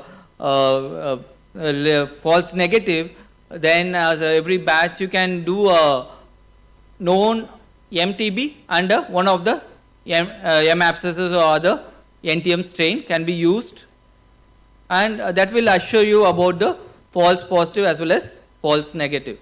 Okay. Yes, sir. Thank you, sir. Hello. There is one simple question in my mind. As you told that once the patient is diagnosed using CBNet, then further it should not be used, or it is not used for any prognostic value. Not prognostic value, not follow-up for treatment response. Anyway, but as per TB eradication program, suppose the patient starts getting treatment today, they recommend that after 2 months again you should go for CBNet. Why? Not CBNat. You have to do a smear or a culture. Sir, I think there is an update. Like the CT value, like it's totally based on the CT values. CT value, if you have the baseline, you can go. Real-time PCR, I'm just talking about that. Follow-up case, in case of follow-up, usually what happens, like CT values used to be prolonged once the virus is inactive, or there is a, there is a treatment response. So on the basis of the CT values on the graphs, we can interpret whether this is on the active phase or it's on the decline. Yeah. So on the basis of treatment response, sir, I would like to add on, we can see it.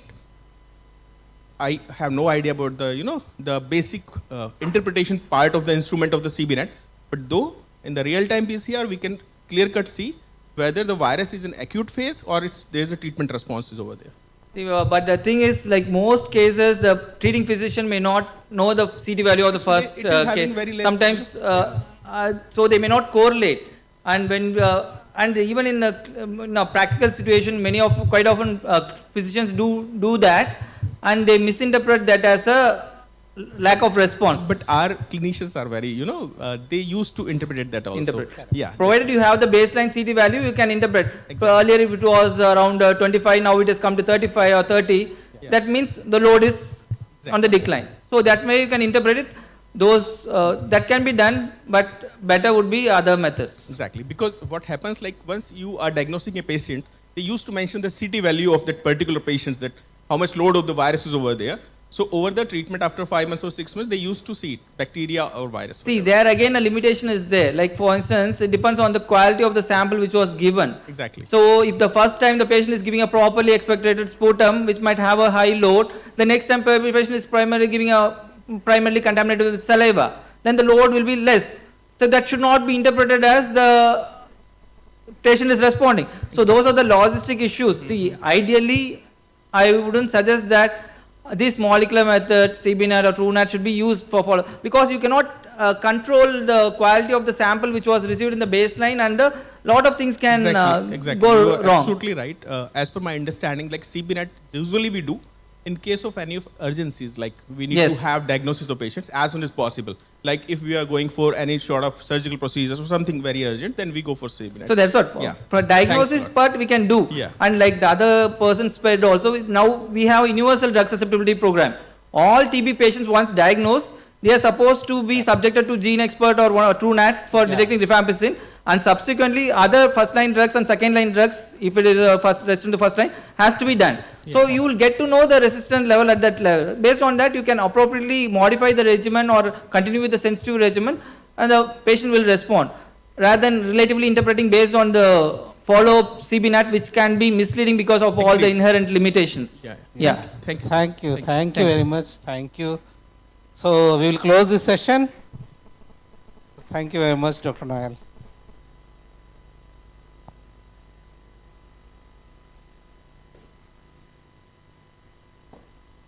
Thank you, sir. I invite Dr. S. Kandasamy, our retired scientist, Department of Biochemistry, JIPMA, currently Professor of Biochemistry in SLIMS, Pondicherry, to present the certificate to the speaker and chairperson.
An announcement for the students who are participating in the Techno Quiz. It starts at 4:30 in the community hall.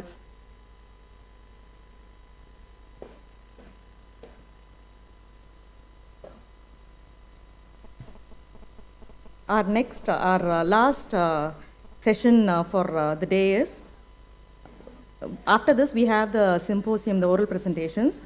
This is a talk by Dr. Preeti Chauhan on the innovative uses of information technology for laboratory management.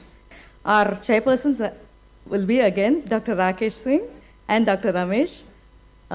Both of them have already been with us from morning in chairing so many of our sessions. They don't need introduction. You're all very familiar with them. Dr. Rakesh Singh is the head of microbiology in JIPMA, and Dr. Ramesh is professor of biochemistry in JIPMA.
So very good afternoon. Again, we proceed on to the scientific session, and another next session is taken up by Dr. Preeti Chauhan. She is the professor of biochemistry at Lady Hardinge Medical College, New Delhi, and she will be talking about innovation, a very interesting topic. It is innovation of information technology for laboratory management. So, because we are running short of time, we have already briefed about Dr. Preeti Chauhan. So, I request Dr. Preeti Chauhan to proceed with the session. Thank you very much, sir. And I am thankful for the organizing team for calling me for the session. And I must congratulate all the organizing team for putting up such a great show, ICMLS. And this is my second time for presentation in the ICMLS, and I am feeling very excited, and it's a proud privilege for me to present the lecture over here. So after the heavy session by the Dr. Noel, and mine will be very light, and I hope you will be enlightened with my topic also. So this is innovation of the information technology for laboratory management. So what do you understand by the information technology?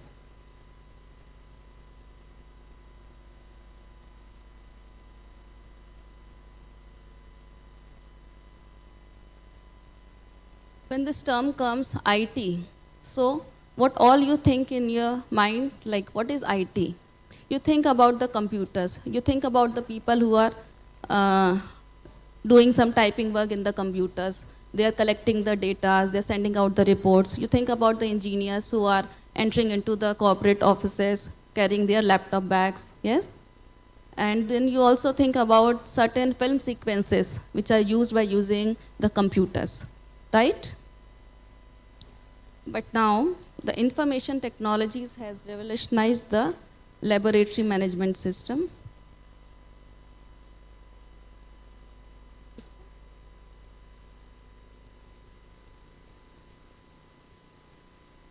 Thank you. So now the information technology as such has revolutionized the health information systems. We all know, I'll be talking basics here in my lecture. So almost the 70% of the diagnosis, we all know they are based on the laboratory. Whatever reports we are generating in the lab, based on that, the 70% of the diagnosis given by the clinician is dependent on the pre and paramedical fields now. So laboratory management, we all know, we have been talking about this since morning that it is starting. Silence, please. Girls, settle down, please.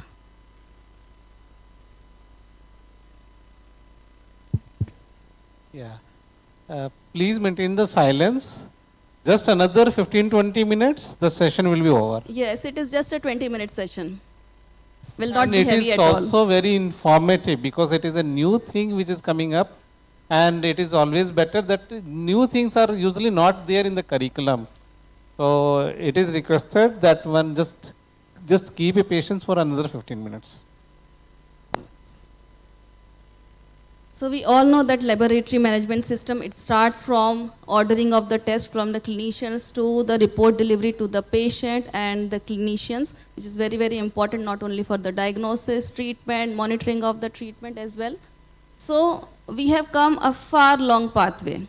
We have jumped all the way from the manual labeling system to the record keeping until we have the introduction of the computers in our laboratory system.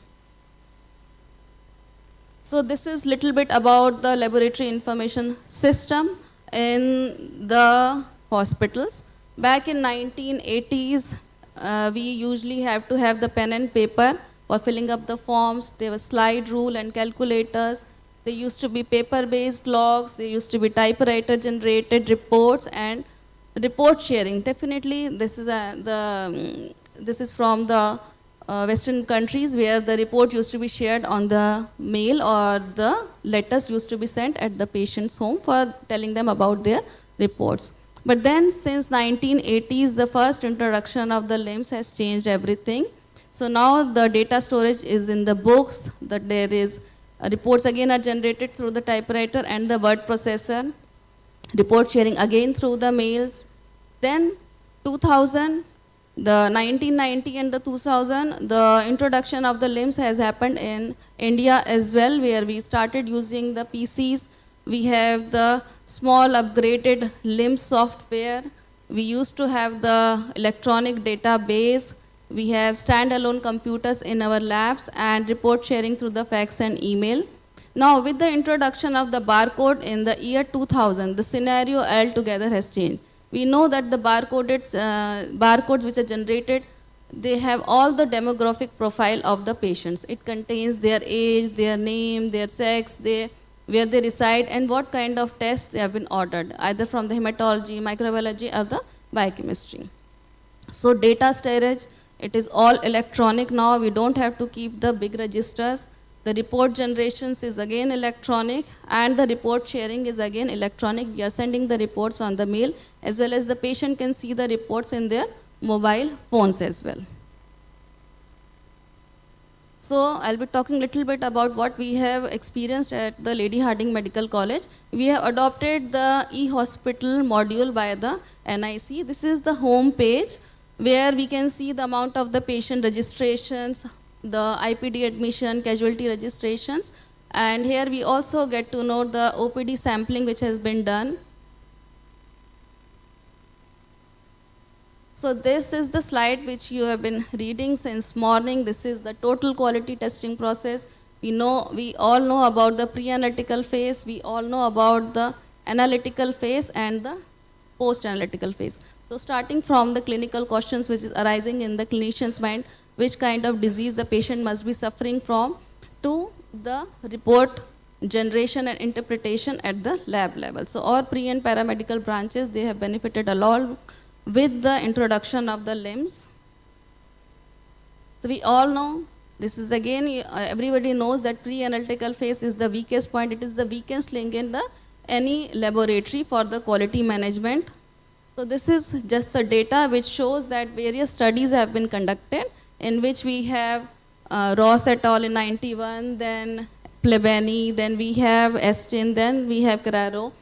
In all these things, which is the common thing which you notice, that almost 70% of the errors which are occurring are in the pre-analytical phase. So this is a confirmed study in which we have the pre-analytical phases, which shows that the maximum errors are occurring in the pre-analytical phases. So how this LIMS is improving upon the pre-analytical phase?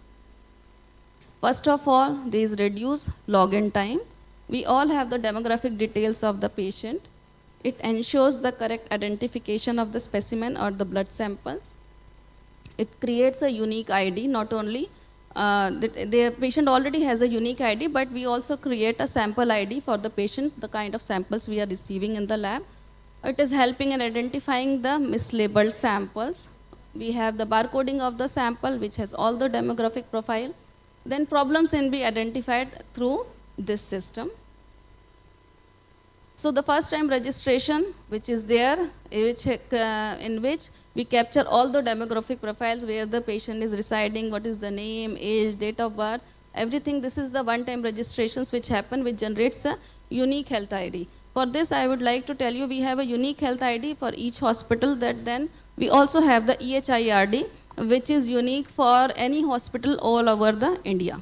So wherever this e-hospital module has been adapted by the NIC, there are two identification numbers. One is the unique ID, which is particular for any hospital. Then EHID, which is particular for that patient all over India, wherever this e-hospital module is being adopted.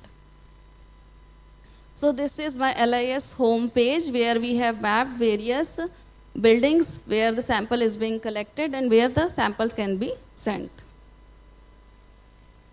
Then here we can see the test ordering, how we can order the test for the biochemistry, hematology, microbiology. This is the barcode which is generated, which has the UHID as well as the sample ID. Then in the pre-analytical phase, what all you want to mention? whenever we do not reject the sample in our government institute, for us every sample is precious. But we have certain issues with the samples, the kind of samples we receive in the lab. So we can mention there the pre-analytical errors. These can be hemolysis, lipemics, less volume, or they could be leakage, the samples appear secteric, the samples not labeled correctly. All this we can mention in the pre-analytical phase whenever the sample is arriving at the labs. So during the analytical phase, how the LIS has helped? It has assessed in management of the workload and basically there is interfacing of the instruments. Interfacing is like there is in between talking of the instruments from where the reports are captured, generated, and they are transported to the main server, that is the e-hospital server. And e-hospital server is storing all the reports on the cloud. So there is no way our data can be lost. Usually we know that the data cannot be lost if it is on the cloud system. So in the analytical phase, the LIS is helping in the management of the lab services. It reduces the transcription error from the instrument. It is definitely assisting in the quality control management. Definitely LIS has impacted every process of the workflow starting from the pre-analytical phase to the analytical phase, where we have the instrument interfacing and the quality assistant reports. So this is how a report at my Lady Hardinge Medical College looks like. Here we have the reports which is generated. Then in the post-analytical phase, we have the validation of the results, we have the auto alerts, we have the critical alerts. The focus is on submitting the reports to the patient as well as the clinicians. We have the long storage of the reports basically on the clouds by the e-hospital. So this is how the abnormal or the flagged report looks like. So this is the final verified report. Here you can see what time the sample is being collected, what time it has been received in the lab, and what time we have delivered the report. So we have the initials from the technologist, we have the final signature by the specialist, and then we can also add up our comments in the remarks section. Okay, so this is the final report which we can see in our college. By the end of the day, we can know how much samples have been collected and processed in the biochemistry, hematology, as well as in the microbiology section. So not only the LIMS has helped in the laboratory management in the pre-analytical, analytical, and post-analytical phase, it has helped in the reagent inventory as well. The daily QC maintenance has improved, as well as the ICAS. The Z scores has improved a lot.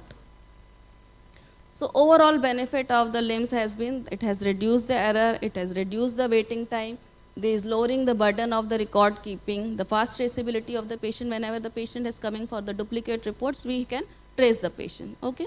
So there is ease of generation and dissemination of the reports, is ability to view and analyze the cumulative trends. We are sharing the data with the NCDC also, where they are checking the trends whenever we are seeing any, like the dengue cases were rising, so we were sharing the data with the NCDC, so they could collect and view our data also. So now this is all about the LIMS. Now one more thing which is upcoming is now artificial intelligence. So whenever we are starting any new biomarker in our lab, so how do we start? It is not that, yes, PCT has come up, let us start the PCT in our department. The BNP is the new test that has come up, let us start the BNP. Why we are doing this test? There is a randomized control trial. We are studying on the patient population that why we should do the procalcitonin in our lab, why we should be doing the pro-BNP in our lab. The reason being, what is the role of the PCT? We can differentiate whether the patient should be initiated with the antibiotics or not because of the rising trend of the antibiotic resistance. The BNP is again telling us about the edema in the body because of the heart failure or the respiratory distress. So randomized control trials has been the gold standard for seeing the results. So basically we are studying any test or any procedures first in the study population, then we incorporate through the randomized control trial. But in this era of evidence-based medicine, what is happening? We are generating lots and lots of data, yes? We are getting the data from the patients, we are getting the data from the files. Now we have started with the proteomics, we have started with the genomics, we have started with the gene expression. We just collect the sample of the blood, we just collect a sample of the stool or the urine. We can know about the gene expressions, what kind of disease they are going to present in the patient. We can know whether the patient will suffer the cancer or not. See, all these things are happening. So basically we are entering into the era of the big data. We have lots and lots of data, but how do we process that data? So that is the point where the artificial intelligence is coming into the place. The artificial intelligence is basically preparing the predictive tools. We just have to answer question the right question from the artificial intelligence. We have different types of artificial intelligence right now. We have machine learning. We also have deep neural network. So right now we are in the era where we are putting up lots of data. We are collecting data from lots and lots of controls and the patients, and then we are putting up in the artificial intelligence. NMC Inspector for MBBS and MD or MS. He has received Certificate of Honor by Anatomical Society, KGMC, Lucknow. Dr. N. Siddharaju is a Professor Senior Scale and former HOD of Pathology, JIPMA. He had worked at MAMC, New Delhi from 1997 to 2002. His field of interest is cytopathology. He has participated in various national and international conferences and has more than 135 paper publications and 1 textbook chapter. He has served as an executive committee member of IAC and he is editorial board member of the Journal of Cytology. He is also the reviewer of various national and international journals. Thank you, sir.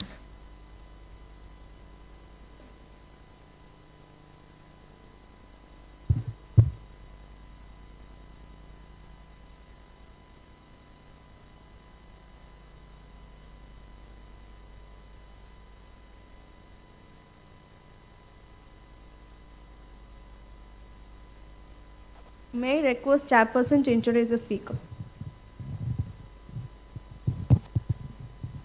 Thank you very much. First of all, I would like to say big thanks to the organizers for putting up such a nice show and making JIPMAR proud at the national level. I have attended so many ICMLS meetings, but I find it very extraordinary and everybody on the toes. So it is a moment of proud for the JIPMAR. My friend Pankaj Kaul and other people coming long distances to this our beach town. Thank you very much. And our young speaker, I now hand over mic to Dr. Siddharaju. He will introduce our young dynamic speaker. I'm so happy to introduce our dynamic and an excellent cytopathologist, Dr. Debashish Gochait. Currently he is working as additional professor of pathology at JIPMA, and he has more than 150 publications in index journals in cytology and histopathology. He has done his postdoctoral fellowship in cytology from PGI Chandigarh, and he has conducted some more than 10 workshops on cytology, nephropathology and dermatopathology. I request Dr. Debashish to continue with his talk. Thank you, sir. Good afternoon, everyone. Good afternoon, everyone. Very good. So how many are students there? Students and okay. So thank you, sir, for the nice introduction. Both are my teachers also. So I feel really proud to speak in front of them. So it's a very basic talk. It's a very basic orientation to cytology kind of talk where I will be like, can I know how many are exposed to cytology lab? How many of you are working or exposed to cytology lab? Okay. So some of them are there. I am so happy. So it's a very basic talk, very brief talk, and I will be covering only 15 slides. So just bear with me. And the senior pro people can just excuse me. This is a very basic just to orient you regarding the updates that has happened in the field of cytology. The senior professors may be, or the senior practitioners may be aware of it, but for this is mostly for the junior people, okay? So if you see this picture, so right button, pointer, Okay. So if you see all this above, that is written 0, 1G, 2G, 3G, 4G, what does that tell us? Any of you using a 2G or 3G mobile? Any of you? No. So most of you would be using a 4G or 5G mobile. No, that tells us that we are updating ourselves or we are upgrading ourselves with whatever technology is coming, right? Similarly, in our practicing field also, we will have to upgrade with the newer technology. And we know in especially diagnostic departments like path, micro or biochemistry, the tests evolve very fast. Today something is diagnostic modality and tomorrow the diagnostic modality of choice is something else, right?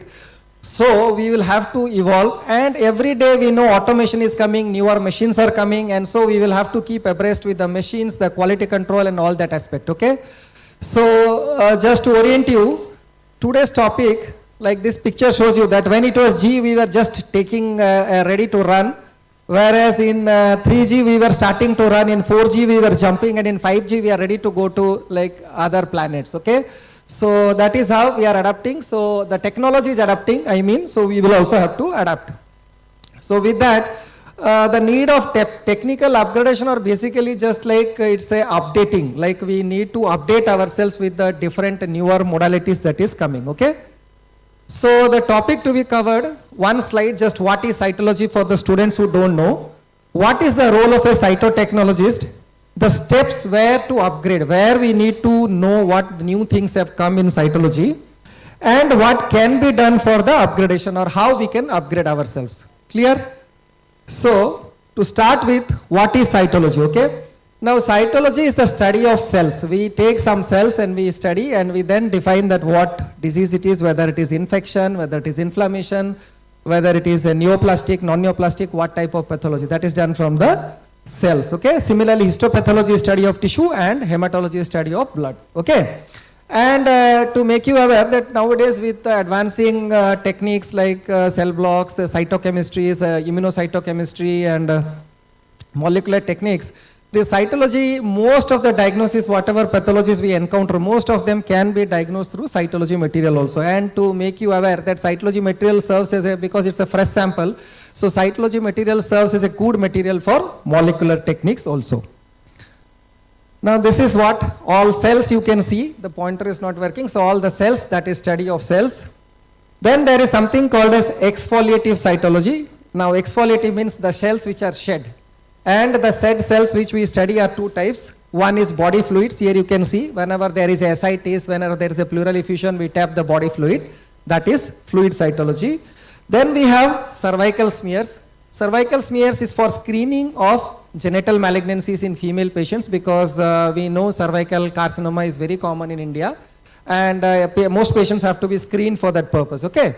So cervical smear is another exfoliative cytology, and then we have the last is the fine needle aspiration cytology. So these are the 3-4 modalities by which or like you can say the most important aspects of cytology. One is FNSE, other is body fluids and cervical smears. Now you will be wondering what is the role of a technologist, that everybody knows. I will not speak of it, but one thing I will try to give credit to the technologist is that the technology people or the technologists are like background music. So if you see a nice music or a nice movie song where the hero and heroines are like jumping and dancing, you like the song, then you will appreciate the hero and heroine, but nobody appreciates the background music, okay? So if my technical person does not give me a good smear or good stain, I will not be able to make a good interpretation, right? So it is very important. Or there is a mismatch of slide or the quality control, pre-analytical, analytical, many aspects where our technical persons are involved. So the technical people should take pride that they contribute so much, almost like say 40-50% into the patient diagnostics, okay? So collection and triage, preparation and then handling of different equipments that we encounter. Then interpretation that most technicians don't do, but like people who are trained or cytotechnologists or people who have done a MSc in cytotechnology or MSc in pathology, they are like, we also conduct a MSc program where we train our MSc students to screen. They are able to screen at least benign versus malignant, right? Then digital pathology, that is another new aspect where even the technologist can play a role. So we will go one by one. So steps where upgrading is required. So when we talk about collection, there is something called as ROSE, rapid on-site evaluation. Okay, rapid on-site evaluation. Now this involves rapid staining. This is done at the site of procedure. At the site of procedure, nowadays lot of interventions are done, guided FNACs are done, like in pulmonary medicine, endobronchial ultrasound guided FNAC, in medical gastro it is endoscopy ultrasound guided FNACs, in radiology it is percutaneous, so a lot of guided procedures are done. So we do a rapid on-site evaluation, and in rapid on-site evaluation we have to assess whether adequate material is there or no, and if adequate material is there, whether we need to collect for ancillary methods. Now why I am stressing on this, in many of the centers, here for the ROSE purpose, it is the technologist who goes or the cytotechnologist who's done this rapid on-site evaluation if a pathologist is not available, okay? So in our center, the junior residents go, but in many centers, the cytotechnologists go to assess this ROSE. So this is something where the technologist can help us. And if you see this picture here, then here what the cytotechnologist is doing, that if you are not able to interpret, the cytotechnologist stains the slide or rapidly stains, that is called as rapid staining, and will focus those images through high-speed internet for somebody sitting at the other end or the pathologist to interpret the images, right? So that is where even in digital pathology or in, like you can say, ancillary testing or to collect material, where a technologist can play an important role. Then coming to the preparation. Now conventionally we know, like in all cytology lab they will do MGG, PAP or HNE. These are conventional stains or conventional preparations on any smear and all those things, right? So, but there are some additional techniques, like say this is a ocular imprint cytology where it is done. This is a PAP plus PAS, PAP plus PAS. So this is a modified PAP stain where PAS stain has been applied on the same sample. This is done on a filter paper. Okay, this is a filter paper which has been stained and which has been like made transparent in order to the cells to see. So the PAP stain highlights all the epithelial cells, whereas the PAS stain highlights the goblet cells or the mucus secreting cells. So this is a newer technique or newer stain, so somebody should know about it. Okay, that is just. Then comes cell block. Now many of you who are practicing in cytology labs must be knowing what is cell block. Cell block is just it's like collecting the microbiopsies, or it's like collecting the fragments, tissue fragments, whatever comes in FNAC, or from body fluids. If you have a pellet, whatever sediment pellet is there, that what we process it as a microbiopsy. We process it as a microbiopsy. That is called as a cell block. Now cell block has many advantages in the sense we can do a lot of markers. Now this above are the smears and below you can see that is a cell block, okay? That is HNE stain and that is a cell block. Now the cell block has the advantage that we can do lot of IHC markers on the cell block. We can do special stains. Also we can do all kind of molecular testing that can be done on a small biopsy. That is how. For example, if a patient has a lung carcinoma and has pleural effusion, so that pleural effusion fluid can be taken, sedimented, a cell block can be made, and all diagnosis of that malignancy, categorization, characterization of that malignancy can be done from the body fluid itself. You need not take a biopsy for that patient. So that is the kind of advantage that we have with cell block. So somebody has to know what it is, cell block, and what are the advantages of cell block. Then comes immunocytochemistry. Now immunophenotyping, already we have spoken, or one session was taken on flow cytometry. That is another method of immunophenotyping where antibodies are used to decide what is the origin of the cell, or what is the which cell is the primary thing from where the tumors are coming. Like for example, a carcinoma will be different. A sarcoma arises from mesenchymal tissue. Hematolymphoid, a lymphoma will arise from lymphoid tissue, and all these tumors will have different therapy. So we need to categorize them into different subtypes, and for that we need these immunomarkers. Now immunocytochemistry means when we do the markers on the smear or on the cell block. Now many centers people will be doing IECC markers or immunocytochemistry markers on the cell block, but immunocytochemistry is quite possible even on the smears. We do it regularly in our institute. That works very nicely, and almost all the markers are standardized for being performed on the smears. Only thing you have to take care is that you have to standardize it before you start interpreting and reporting on the smears. So here you can see the first image is that of a smear. The first image is that of a smear where a marker has been done, and the second image is that of a cell block where a marker has been done. So So both are cytology material, and most markers for us work on the smears. Then comes flow cytometry that Dr. Prabhu already spoke extensively. This is another modality of immunophenotyping where we decide what type of leukemia, what type of lymphoma. So you must remember that this flow cytometry not only has applications in hematology, in cytology material also we can apply flow. Like we can do a FNSE from the lymph node and we can run a flow.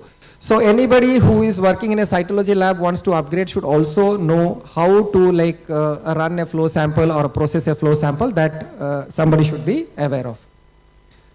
Then comes molecular techniques. Now molecular techniques are trend for last 5 years. Wherever you go, you will hear molecular techniques. And these are of late a trend everywhere, right? But they also help us to categorize as well as characterize certain tumors and to decide which type of therapy will be beneficial. First of the molecular technique is a FISH. Again, most of you, there is not a histo talk, so I am collaborating, putting both things together. Now FISH is a testing that is mostly done on, you can say frozen, that is paraffin fixed tissue. But it can also be done on smears or on cytology material. So a technical person has to be aware how you can process a cytology material for a FISH testing, okay? Then comes the FISH microscope, and that is a FISH slide. This is just to make you orient you that one technical person has to abreast with the newer techniques that is coming us. Then there is something called as polymerase chain reaction, PCR, that is done everywhere. Dr. Noel spoke so much on it. So somebody has to be aware of this. Now the applications are the same, whether it is micro or you are doing it for a pathological purpose. The applications, the techniques are the same. The applications may be little different. So the PCR, the machines have evolved. We have a droplet digital PCR in our institute, which is a high-end one. And we do testing for molecular testing for lung carcinomas as well as breast malignancies. Okay. Then there is next gen sequencing. That is a very high-end thing. So people who are interested can read more about it. I will not go in detail of it. Okay.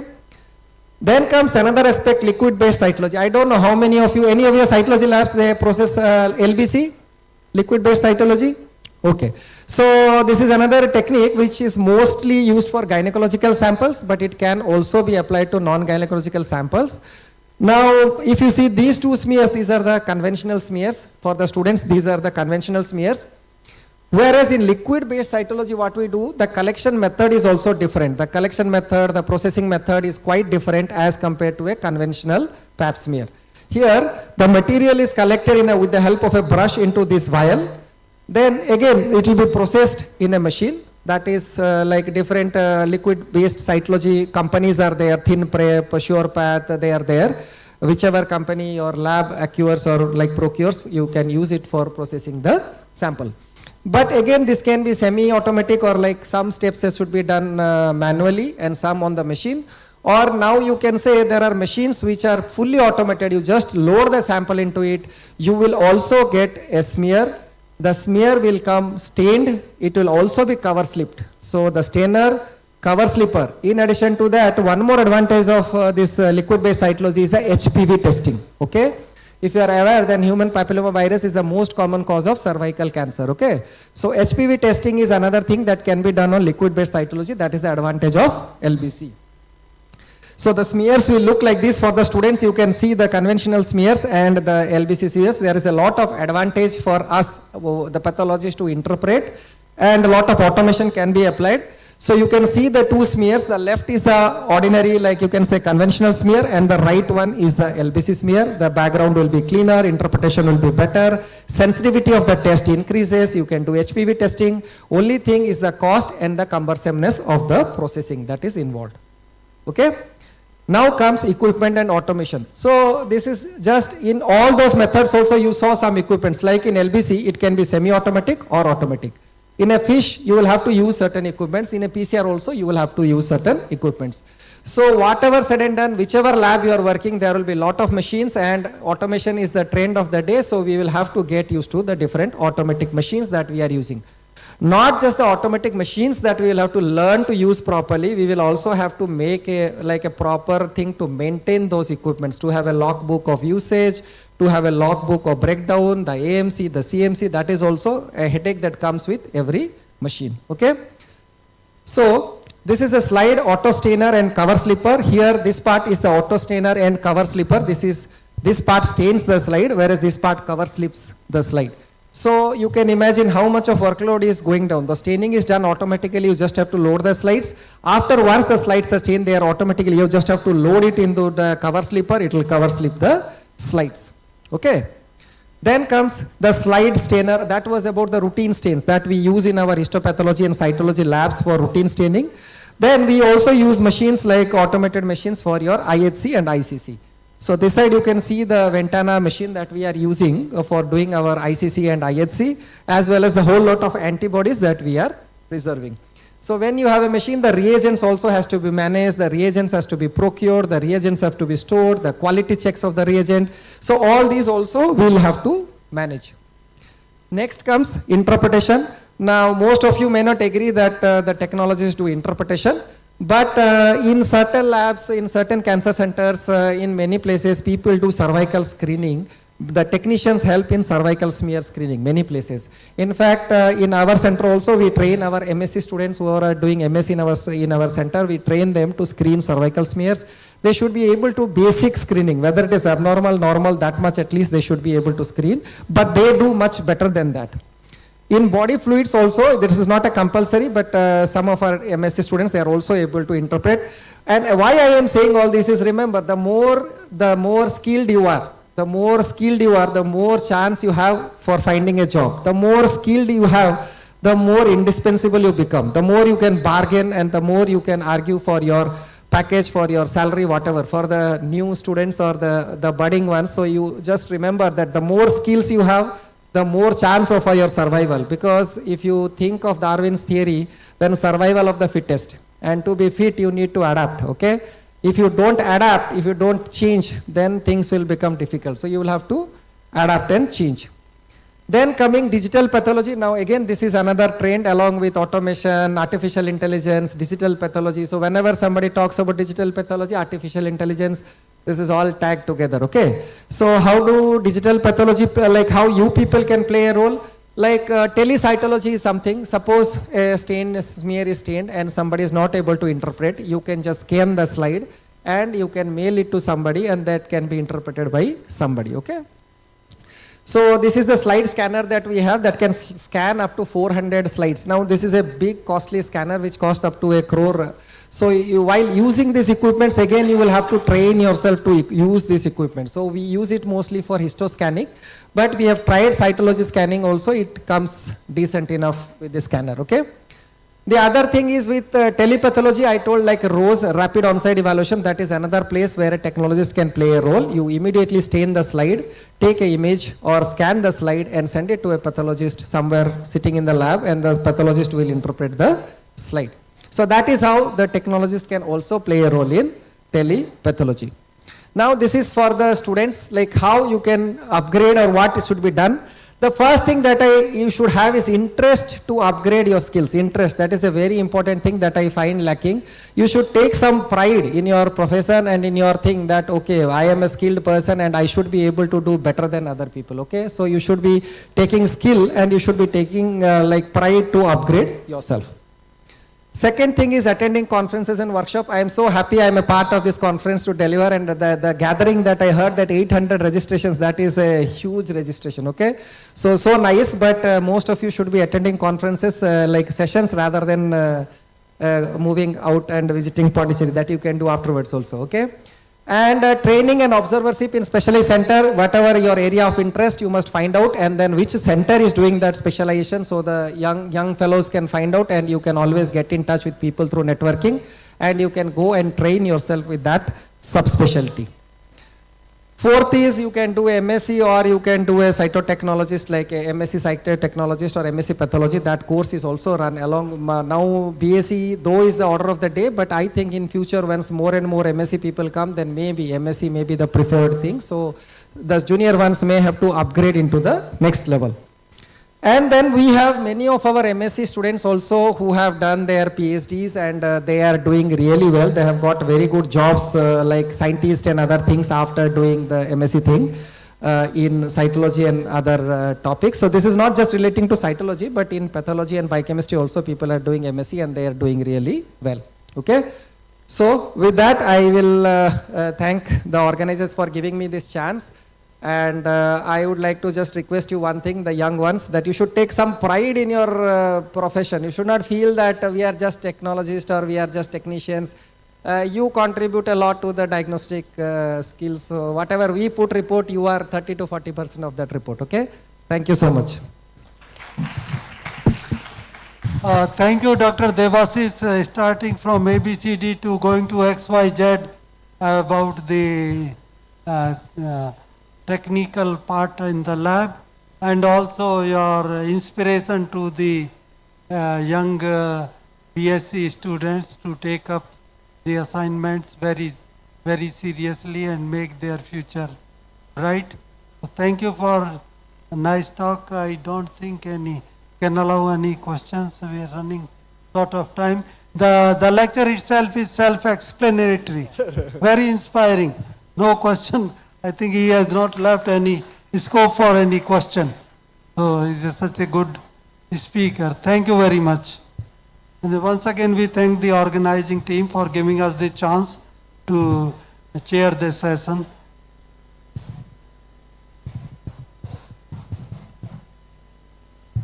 That was a bubbling, energetic talk by Devasis sir. Thank you, sir.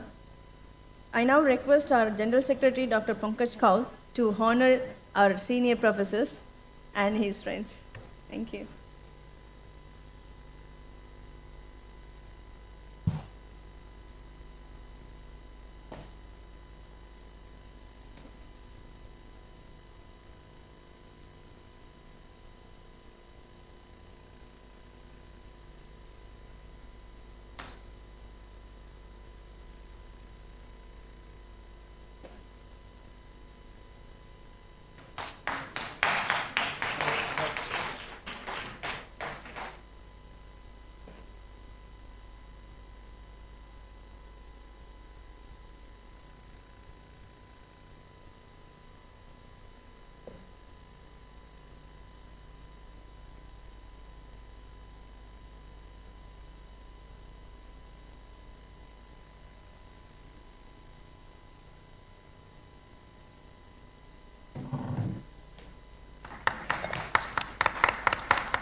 Thank you. Thank you.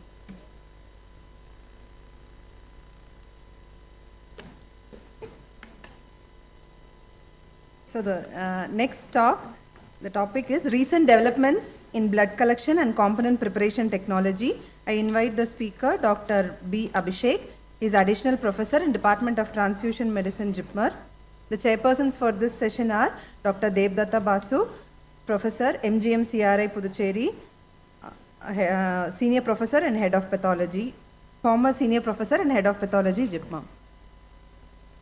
And Dr. N.G. Rajesh, Professor, Department of Pathology, JIPMER.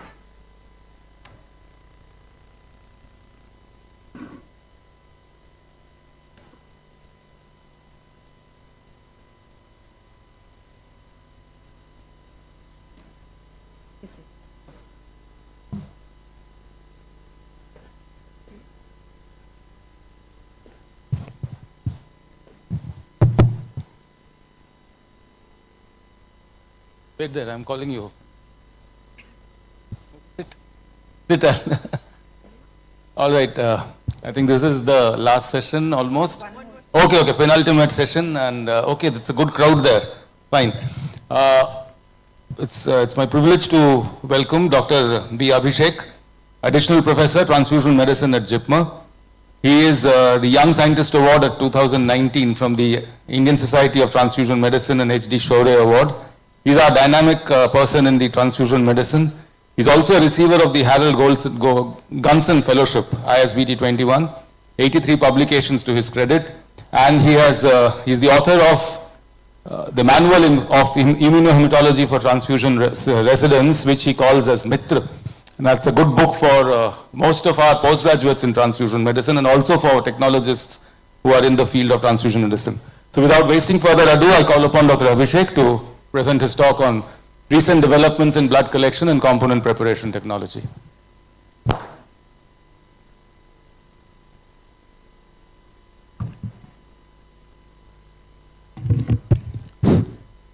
Thank you, sir. First of all,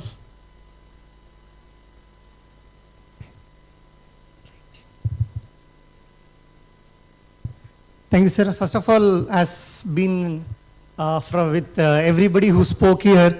It's a fantastic conference and very well organized. I'm really happy that JIPMER and most of my colleagues and people are able to pull out in such a glorified way. And it's a privilege to talk in front of my teachers and also my students, many here. So my topic is recent developments in blood collection and component preparation. This is just, I will give you a brief view of what things are happening and what you can look into. The minor adjustments here and there that every day you are part of working can bring out innovations to make our work easier as well as with lesser errors. So that is all advancement is all about. So we'll start with since my topic is blood collection and component preparation, from the foremost as a technologist, when we start looking to draw a sample, one of the biggest thing is to identify the proper vein to collect the sufficient sample. And most of the time people say it comes by experience, isn't it?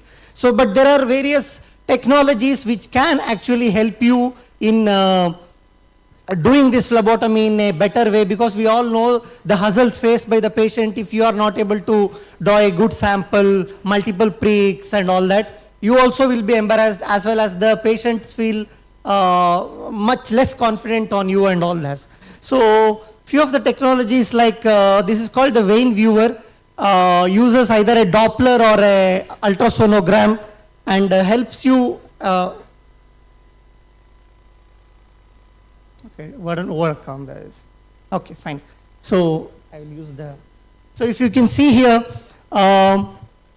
it's called the vein viewer, where it actually with the use of ultraviolet rays or some other rays also, it will actually, you can see the veins delineated completely below the skin, and it will help you make a decision as to which vein the girth is better, the flow is better, and you can use them to collect your samples. So that is another way. It's a different company. You can see the veins clearly visible with the arch there, and generally when you choose, you use the median cubital vein or sometimes the peripheral veins. So the technologies have also been trying to fully automate this, what is known as the blood collection. So they use robots. We all know about robotic surgeries, and Dr. Debashish was talking about making a slide, filming it, placing a slide, cover slips and all that. In the same way, people are trying to make the collection of blood itself completely automatized by using robo. So you will have to place your arm into this structure there, and with artificial intelligence and other helping technologies, the vein is viewed. The system will automatically pick the best possible vein and will collect the sample automatically by doing all the necessary steps like cleaning the vein, preparation of the part, drawing it. And so all these technologies, one is the failure rates will be much lesser. It will very unlikely that it fails to collect. It either tells that it cannot do it, or if it plunges into it, it will help it to complete the procedure. And the most important other part is the risk to the healthcare workers. We all know that whenever we talk about phlebotomy and things like that, we talk about the needle stick injuries and the various hazards and all that. So all this can be minimized with this. So this is how the imaging navigation control technology works. Like the vein is visible here, the position, localizing, and as well as the flow. We all know that sometimes whenever few people or the patients or donors who are, if they are very muscular, usually they have very engorged veins. The vein looks very bulky, but actually the flow will be lesser, and surprisingly you fail to collect. So this also takes into account the flow through these veins, making sure that it tells you which way is the vein, the blood flowing, is there a stasis or something, can you anticipate some thrombus or phlebitis and things like that. All this can be told to you. Then since I am from transfusion, I will stick myself to the collection with regard to the blood collection in the blood center. The next advancement, that is, we all know that whenever we collect blood components, the contamination that happens in the platelets or the RBCs, one is because of the, of course, if you fail to choose a donor properly, and if he is having some bacteremia or something, that will enter to the blood components. But the most common reason why these blood components gets contaminated is, whenever you would have all seen the blood bank. How many of you have seen the blood bank needle, which is much bigger than you generally use for the collection of the examination or diagnostic purposes? Okay, so what happens is, the eye of the needle, which has a very bigger hollowness, that portion of the skin exactly where you pierce will actually get into the blood bag. And this skin, generally in the cubital fossa, you will have a lot of crevices, or if you have done, if the patient or the donor has undergone multiple phlebotomies in the previous past, then there will be scarring. And underneath this scarring, there will be small crevices, which is almost impossible to clean. And this is the most common cause or the source of infection in most of your blood components. So what they nowadays do is, whenever this is the donor end, so when the blood is collected into the blood bag, before that, the first 5 to 10 ml of the blood is diverted into what is known as the diversion pouch. So the advantages are two. The skin tag that gets into the needle will actually go into that, which is the most common source of contamination.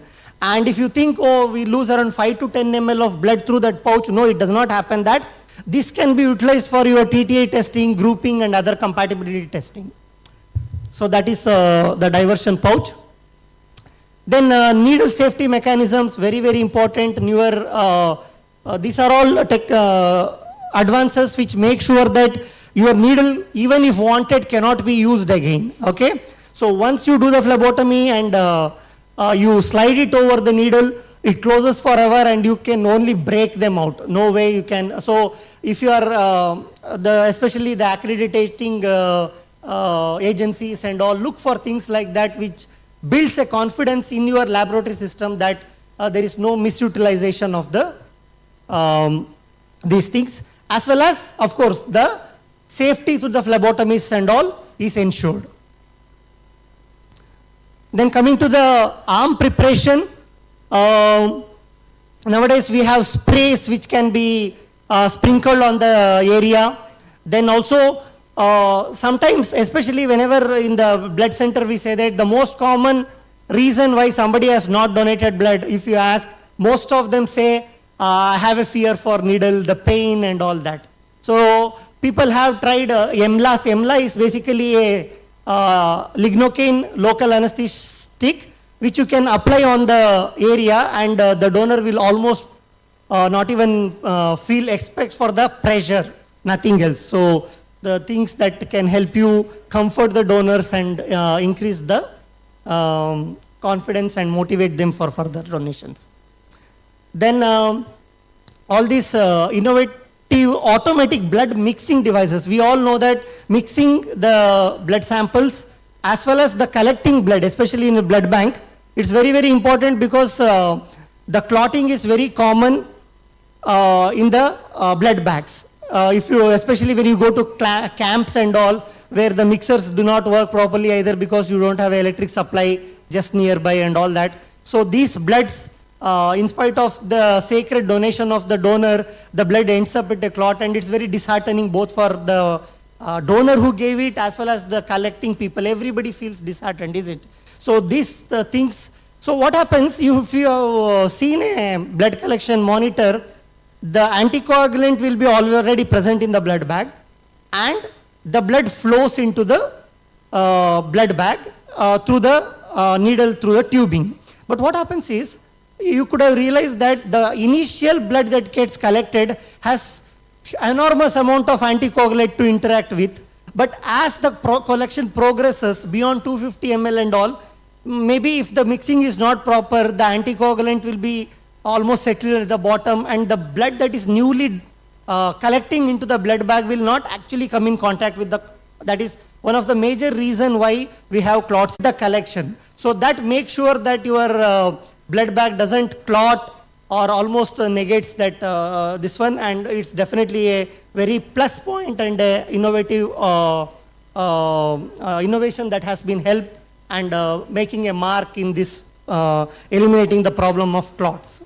So that is just a blueprint of how the internal mechanics works and all that.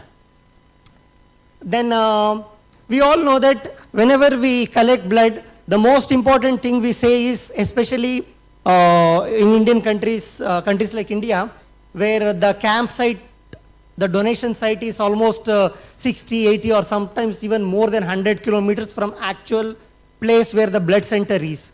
So now usually what happens is, when you collect a blood, you should usually prepare the components within 6 to 8 hours of collection. Okay?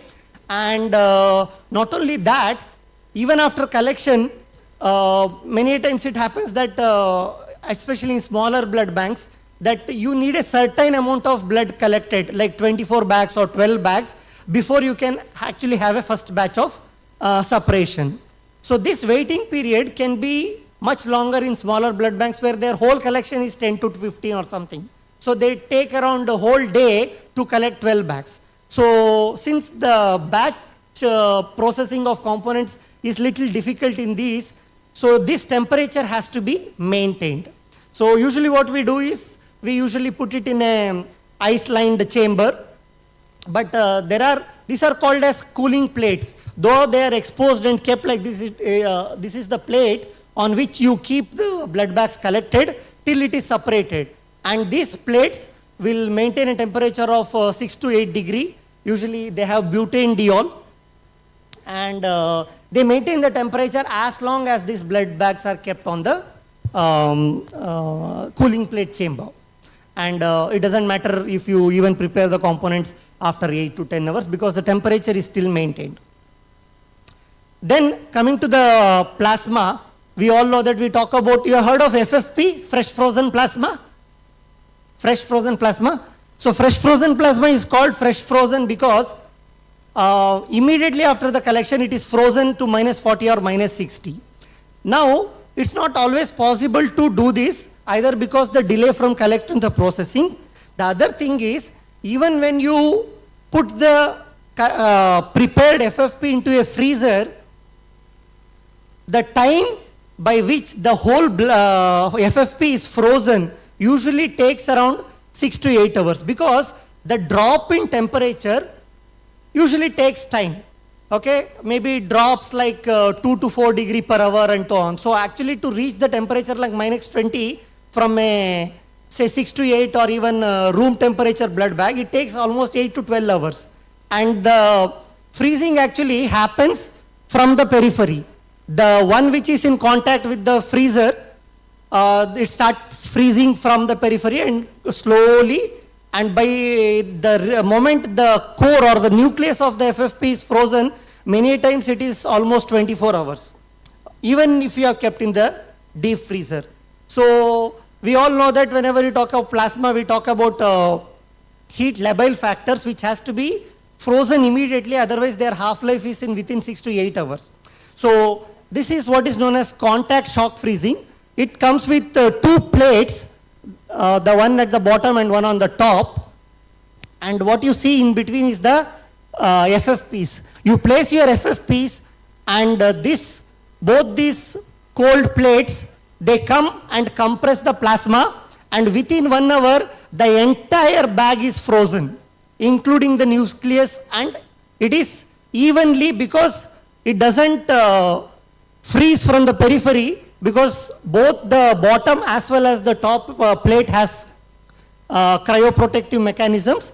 They make sure the entire FFP in real time, at the same time from periphery to center freezes. And that's a big advantage and makes your quality, the FFP's quality much better. And then of course, when we talk about collection, apheresis has changed the dynamics of blood collection.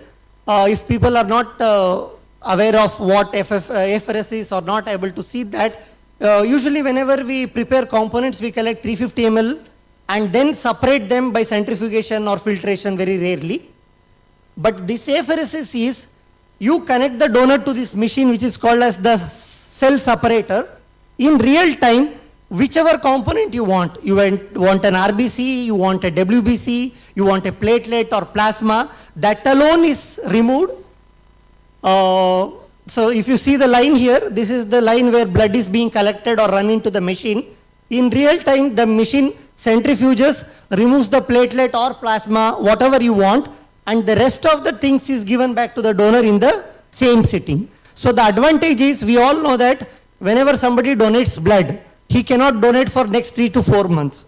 And whenever you have dengue epidemics and things like that, you need a huge amount of platelets, and most of the donors become ineligible in the sense, once they donate, they cannot do it for next 3-4 months.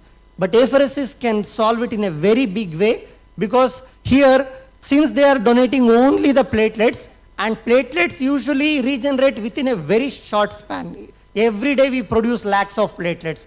So the same donor can donate every alternate day. That is the advantage of the apheresis. And now that cellular therapy with stem cells and all are coming, usually we used to hear what is known as bone marrow transplant and things like that. It's a very painful procedure. The donor has to undergo anesthetically drawn the marrow from his iliac spine. But nowadays, most of the stem cells are collected as a daycare procedure through the peripheral vein. The machine is also same. The same machine can do that. Only thing is the procedure runs for around 6 to 8 hours, but it is as safe and simpler as any blood donation, except for the duration that is spent with the machine. Then there is something called as pooled Buffy coat platelets. We all know about Buffy coat. What is Buffy coat? Whenever we centrifuge blood, you get the bottom, the heaviest RBCs, and the top will be plasma. In between them, in the interjunction, there will be a layer which usually contains platelets as well as white cells. Usually most of us discard it because basically it has no use other than you are preparing granulocyte preparation, and it is the cause of many transfusion reactions. But in the newer technologies, this usually cannot be done manual. Okay, if you have worked in a blood bank, you know that you centrifuge and the plasma alone is being transferred, and you will be looking for the junction between plasma and the RBCs, and at the correct point you stop. This cannot be done in manually, but the lasers can detect the Buffy coat, make sure only Buffy coat is removed and separated.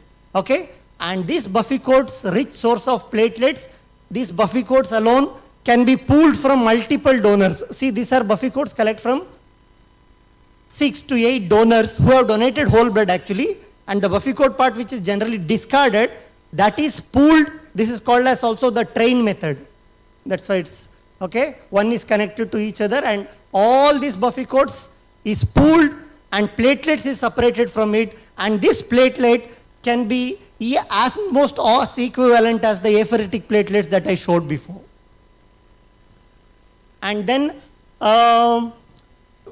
most of us, we use centrifugation methods for blood collection and separation of components, but people are also getting into filtration techniques, because the centrifuge based component preparation, the problem is the machine is huge and it takes lot of time, okay, because you can process only that much, 6 or 12 in a batch, okay. Whereas this filtration can be much faster, especially selectively if you want to remove components from the blood, especially albumin or globulin fractions or other PPF, the protein, plasma protein fraction, or all these things can be usually easily done by the filtration method of preparation. Most of these nowadays are used in fractionation centers, not in blood centers, but with time progressing, we may have these filtration techniques available in the blood banks itself.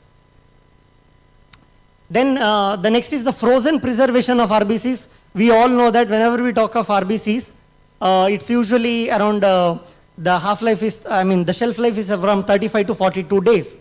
And especially when we have, the best example was the Kargil.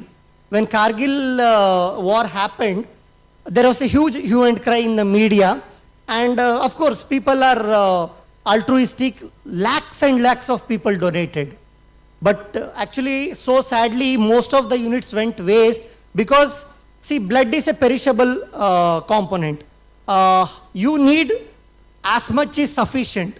More than a handful is waste, okay? So 30,000, 40,000 units were wasted during that, and it was disheartening. So now, people with what is known as the frozen preservation, you freeze the RBCs, okay? And by freezing them, the RBCs can be stored from 10 to 15 years. That's an amazing thing to happen. Currently, the cost is little higher. That's why people are not venturing into it. Mostly, army and other people are using it. 10 to 12 years is a huge, huge bonus from 35 to 42 days. Okay? And especially when you have mass casualties, this can be of very helpful. And also, blood collection like, say, Bombay or any other rare, you would have, if you are happening to conduct camps, sometimes unknowingly you collect a blood and then realize that it is a Bombay. Okay? And you realize, unless you get a patient who requires Bombay in next 35-40 days, this blood will not be utilized. And the prevalence of Bombay in India is around 1 in 15 to 20,000 people, that too in Mumbai area. In other areas is much lesser. So now what happens, most of these units go waste. So these kind of rare units can be frozen and kept and can be utilized whenever we want. So that is one thing. Frozen preservation of RBCs usually utilize the liquid nitrogen. Those are the liquid nitrogen tanks that you can see there. RBCs is frozen and kept into these canisters. The same figure you can see on that side. Then another new thing, whenever we talk about platelets, platelets are stored in room temperature with agitation and things like that. Okay? So newer papers have shown that, of course, the platelet has to be stored in room temperature because cold activates them. But also it is known that nowadays that since cold activate platelets, why don't we use activated platelets directly? So that is the concept, and this is, mind you, it is useful only in the trauma or the massive transfusion setting where you need the benefit immediately. Not to chronic patients or chemotherapy patients where you want a gradual improvement and you want it to sustain. These platelets have a very short half-life once they are already activated. But it is very beneficial in trauma setting, especially pre-hospital transfusion. You meet a patient who is met with an accident somewhere around 50 kilometers away from the hospital, and it takes almost an hour to ambulance him into the hospital. So that crucial period, many patients lose their life, and these platelets, the frozen platelets, if given in that golden period, can save a lot of lives. So people are trying cold storage of platelets, and it has been beneficial. Then coming to the modification, you heard of irradiators? Okay, so whenever we give blood components, there is something called as TAGVHD, that is transfusion associated graft versus host disease. What happens here is the viable lymphocytes present in the blood unit of the donor, when it is transfused, especially to immunocompromised individual, a neonate or a post-chemotherapy or a what you known as the pre-transplant chemotherapy prepared patient. So these people they fail to mount an immune response against the WBCs of the donor, and these WBCs go and sit in the marrow of the recipient and start producing their own progenies. And for these lymphocytes, the entire donor is foreign. So they start attacking the host, okay? And the worst problem with TAGVHD is mortality is 100%. As of today, there is hardly any case where somebody who had a TAGVHD and survived. And only thing that can prevent as of today is irradiation. And most of this irradiation till now used to happen with the cobalt machines, okay, or the radionuclide machines. Nowadays, people have come with X-ray radiators, like how you have the gamma X-ray.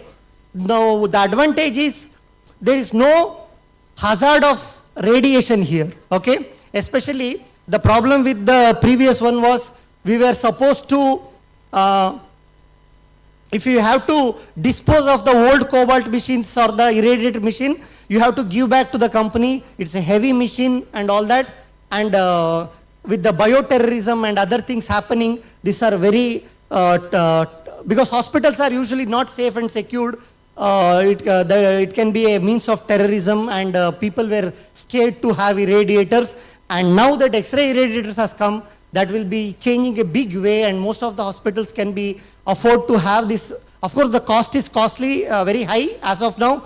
That is probably because just it is in initial days. Once it is, the demand grows and they are able to supply, the cost will come down. And the best part is these X-ray irradiators can be kept inside your component room of the blood centers, which is as of now not possible with the blood irradiator. Usually you keep in a basement or outside the hospital. And the therapeutic effects of platelet-rich plasma. Platelet-rich plasma, I don't know how many of you have heard of doing it. It's the, I mean, sky is the limit for its utility, right from the baldness till the non-growing, ingrowing toenails and the decubitus, non-healing diabetic ulcer, everything and everything.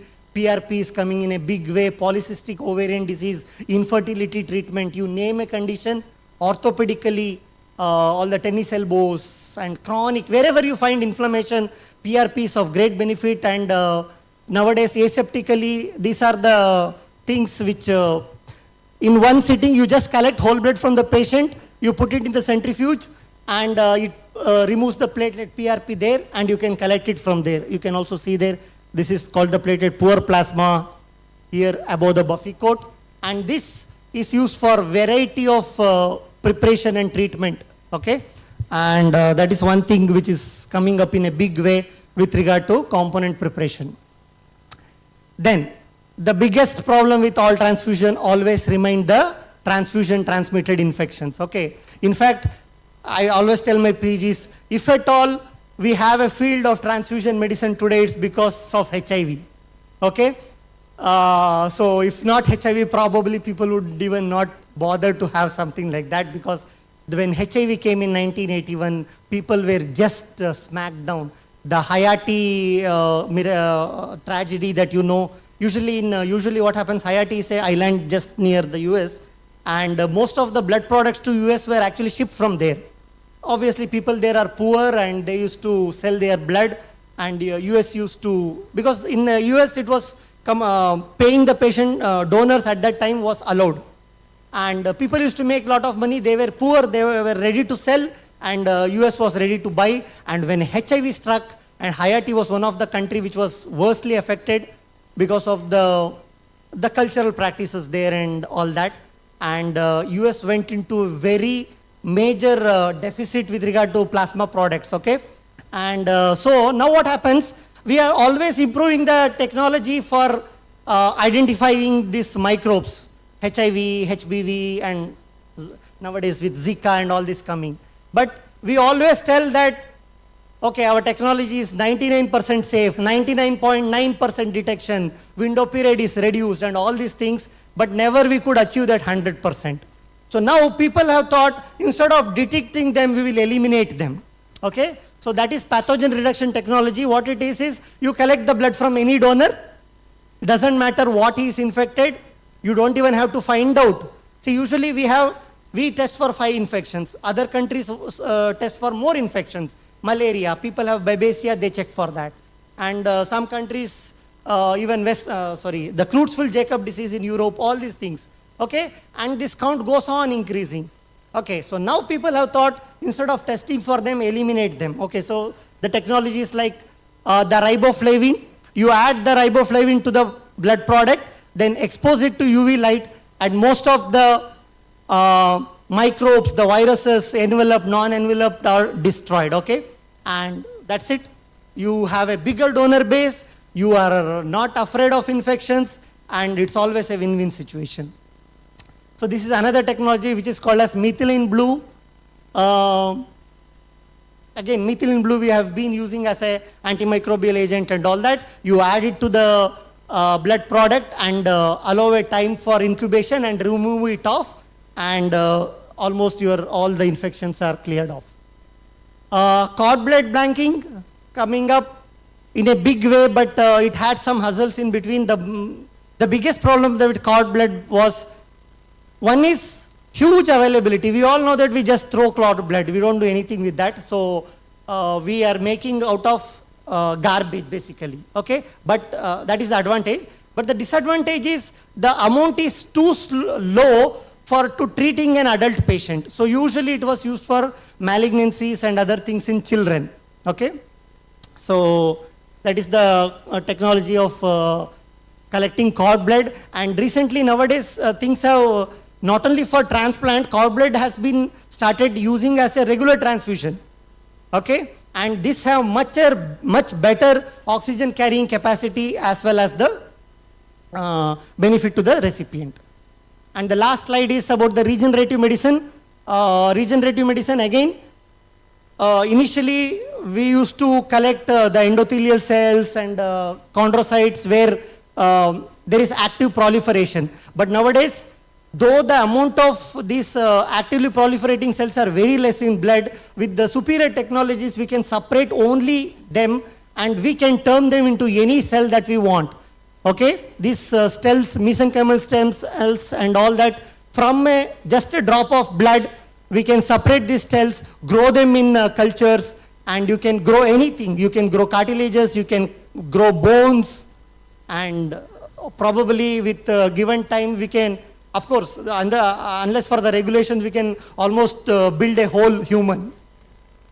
Thank you, I'll leave it there.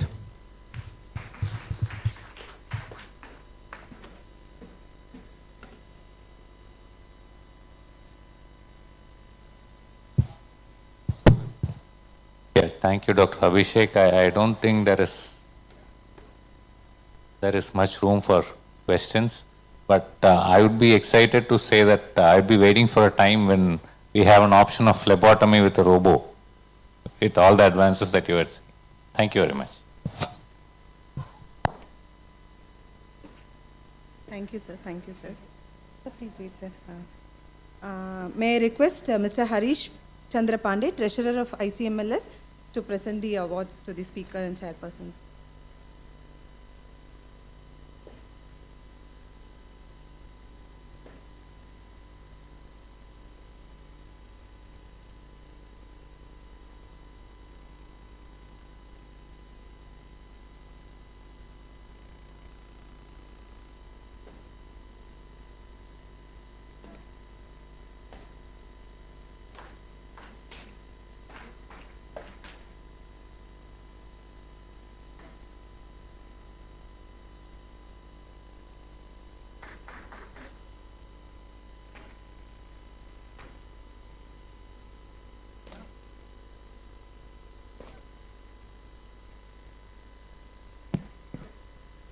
Our next talk is Developing Competency Assessment Tool for Medical Laboratory Technologists by Mr. Sanjeev Kumar, Consultant, HSTP, New Delhi.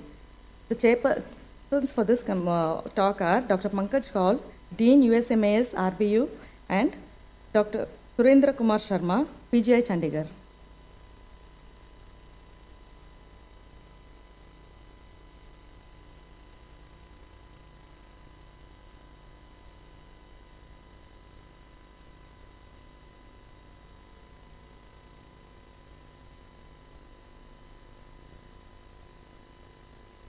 It's on now.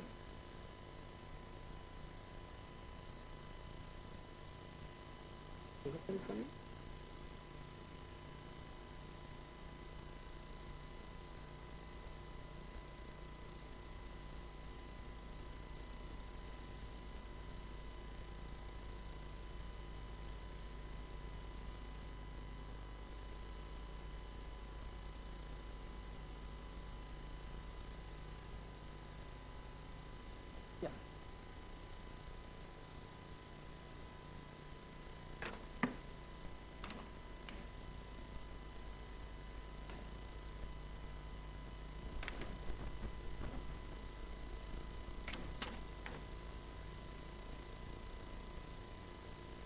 Dr. Pankaj Kaul is the General Secretary of ICMLS, and he is presently the Dean of the University of Allied Health Sciences, Rayat Batra University, Mohali.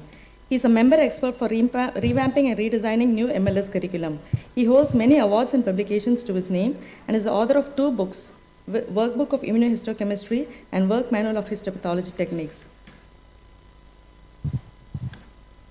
I would like to introduce Mr. Sanjeev, who works for HSTP in building competencies for primary healthcare providers in the capacity of research specialist. He is trained in public health, population studies, as well as health administrations. With more than 10 years of publications, experience in quality assurance processes, he worked with multi-state health systems like Bihar, Telangana, Andhra Pradesh, Assam, Odisha. He has recently been involved in the development of a curriculum along with ICMLS, and the book is already published on our website also. Mr. Sanjeev, please. Thank you. The question is why we started this work in 2021. Because we understood from all of the studies done across India and the global level, is like the competency, there is a huge set of competency gap exists for all level of all care of providers, all level of healthcare providers. Even when you see the studies done by Jisnu Das, even the other studies, many of the studies you will find where you will find there is a huge gap of competency exists throughout the level of care. So my agency, along with Harvard School of Public Health, we launched a program called Odisha Health System Strengthening Project, in which we did the diagnostic study, and we found this is very, very consistent set of competency gap exists throughout the level of care in public health, public facilities. So, sorry, this one, yeah. So through this project, we collaborated with multiple partners, as you said, like Harvard School of Public Health, Oxford Policy Management. It's a Oxford set of body, and Health System Transformation Platform, the Government of Odisha, and we have the partnership with the Indian Confederation of Medical Laboratory Science, and IPA. There is a special division for community pharmacies, pharmacy division in the IPA, and we are getting funding from Bill and Melinda Gates Foundation. So, like, why we are came into working for the competencies set of development for this cadre. The question is because since morning actually we are understanding we are the unsung heroes, right? Where we are unsung heroes, but we are doing lots of work. So ultimately, if you will not change yourself, or the competency not get updated, it would be very difficult to do those works. And trust me, like, even the environment is continuously changing because of the workload, because of the service provision, automation, lots of things, machine learning, lots of things. So that's why even ensuring the accurate diagnosis, you need to update the entire set of the competencies through those set of skills. So that's why we are started this work. And like why actually medical laboratory technologies competency matter. I don't want to stress because like already we have listened a lot about this work. And then as I said, like even the Indian level, like when you see the national level, lots of things are changing. When you see like the new integration of Indian public health standard, where we see like in 2012 guideline, only 13 set of services are supposed to be delivered at the primary health center. But when you see today, like in 2022, more than 60 plus set of tests are supposed to be delivered at the primary health center level. So the environment of this whole comprehensive primary healthcare is changing, and now we can say like 12 service of packages are in full place. So lots of things have changed. So that's why we are prioritizing this one. Sorry. There are keywords like even in the quality component, we have heard lots of time like what are the competence, and you will bombarded with lots of jargons across, like what is competency? Is there any difference between competence and competency? What is the domains? What is the behavior, knowledge, skills, and attitude? So when we see the competency, like when you see the literature before, like I think 2022, WHO has come up with a clear-cut guidelines. It's a global guideline which says like the ability of the professional to integrate knowledge, skills, and attitude in their performance of task, whatever it has been given to that person, right? So even for doing those set of things, it is very difficult to come up with a competency without having domains. That actually we will discuss later. So through which actually we will also get the terminology called domains. So domain is nothing, domain is a basically broadest category of competencies. But again, the challenge, when you see most of the languages or the curriculums, when you see most of the competencies is not quantifiable. So the actual international language is like the behaviors. So every competency should be converted into the behaviors that should be observable conduct towards other people or tasks that expresses a competency. So every behavior should be quantified and that should be observable. Then it's a behavior. Then you will be able to build the competency and then observe it through the behaviors. The knowledge, it's a very clear set of things. It's a concept and theories. A skills, use of techniques to integrate knowledge into the practice.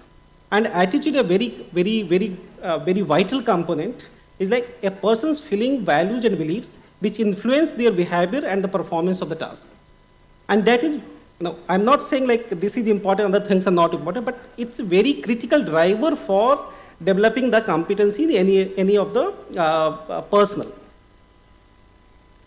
Now, what was the objective of the studies? So objective of the study was, when we took up this study, then we found there should be certain set of competency assessment framework that actually give us idea like how can we assess the competency on the ground. But when we delve into the literature, even in the international literature, there were very few literature we are talking about how to assess the competency of the medical laboratory technologist in the primary care setting. So, and when we try to customize those set of in our setting, it was totally infeasible. So what we did was like we started the work to develop the competency assessment framework. So when we started this work, so there were two steps we identified through the literature. Firstly, based on the roles of the technologist, we developed the list of the competencies. And after the based on the competencies, we developed the competency assessment tool to assess those competency on the ground, because this was only for the in-service people. The method which we followed, we followed a 5-stage method, in which the first stage we did the desk review and identified. Yeah. 1 minute. Students, do you want to learn something or not? Students?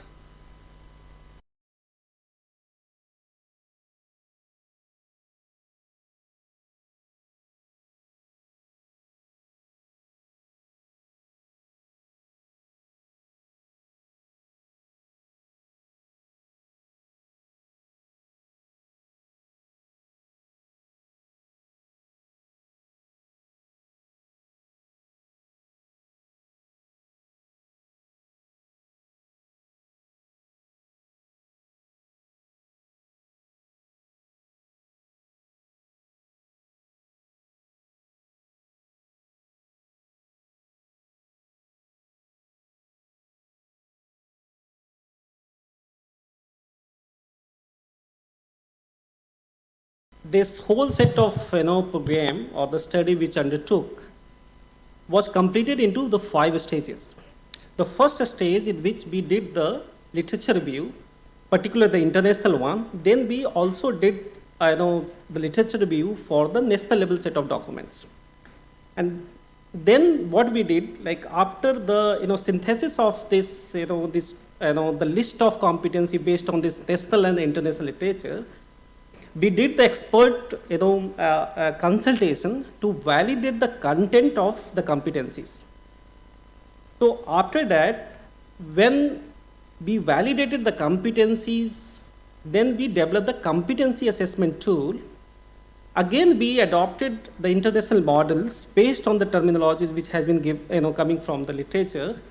And then again, we went for the validation exercise through the experts, and all the experts were more than 20 years set of experience working in the medical laboratory science area. And then after the finalization, again we went to the field and tested like whatever we are trying to assess, it is giving the result or not, or is there any problem in administering those questions or not. So through which we did the CAT pre-testing, and then after that, what the inputs I got or what the learnings we got, we based on that we finalized the competency assessment tool. So the competencies we found through the literature review was like total 95, right? So, and all these competencies were distributed into 10 set of domains. So like one of them was like human values and professional ethics, quality management, communication and interaction, critical thinking, equipment, instrument, consumables, test requisition data and sample collection, a specimen preparation, assessment and analysis, result recording and reporting, laboratory safety and infection control. So now I will just give you what are the highlights of those competencies. I'm not listing it all here, but I'm just giving the pinshot like what was the component cover here, like human values and ethics. So understanding of the human values and ethics was one of the competencies. Like confidentiality of healthcare information is very, very vital set of things. Respecting the diversity, dignity and values, informed consent form, interest to participate in continuing education and training. The same by like for the quality management concept of quality control, quality assessment, quality improvement, consistency, reproducibility, turnaround time. So such type of things we have listed in the competencies for quality management. For communication, it's a very vital set of domain. Like if you are not very good in communication, particularly when you are working in the community, it is very difficult to drive your work, even intra and inter both. A specimen preparation, because it's a very clinical set of things, like most of the people are aware, but like just I'm reiterating, a specimen process considering priority. It's a very, very vital set of the competency. Suitability of a specimen for testing, a specimen process for analysis like blood, body fluids and other clinical specimens for any of examination, including microscopic. Because when you are working in the primary healthcare setting, microscopic is a very, very vital one. Assessment and analysis, test equipment, SOPs. We have heard lots of things about SOPs since morning. Physical and chemical principles of staining and the quality of staining, principle of routine microscopy. So these are the things I think most of the people are aware of. And then the recording part. So whatever the analysis and report is coming, so that have to record here. So standard units used in test reports, results comparison with positive and negative controls. So again, we have heard lots of things about the controls since morning. Recording of the test results to laboratory information system. Like already we have learned about the laboratory information system, right? Critical values, information sharing, turnaround time. Then the critical thinking, most of the curriculum and the things, this is not very much well illustrated in our Indian setting, but it is very, very critical for the competencies perspective, like reflective practice, accommodation of valid priorities, right? And then efficient use of 4M, like money, man, material, minutes. Equipment, instruments and consumables in this domain, preparation of reagents, calibrators, standards and quality control materials. Again, since morning we have heard lots of things about these things. test requisition data and sample collection. Again, I think most of the people have learned about it. We are like test requisition forms, like it's very, very critical, documentation. Patient counseling, sample collection, procedure like, blood samples, sample types of required tests, like serum, plasma, and whole blood etc. Anticoagulant knowledge, chain of custody procedures. So these are the competencies, it's very, very vital for our, for any lab settings. And safety is like, again, very critical set of domains, because lots of, occupation-based hazard is, intact with this. So like safety precaution of clinical laboratory, use of PPE, like laboratory hygiene and infection control practices, minimization of possible dangers from biological specimen, use of laboratory safety devices, labeling for date, handle, store, and dispose of chemicals, dyes, reagents, and solution according to legislations. These are really critical set of competencies for medical laboratory professionals in any of the settings. The objective too was like, how can actually be assess those competency on the ground. So what we did was, like, as by definition from WHO, it talks about the knowledge, attitude, and skills, right? So for knowledge, we use a different set of instruments to collect the data, right? For attitude, we again use a different set of instruments to capture the data. And for the skills, because skills assessment is a very different type of process. So we use a different set of instruments to assess the skills on the ground, because there are certain skills which is required very frequently in the setting, and there are certain skills which is not required on the daily basis, and there are certain skills which demonstration is not very easy to do. So like we use a different set of instruments. Like there are certain skills which is required on a daily basis. We use the observational tools, and where those skills which demonstration is possible and is not frequently required, we use the mini clinical laboratory skills set of instruments, and then the case studies where demonstration was not possible. So like, as I said, like we use the different set of steps to finalize this. Like before the consultation and after the consultation, you will find like how the sorting was done. Like even the knowledge which we use the questionnaire as instrument, like pre-consultation it was 89, and after consultation it reduced to 53. The similar for attitude, we use the questionnaire but in a very different design. The pre-consultation it was 49 and it later reduced to 23. Observational checklist, previously it was 56 and later it reduced to 26. Mini clinical evaluation exercises 13 and later it just reduced to 4. Case study, previously it was 5 and then it's 4. Now I want to give the samples, like because it's a like 30 pages document. So that's why I'm just giving just a snap of how the questions were designed, how the instrument were designed. So when you see the knowledge, the instrument which we use is the questionnaire, where we are asking, do you know what are the ways you can adopt, addressing the complaints and feedbacks from patient, physician, staff, and learnings from accident incidents for continual improvement in laboratory services. The similar set of things for the same competencies, when we want to test or assess the attitude, we are using the questionnaire, but here the design is different. If there is an infection control policy, do you feel it is not worthwhile to follow?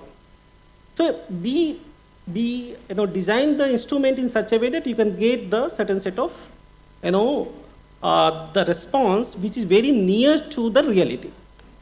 When you see the skills, observational checklist, like first in and first out, right, is a very, very important set of skills.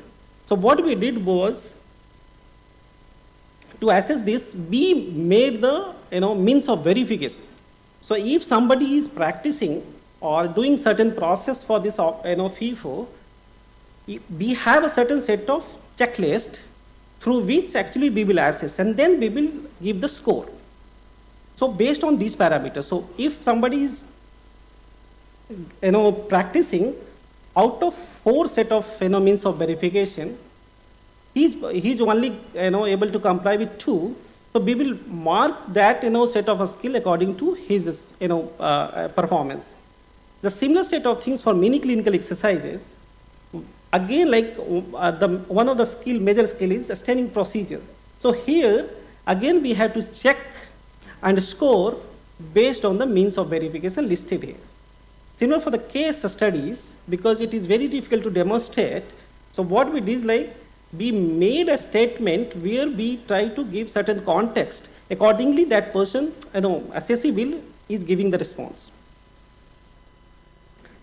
Yeah.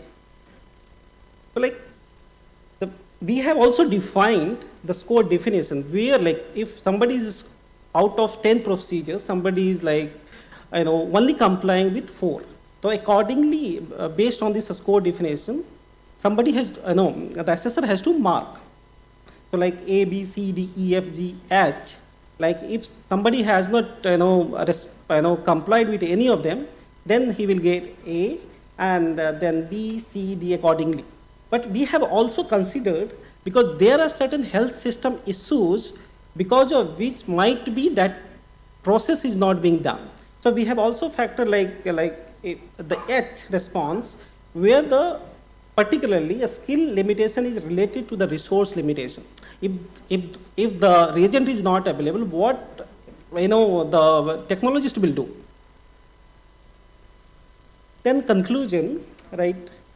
What the framework we have developed, MLT competency assessment aims to pinpoint the training requirements, because now how the government is doing, they are coming up with the guidelines where there is no integration of the field requirements. So whatever they are thinking, they are doing. But if you have a clear-cut idea, like where the competency is the gap, then you can develop your training material accordingly. So I think this is a very good set of things that actually Government of India or the state government can utilize it. And certainly there is a huge potential for practice implementation, because when you see the Government of India and the state government's priorities, most of the time this cadre is not given proper importance so far. When you see like there are certain intervention has been done through the tuberculosis program, HIV program, but not a holistic thinking has come out so well like others. So I think this is the opportunities where like this assessment framework can play a greater role. Certainly through this exercise we have certain strength and certain limitations. So what I feel is like the biggest strength of this program is the collaboration. So whatever we did, because previously what is happening, the challenge with any of the particular the health researchers is there is a gap between the practitioner and the policy maker, right, and the researchers. So what we did, we tried to collaborate with everybody. So where you see like the government of RISA is very much engaged, like ICMLS is engaged, right? The research institutions are well placed, and now we are whatever we are doing, we are going to the field and validating it. So it's not like something like we are just sitting in in our offices and working. So that I think it's a strength of this program where lots of consultation has happened, and that is also reflecting in our the outputs whatever we have generated, and we have included all set of stakeholders, possible stakeholders, like as I said, like the federations, like the governments, like the researchers, and everybody, academicians, whatever. And the limitation is like when you see the score definition. So a score definition is not validated like in a very rigorous way through the quantitative methods. So that is, I think this is one of the limitations we have. And CAT pre-testing was not possible in many of the facets because of logistic requirements. So we did in a very limited number.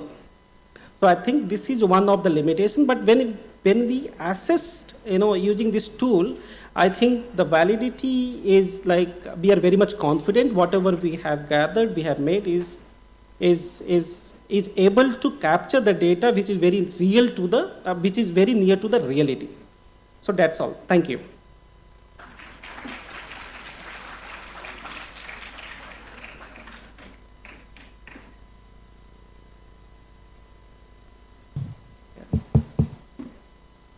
Thanks so much. It was a very descriptive that you have told about this competency development.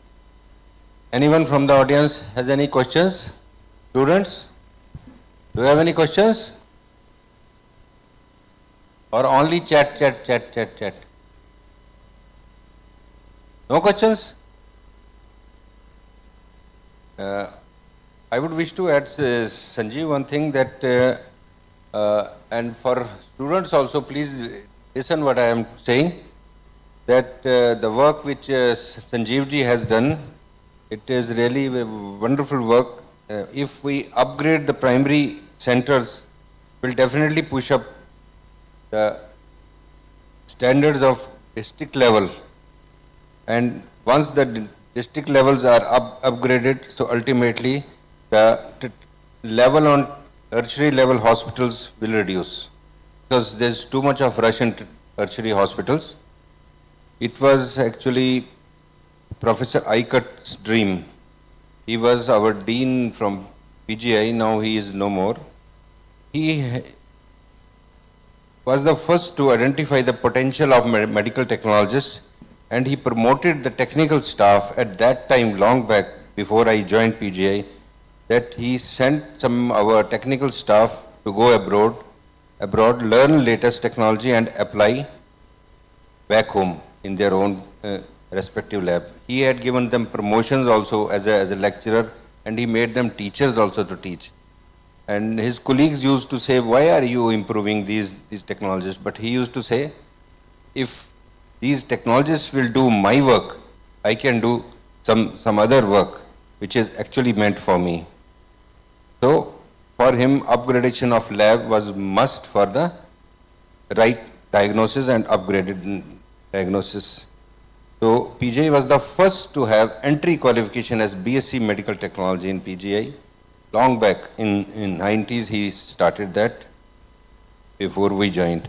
And as far as you gave a statement that one should have knowledge, attitude and skill, I would say as MLT we must gather knowledge, and as medical lab scientists we must change our attitude of working, and by attaining skills we must become scientists. So we must have knowledge and change our attitude, and by skill we must become dexterous to give health to all. Thank you very much for that. Sanjeev, wait. Mr. Sanjeev, I would like to add up, like recently, as you mentioned, like in PHCs, there are 12 laboratory tests are essential. So since each and every primary health setups, we are not appointing any pathologist. So our medical lab technologists should have that much competencies to diagnose the patient so that the proper care can be given to them. As far as the competencies assessments concerned for those medical technologists, since those investigation has been increased to 60 nowadays, because the government is planning for health and wellness centers. So I was just about checking about the published work from abroad, in which I have gone through all the competencies assessment questionnaire.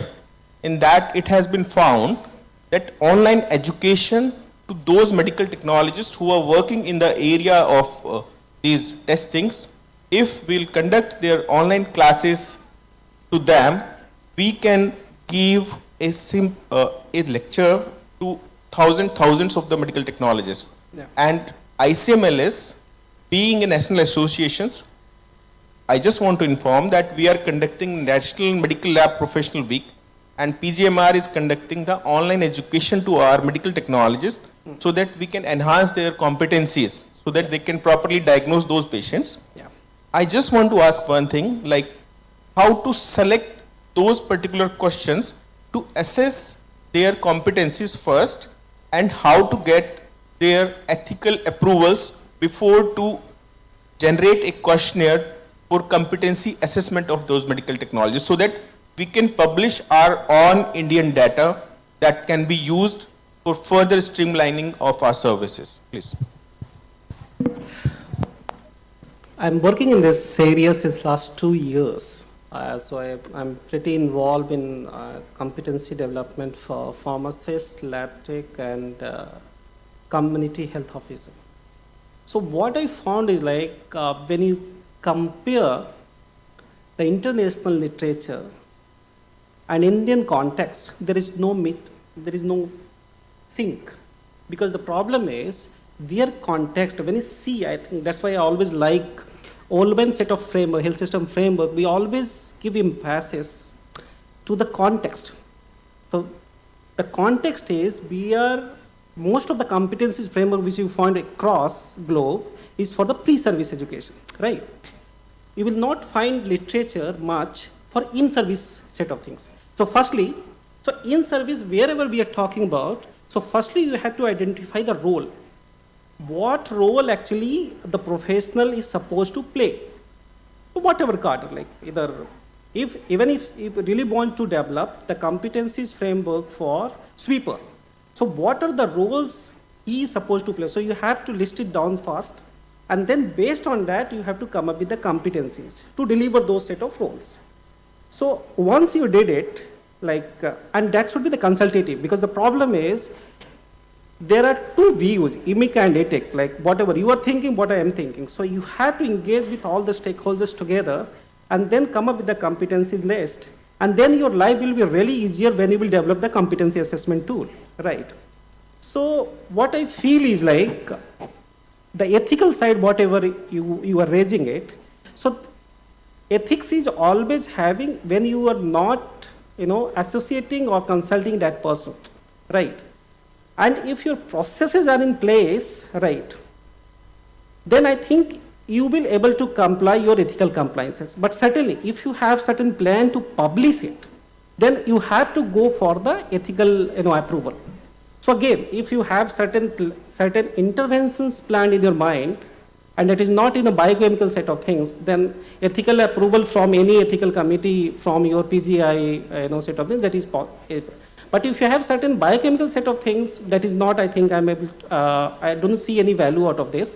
So even the institutional ethical review is not required. So just take the ethical compliance ethical committee approval from your institute, and that will be fine for yeah.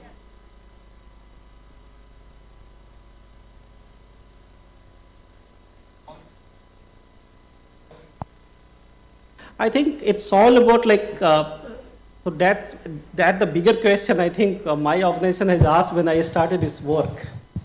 So I think the first thing is whatever the framework we are coming up with, if it is acceptable to all the stakeholders, then it not take much time, what I feel is but the problem is India is a very vast country where lots of stakeholders are involved.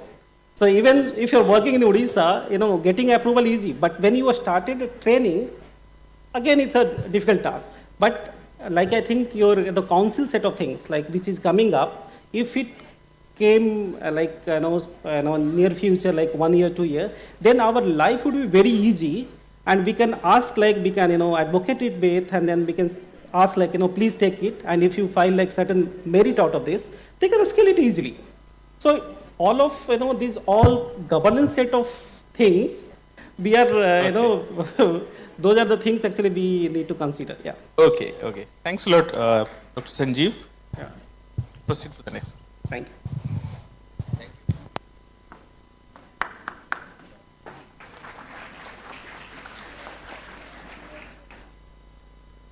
May I request Dr. C.P. Pandey, Vice President of ICMLS, to give the certificate and memento to the speaker and the chairpersons.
Thank you, sir.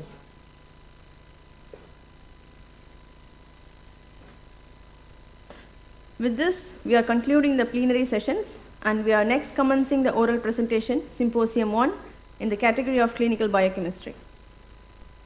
I have an announcement before that. As we are running behind the schedule, we are requesting the oral presenters to stick to the timing to 8 minutes, and our chairpersons will ring the warning bell at 8 minutes.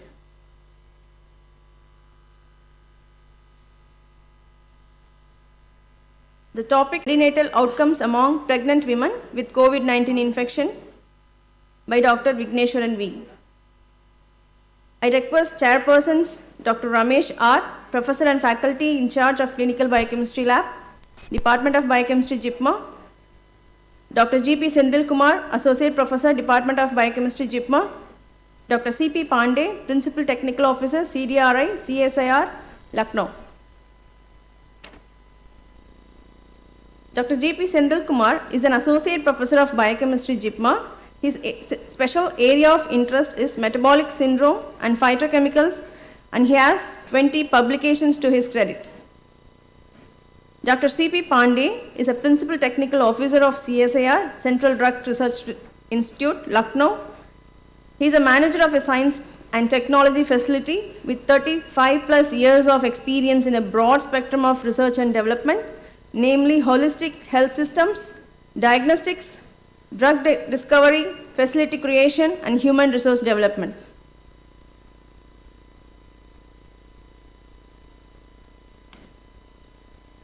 I request Dr. Vigneshwaran V.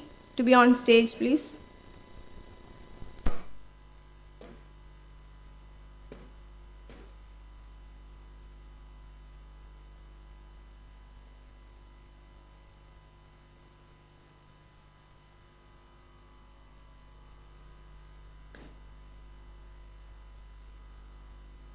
Yeah. Good evening all. I welcome you all for my presentation. The topic of my presentation is altered vascular endothelial marker and perinatal outcome among pregnant women with COVID-19 infection. We all know that COVID-19 added an additional burden for the pregnant women, and the fetal development and the placental development release depends on the angiogenic factors like VEGF, PLGF, that is placental growth factors, for a normal development. But in case of a pathological pregnancy, it was believed that the anti-angiogenic factors like soluble VEGF-R1 were increased. And there is another protein called mammary-derived growth inhibitor, which is essential for the transport of nutrients across the placenta for the fetal growth. So in this study, we wanted to analyze these markers, angiogenic marker, as well as the MDGI and the pregnancy outcome among pregnant women with COVID-19 infection. So the aim of the study is to study the vascular endothelial function and its alteration in pregnant women who have contracted COVID-19 infection. And the objectives are to estimate the potential biochemical marker related to the vascular endothelial functions, to assess the placenta morphology and the expressions, and to evaluate the perinatal outcome among pregnant women with COVID-19 infection. The study was conducted in MGMC-RI in the Department of Biochemistry in collaboration with obstetric and gynecology. And after obtaining an ethical clearance and the informed consent from the patients were recruited. About 134 patients were screened, and then we have involved 60 patients, subjects into the group. And the patients were screened for COVID-19 testing, and then Group A and Group B are the two groups where the study groups were involved. Group A contains the controlled pregnant women, and then the Group B, pregnant women with COVID-19 infection.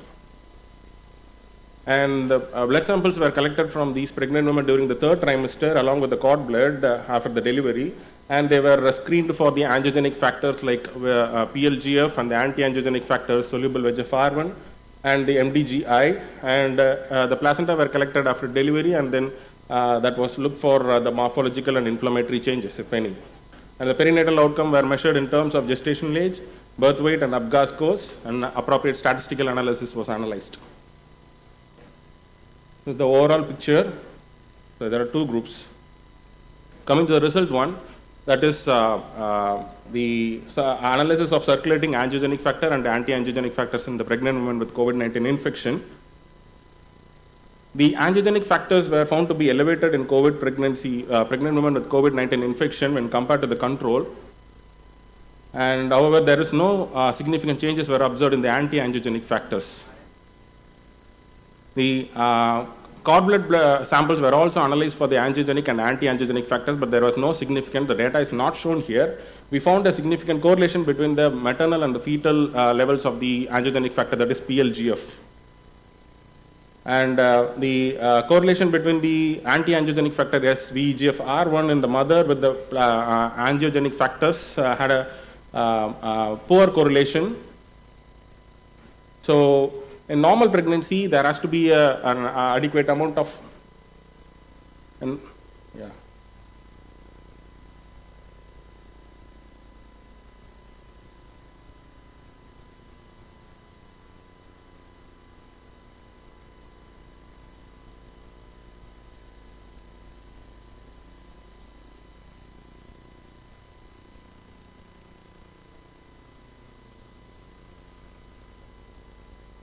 Shall I go ahead?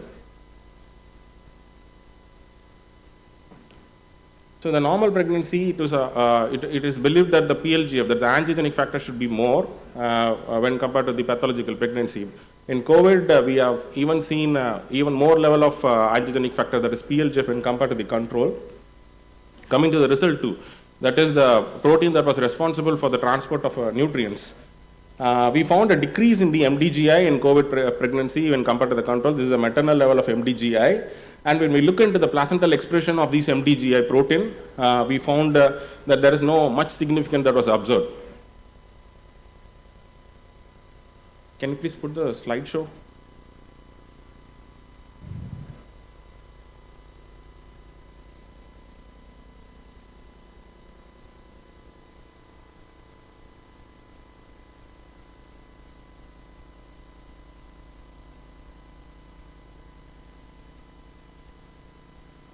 Shift F5.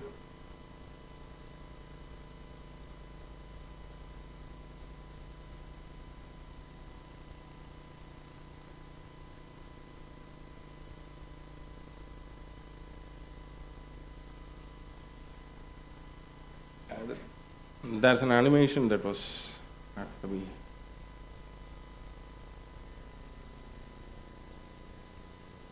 Yeah, you can restart also. You can close it and. Yeah, thank you. So we found a decrease in the MDGI in the serum of maternal women, but in the placenta there was no significant difference that was observed. MDGI is a protein that usually is an intracellular protein that is present in the placenta or any cell actually. That when the blood supply, you know that there is a cord blood that supplies the nutrients to the baby and through the placenta. When the blood approaches the placenta, the fatty acids, that is the nutrients that crosses the placenta, and then these MDGI come and binds to these fatty acids, and which may lead to either storage for the use, or it may lead to the energy production in the mitochondria, or it may involve in the endoplasmic reticulum function, or it can also bind to the DNA for expression of metabolic and the inflammatory proteins. And in our study, these MDGI, there is a decrease in MDGI level in the COVID, and which could be to be a compensatory mechanism to decrease the immune response. We know that the COVID is there is a high immune response, so maybe to a protective mechanism, these MDGI was decreased to decrease the inflammatory changes in the pregnancy. So we wanted to check if there is any inflammatory changes that happen in the placenta. So the third result, that is morphological and inflammatory changes in the placenta, we found that there is signs of syncytial knots. On the right side you have B, left side AA is the control and B is the pathological pregnancy, where we can find the syncytial knots and lymphocyte infiltrations in the placenta. But when we come into the pregnancy outcome or the perinatal outcome, we didn't find any change between the groups. Though it's a cross-sectional study, the follow-up study is going on. Till now we have seen 3 patients, baby that comes back with symptoms of bronchopneumonia, and the rest of them is still being followed up. The key findings and conclusions are there is an elevated PLGF indicates the protective mechanism adopted by the mother for vascular angiogenesis or immune mechanism to protect the growing fetus. And we also found a decrease in the MDGI, which could be due to one of the counteracting mechanism for the pregnant women to prevent the disease in terms of decreasing the inflammatory response in the placenta. I thank Dr. Kaptan Singh, President, and then the ICMLS team for giving me the opportunity to present my study. Thank you.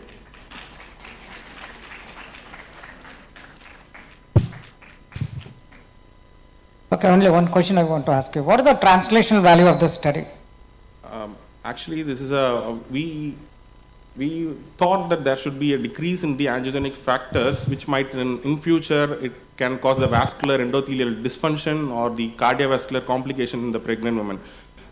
When the COVID infection was there, it was believed that the symptoms were similar to that of the preeclampsia, which is an hypertensive disorders. So we thought that it could lead to some vascular disorders or cardiovascular complications which need to be addressed. But still the long-term study will give a clue on how to go about it. So, thank you.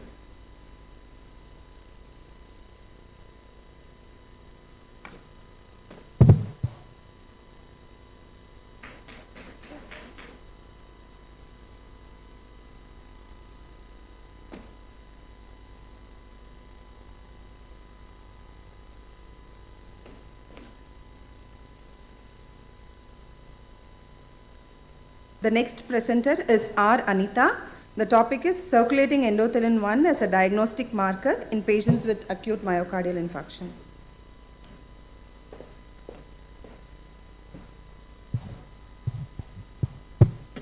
Start.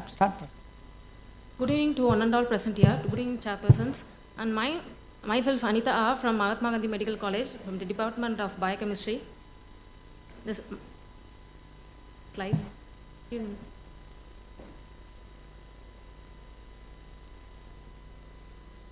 The topic of my study was circulating endothelin-1 as a diagnostic marker in the patients with acute myocardial infarction.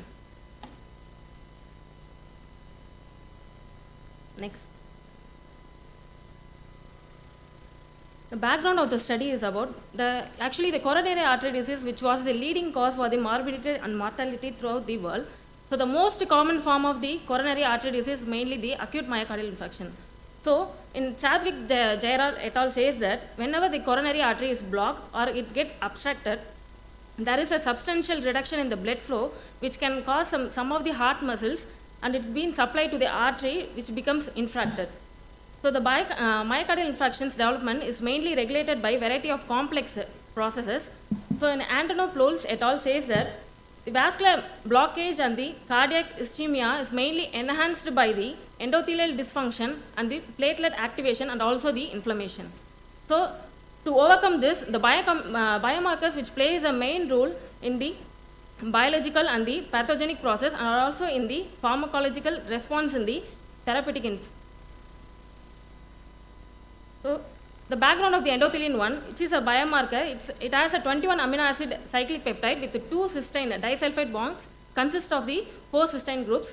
The it has 2 terminal ends, with one as an N-terminal end and the other is a C-terminal end. The N-terminal end, which defines its binding affinity to the receptor, and whereas the C-terminal end, which is being located in the amino acids which binds to the receptor. So the endothelial cells mainly stimulates the vascular smooth muscle cells, which act as a potent vasoconstrictor in the peripheral and also in the coronary vascular beds. So what happens in the healthy tissues? So in healthy tissues, the endothelin-1 is mainly produced in the small amounts and keeping in balanced ratio between the vasoconstriction and the vasodilatations. Due to this, under certain pathological conditions, the production of endothelin-1 is overstimulated by various regulator factors.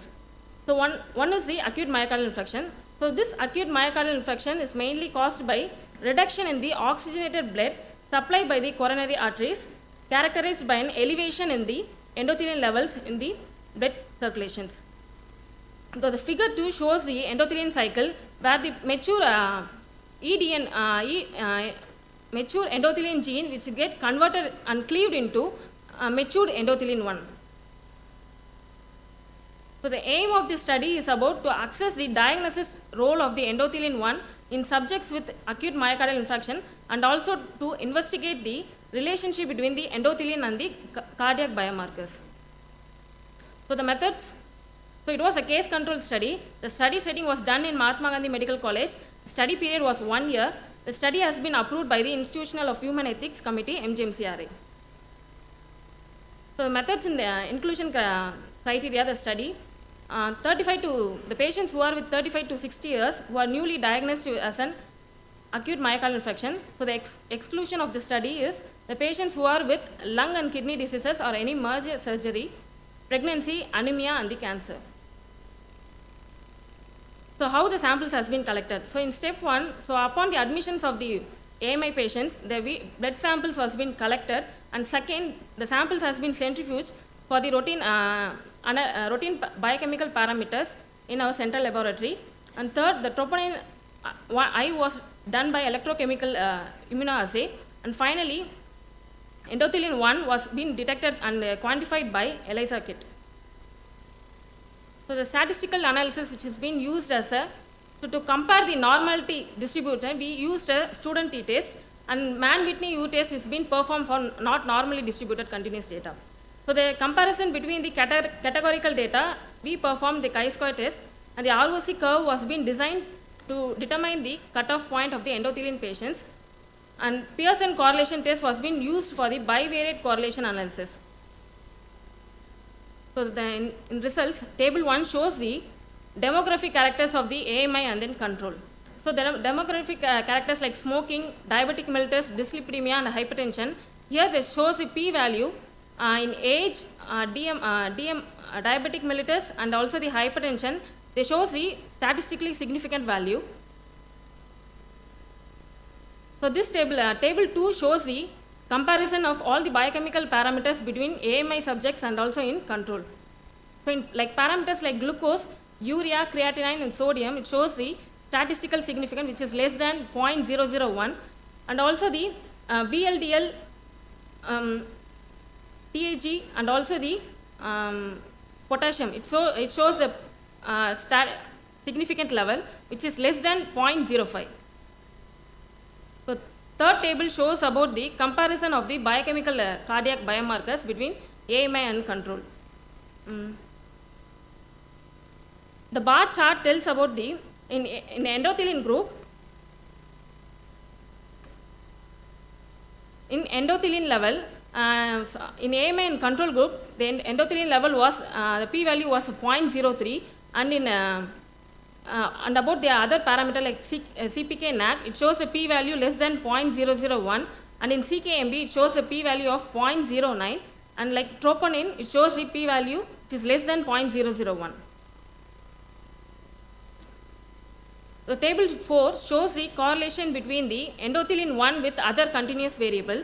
So here the urea, troponin, it shows the correlation significance between the endothelium parameters. So this was the ROC curve which is obtained in my study. So the AUC for endothelium was 0.64, and was CPK NAC, it shows the 0.80, and in CKMB it shows the 0.61, and troponin it shows the 0.09. So the cutoff value of the endothelium was 2.29 picogram per ml.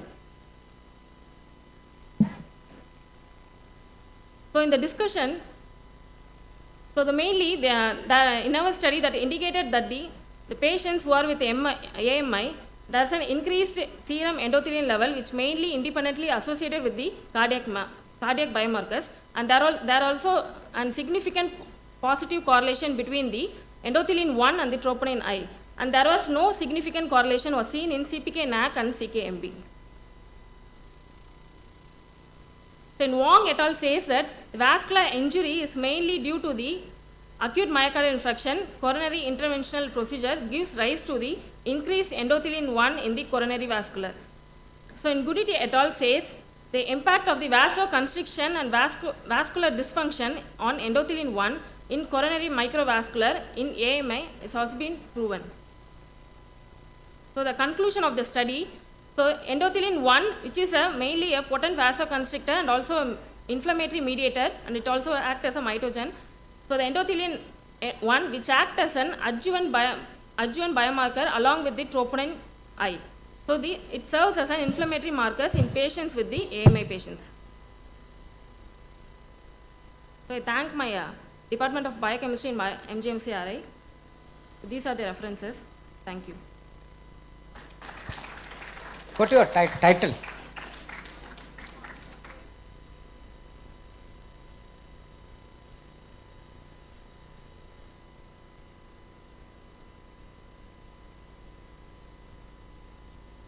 Okay, it shows diagnostic.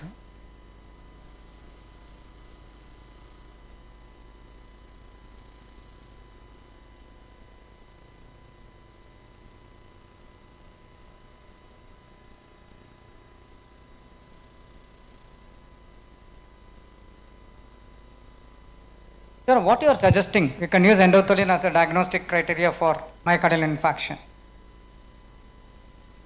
No, sir, actually this was an ongoing study. So only 50 samples have been run in this. Okay. Samples. So more than, we want to increase the sample size. So after that we can conclude. Yeah, again, as you're investigating for a diagnostic marker. So what are our other parameters? You have just shown only ROC curve. ROC curve shows that it can be used. And again, the AUC of endothelin is much below than AUC of other parameters. So now what you're going to do, even if you're extending the study, so, and it's more economically also more costlier than your other investigation. So now what you're going to do, how you're going to further improve your study to say that it can be used as a diagnostic marker. So one thing is I'm going to add the increase of the sample size. Okay. So other thing, again, increase of the sample size also will not do anything because AUC is very less when compared to troponin, gold standard. Okay. So I agree. Then what? How we are going to modify your study design? Have we calculated sensitivity and specificity? Yeah, sensitivity and specificity. And why diagnostic study no, means? Actually, I didn't made in the slide. It should be there. Okay, sir. Okay, any diagnostic marker study, and ROC graph itself will show you sensitivity and specificity, along with likelihood ratio, odds ratio, all those. Okay, then another thing what you can do is you compare. When you combine troponin and endothelin, whether the sensitivity of troponin is increasing. Or when you're comparing CKMB with endothelin, where the sensitivity of CKMB is increasing, endothelin increasing, those kind of studies only has to be done.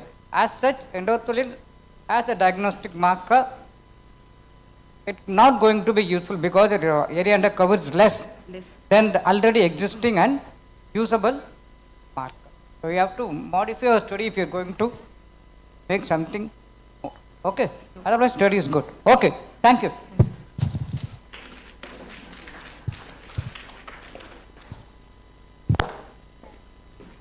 The next presentation is by S. Mala. The topic is prevalence of HLA-B27 gene in cases of spondyloarthritis at JIPMER, South India.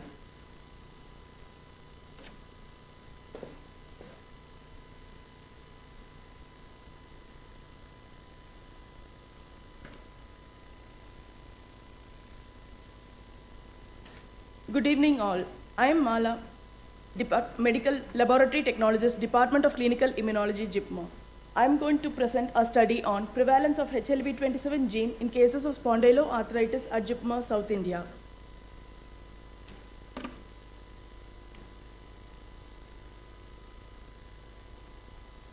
This is not working. Work agala.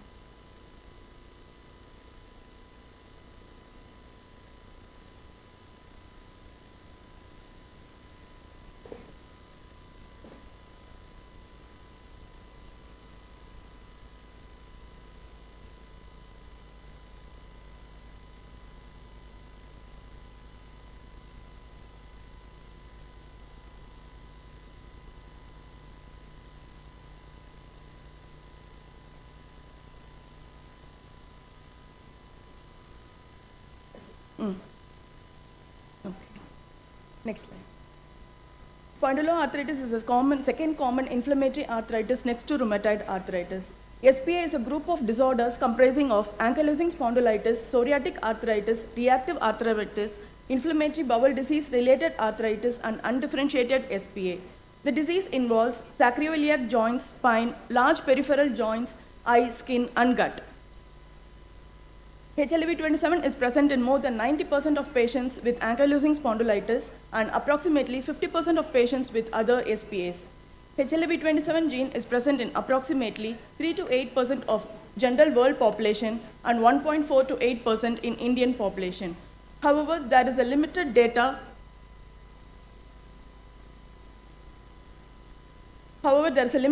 on the frequency of HLA-B27 gene in SPA group of disease in Indian population.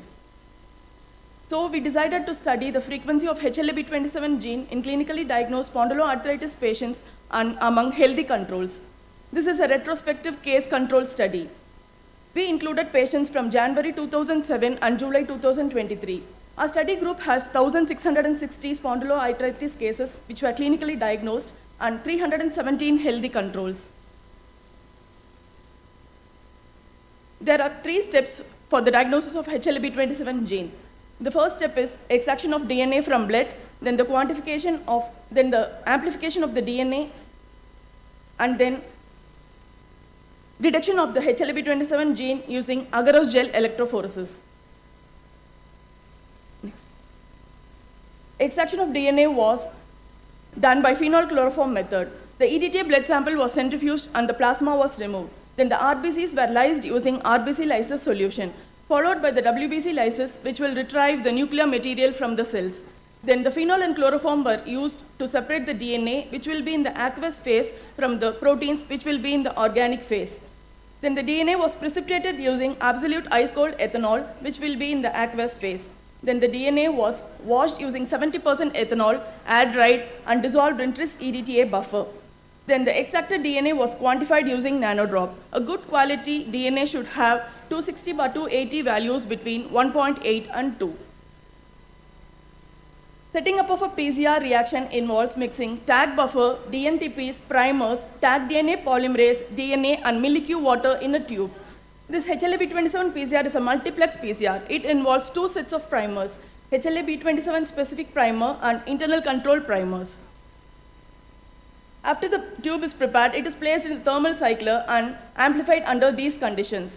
There are 4 annealing temperatures in this PCR: 70 degrees, 65 degrees, 60 degrees, and 55 degrees. There are 3 steps in a PCR. Denaturation is at 96 degrees, where the double stranded DNA is separated to single stranded DNA. Then the annealing step is around 68 degrees, where the primers go and bind to the single stranded DNA to start a PCR. Then the complementary cDNA is synthesized with the help of other PCR components. This step is called elongation at around 72 degrees. Once the PCR is over, we need to run agarose gel electrophoresis to identify the HLA-B27 gene. This is a agarose gel electrophoresis picture from our lab. All the samples should have an internal control band at 798 base pair, and if the sample is positive for HLA-B27, we have a band at 149 base pair. So if 2 bands are present, then the sample is present for HLA-B27, and if only 1 internal control band is present, then the sample is negative for HLA-B27. The results. After detecting the presence or absence of HLA-B27 gene in SPA cases and controls, we calculated the percentage of positivity in both the groups. We found that around 50% of SPA cases were positive for HLA-B27 gene and only 1.3% of healthy controls were HLA-B27 positive. After observing higher positivity of HLA-B27 in SPA cases, we decided to study them on males and females separately. Of the total 1,660 SPA cases, 71% were males. Males had higher HLA-B27 positivity compared to females with an odds ratio of 1.9. Then we decided to study based on age, as shown in this table. Prevalence of HLA-B27 was significantly higher in the age group of 11 to 30 compared to the older patients. Then we did stratification based on sex and age. We found that in male patients, prevalence of HLA-B27 was also significantly higher in the younger age group of 11 to 30 compared to the older.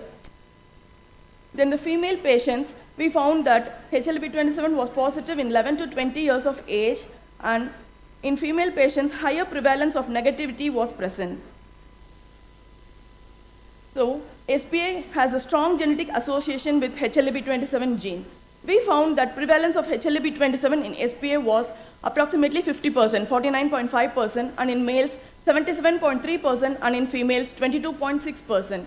Our results are in concordance with the reports of Jay Prakash et al., who among 289 SPA cases found that HLB27 was present in 54% of cases. They also found higher percentage of HLB27 positivity among men compared to women. A study by Madhavan et al. On 69 ankylosing spondylitis patients showed that HLB27 was positive in 76.9% of cases, while none of the controls were positive. So from our study, we concluded that HLB27 positivity in clinically diagnosed SPA cases were approximately 50%, while in healthy controls it was 1.26%. B27 positivity was higher in younger SPA compared to the older SPA cases. Thank you for your attention. I thank all our patients and colleagues for their contribution. Thank you. Okay. Here, the association between HLA-B27 and spondylitis SPA is already known. Okay. So what is the new information you got from the study? The percentage of positivity. Okay. The percentage of positivity was how much? 50% in SPA cases, sir. Okay. And it is more in younger patients. And in more in younger patients. Older patients means, what is the inference from that? How we are going to translate it? And what is the inference? It's a good work. You have done a good work, and you have done what the positivity, gender differentiation, everything. So what is the advantage of it? So, patients in the younger group, if we diagnose them earlier and start their treatment, okay, it will be beneficial for them. Okay, okay, thank you, Mala. Thank you. Thank you.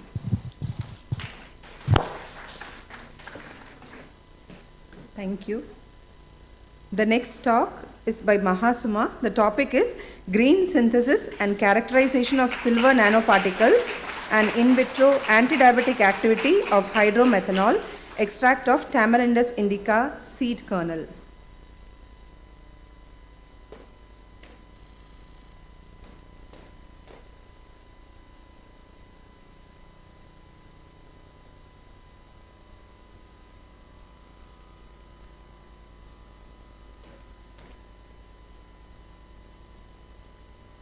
A very good morning to one and all who present here. I'm Asuma Jasmine from BSc MLT of Ganga Institute of Health Science.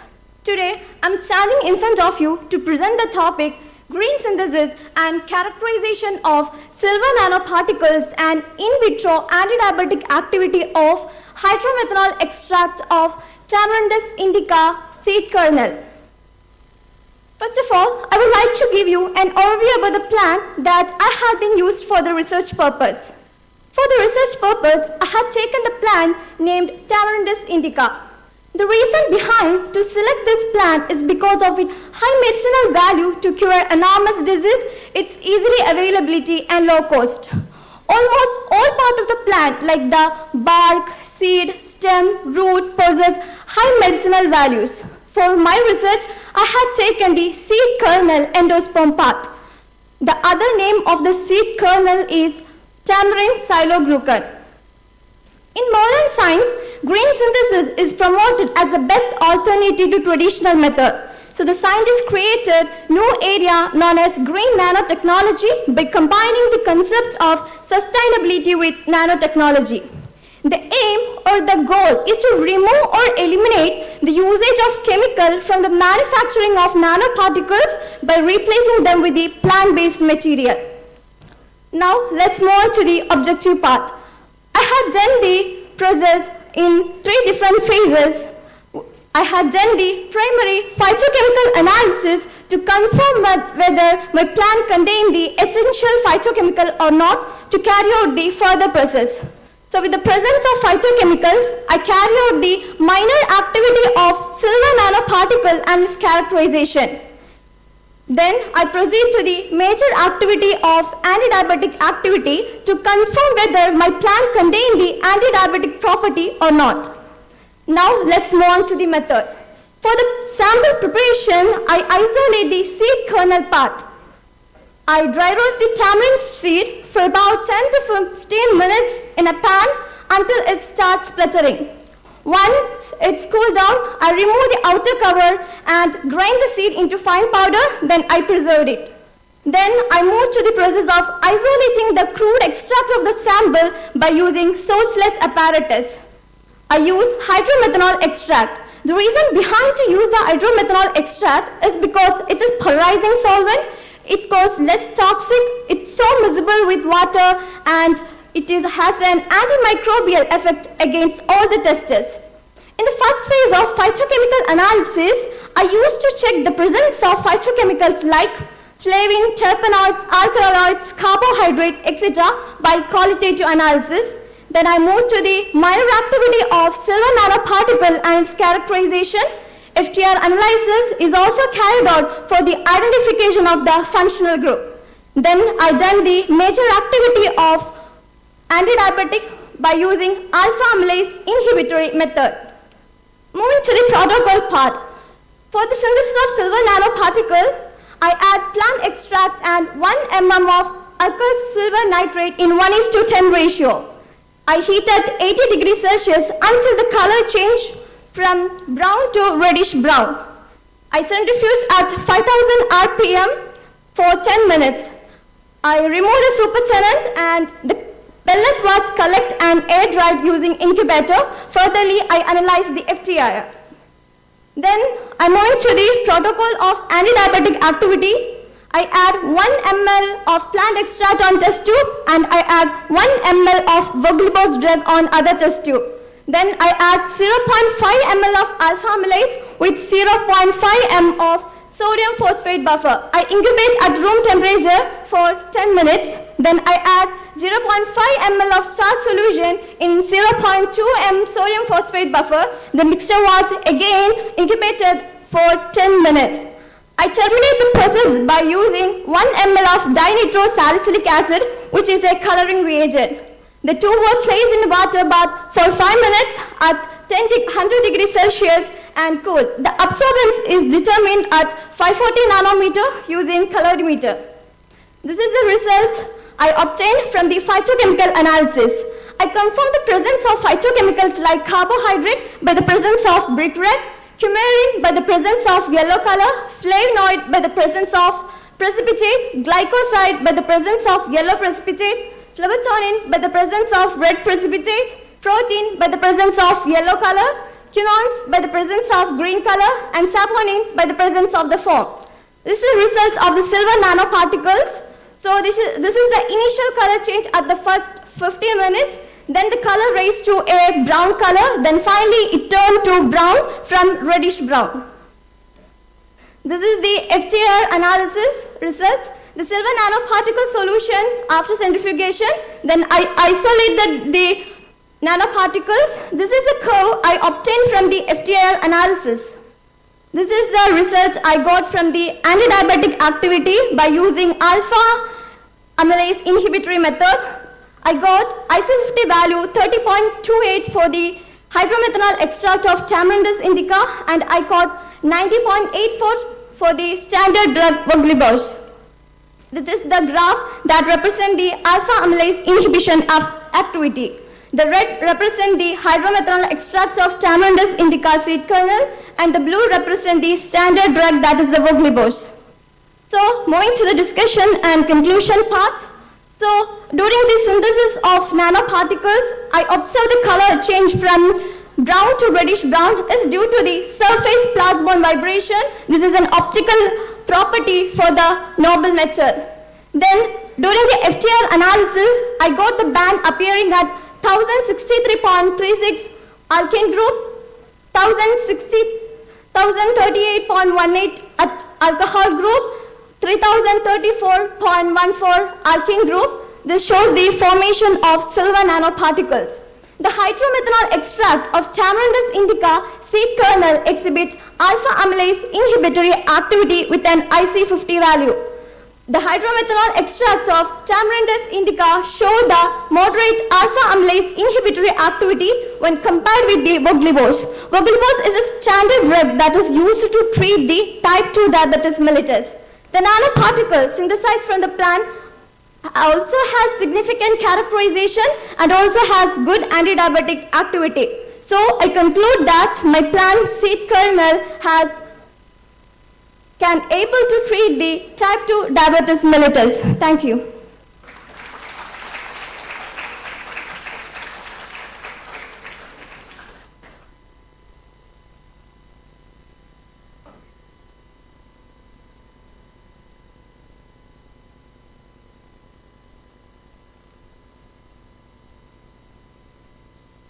Is it in vitro or in vivo study?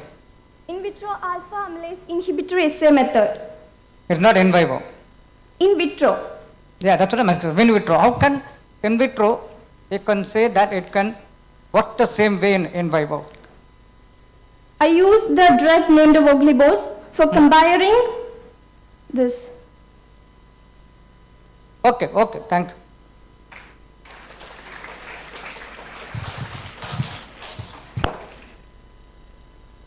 The next presentation will be association between extracellular levels of sex hormone binding globulin and triglyceride glucose index, triglyceride HDL-C ratio in gestational diabetes mellitus by Asha.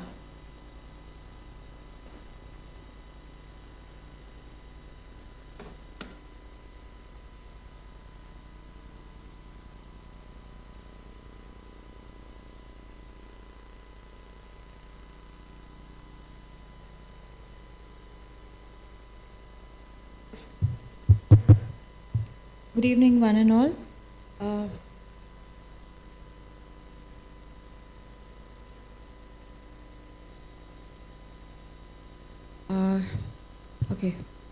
The topic for this evening's presentation is association between extracellular levels of sex hormone binding globulin, which is SHBG, and triglyceride glycemic index, along with triglyceride HDL ratio in gestational diabetes mellitus. This is a collaborative work between PIMS and MGMCRA. An introduction to the topic. Insulin resistance is the cause for type 2 diabetes mellitus, PCOD, and gestational diabetes mellitus. In the past, we have studies that has shown insulin resistant markers like HS, CRP, and then adiponectin. There's so many others. But in recent times, we have found that insulin resistant markers like SHBG and some of the other markers that I'll be discussing will be shown in the coming up slides. So SHBG is a transport protein for sex steroids, and this is synthesized in the liver. And this has been studied in type 2 diabetes mellitus, PCOD, obesity, and few studies in gestational diabetes mellitus. And they have shown SHBG as a biomarker for insulin resistance. And moving on to the other marker, this is triglyceride glycemic index. Any patient who enters a clinic or a hospital, triglycerides and glucose is a basic test that is done to a patient. So this, for doing this index, it is not a costly test, it is inexpensive.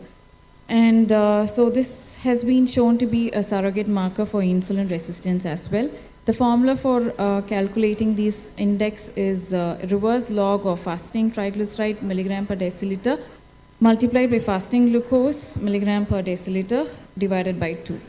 And the next marker is triglyceride HDL ratio. Why do we want to look into this ratio? Is because pregnancy is accompanied with dyslipidemia, and this has also been shown to be a marker for insulin resistance and also a marker for small dense LDL. Now moving on to the objectives, we wanted to evaluate the diagnostic performance of sex hormone binding globulin, triglyceride glycemic index, and triglyceride HDL ratio for gestational diabetes mellitus. And we also wanted to estimate the correlation between serum SHBG levels, triglyceride glycemic index, and triglyceride HDL ratio. Moving on to the materials and methods, the study design is a cross-sectional study. We included the pregnant ladies who were in the second trimester, aged between 20 to 40 years, who visited the PIMS OPD sample collection center for doing their oral glucose tolerance test by IADPSG criteria. And by using this criteria, first a fasting glucose sample is taken, and after that a 75 grams glucose is given, followed by which two glucose samples at first hour and second hour will be taken. The exclusion criteria are known: type 2 diabetes mellitus, over diabetes, PCOD, thyroid disorder, obesity, liver disease, and preeclampsia. The sample size is non-GDM controls is 200, GDM cases is 103.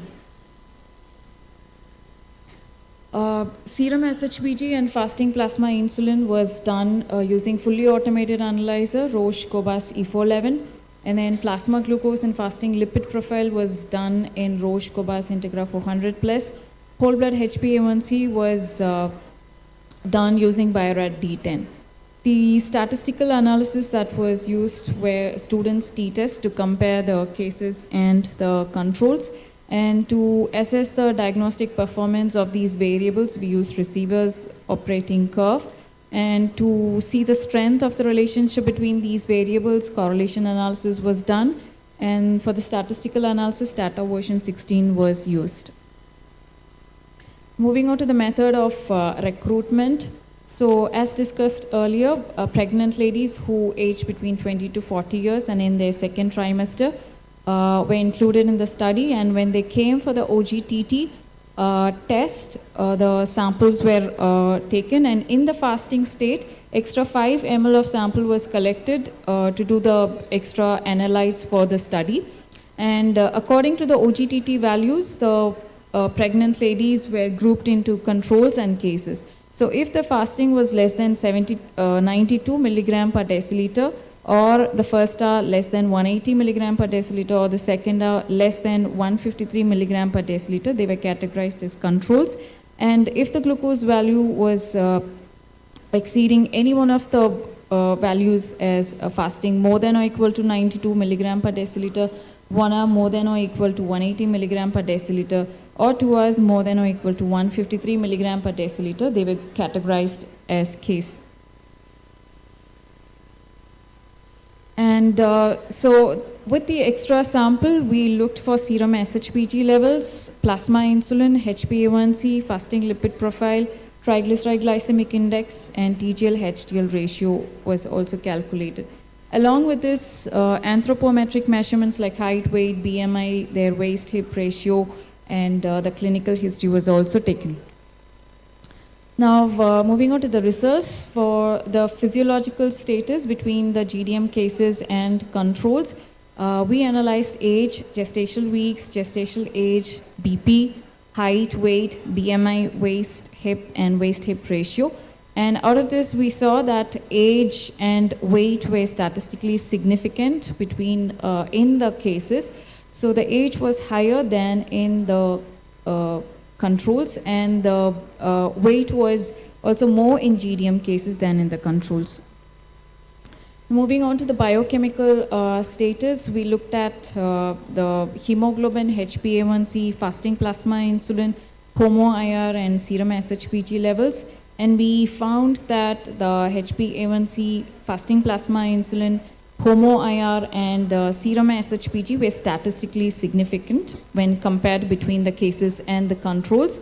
And we also found that HbA1c, insulin, and HOMO-IR were higher in the cases than in the controls, whereas serum SHBG was lower in the cases than in the controls.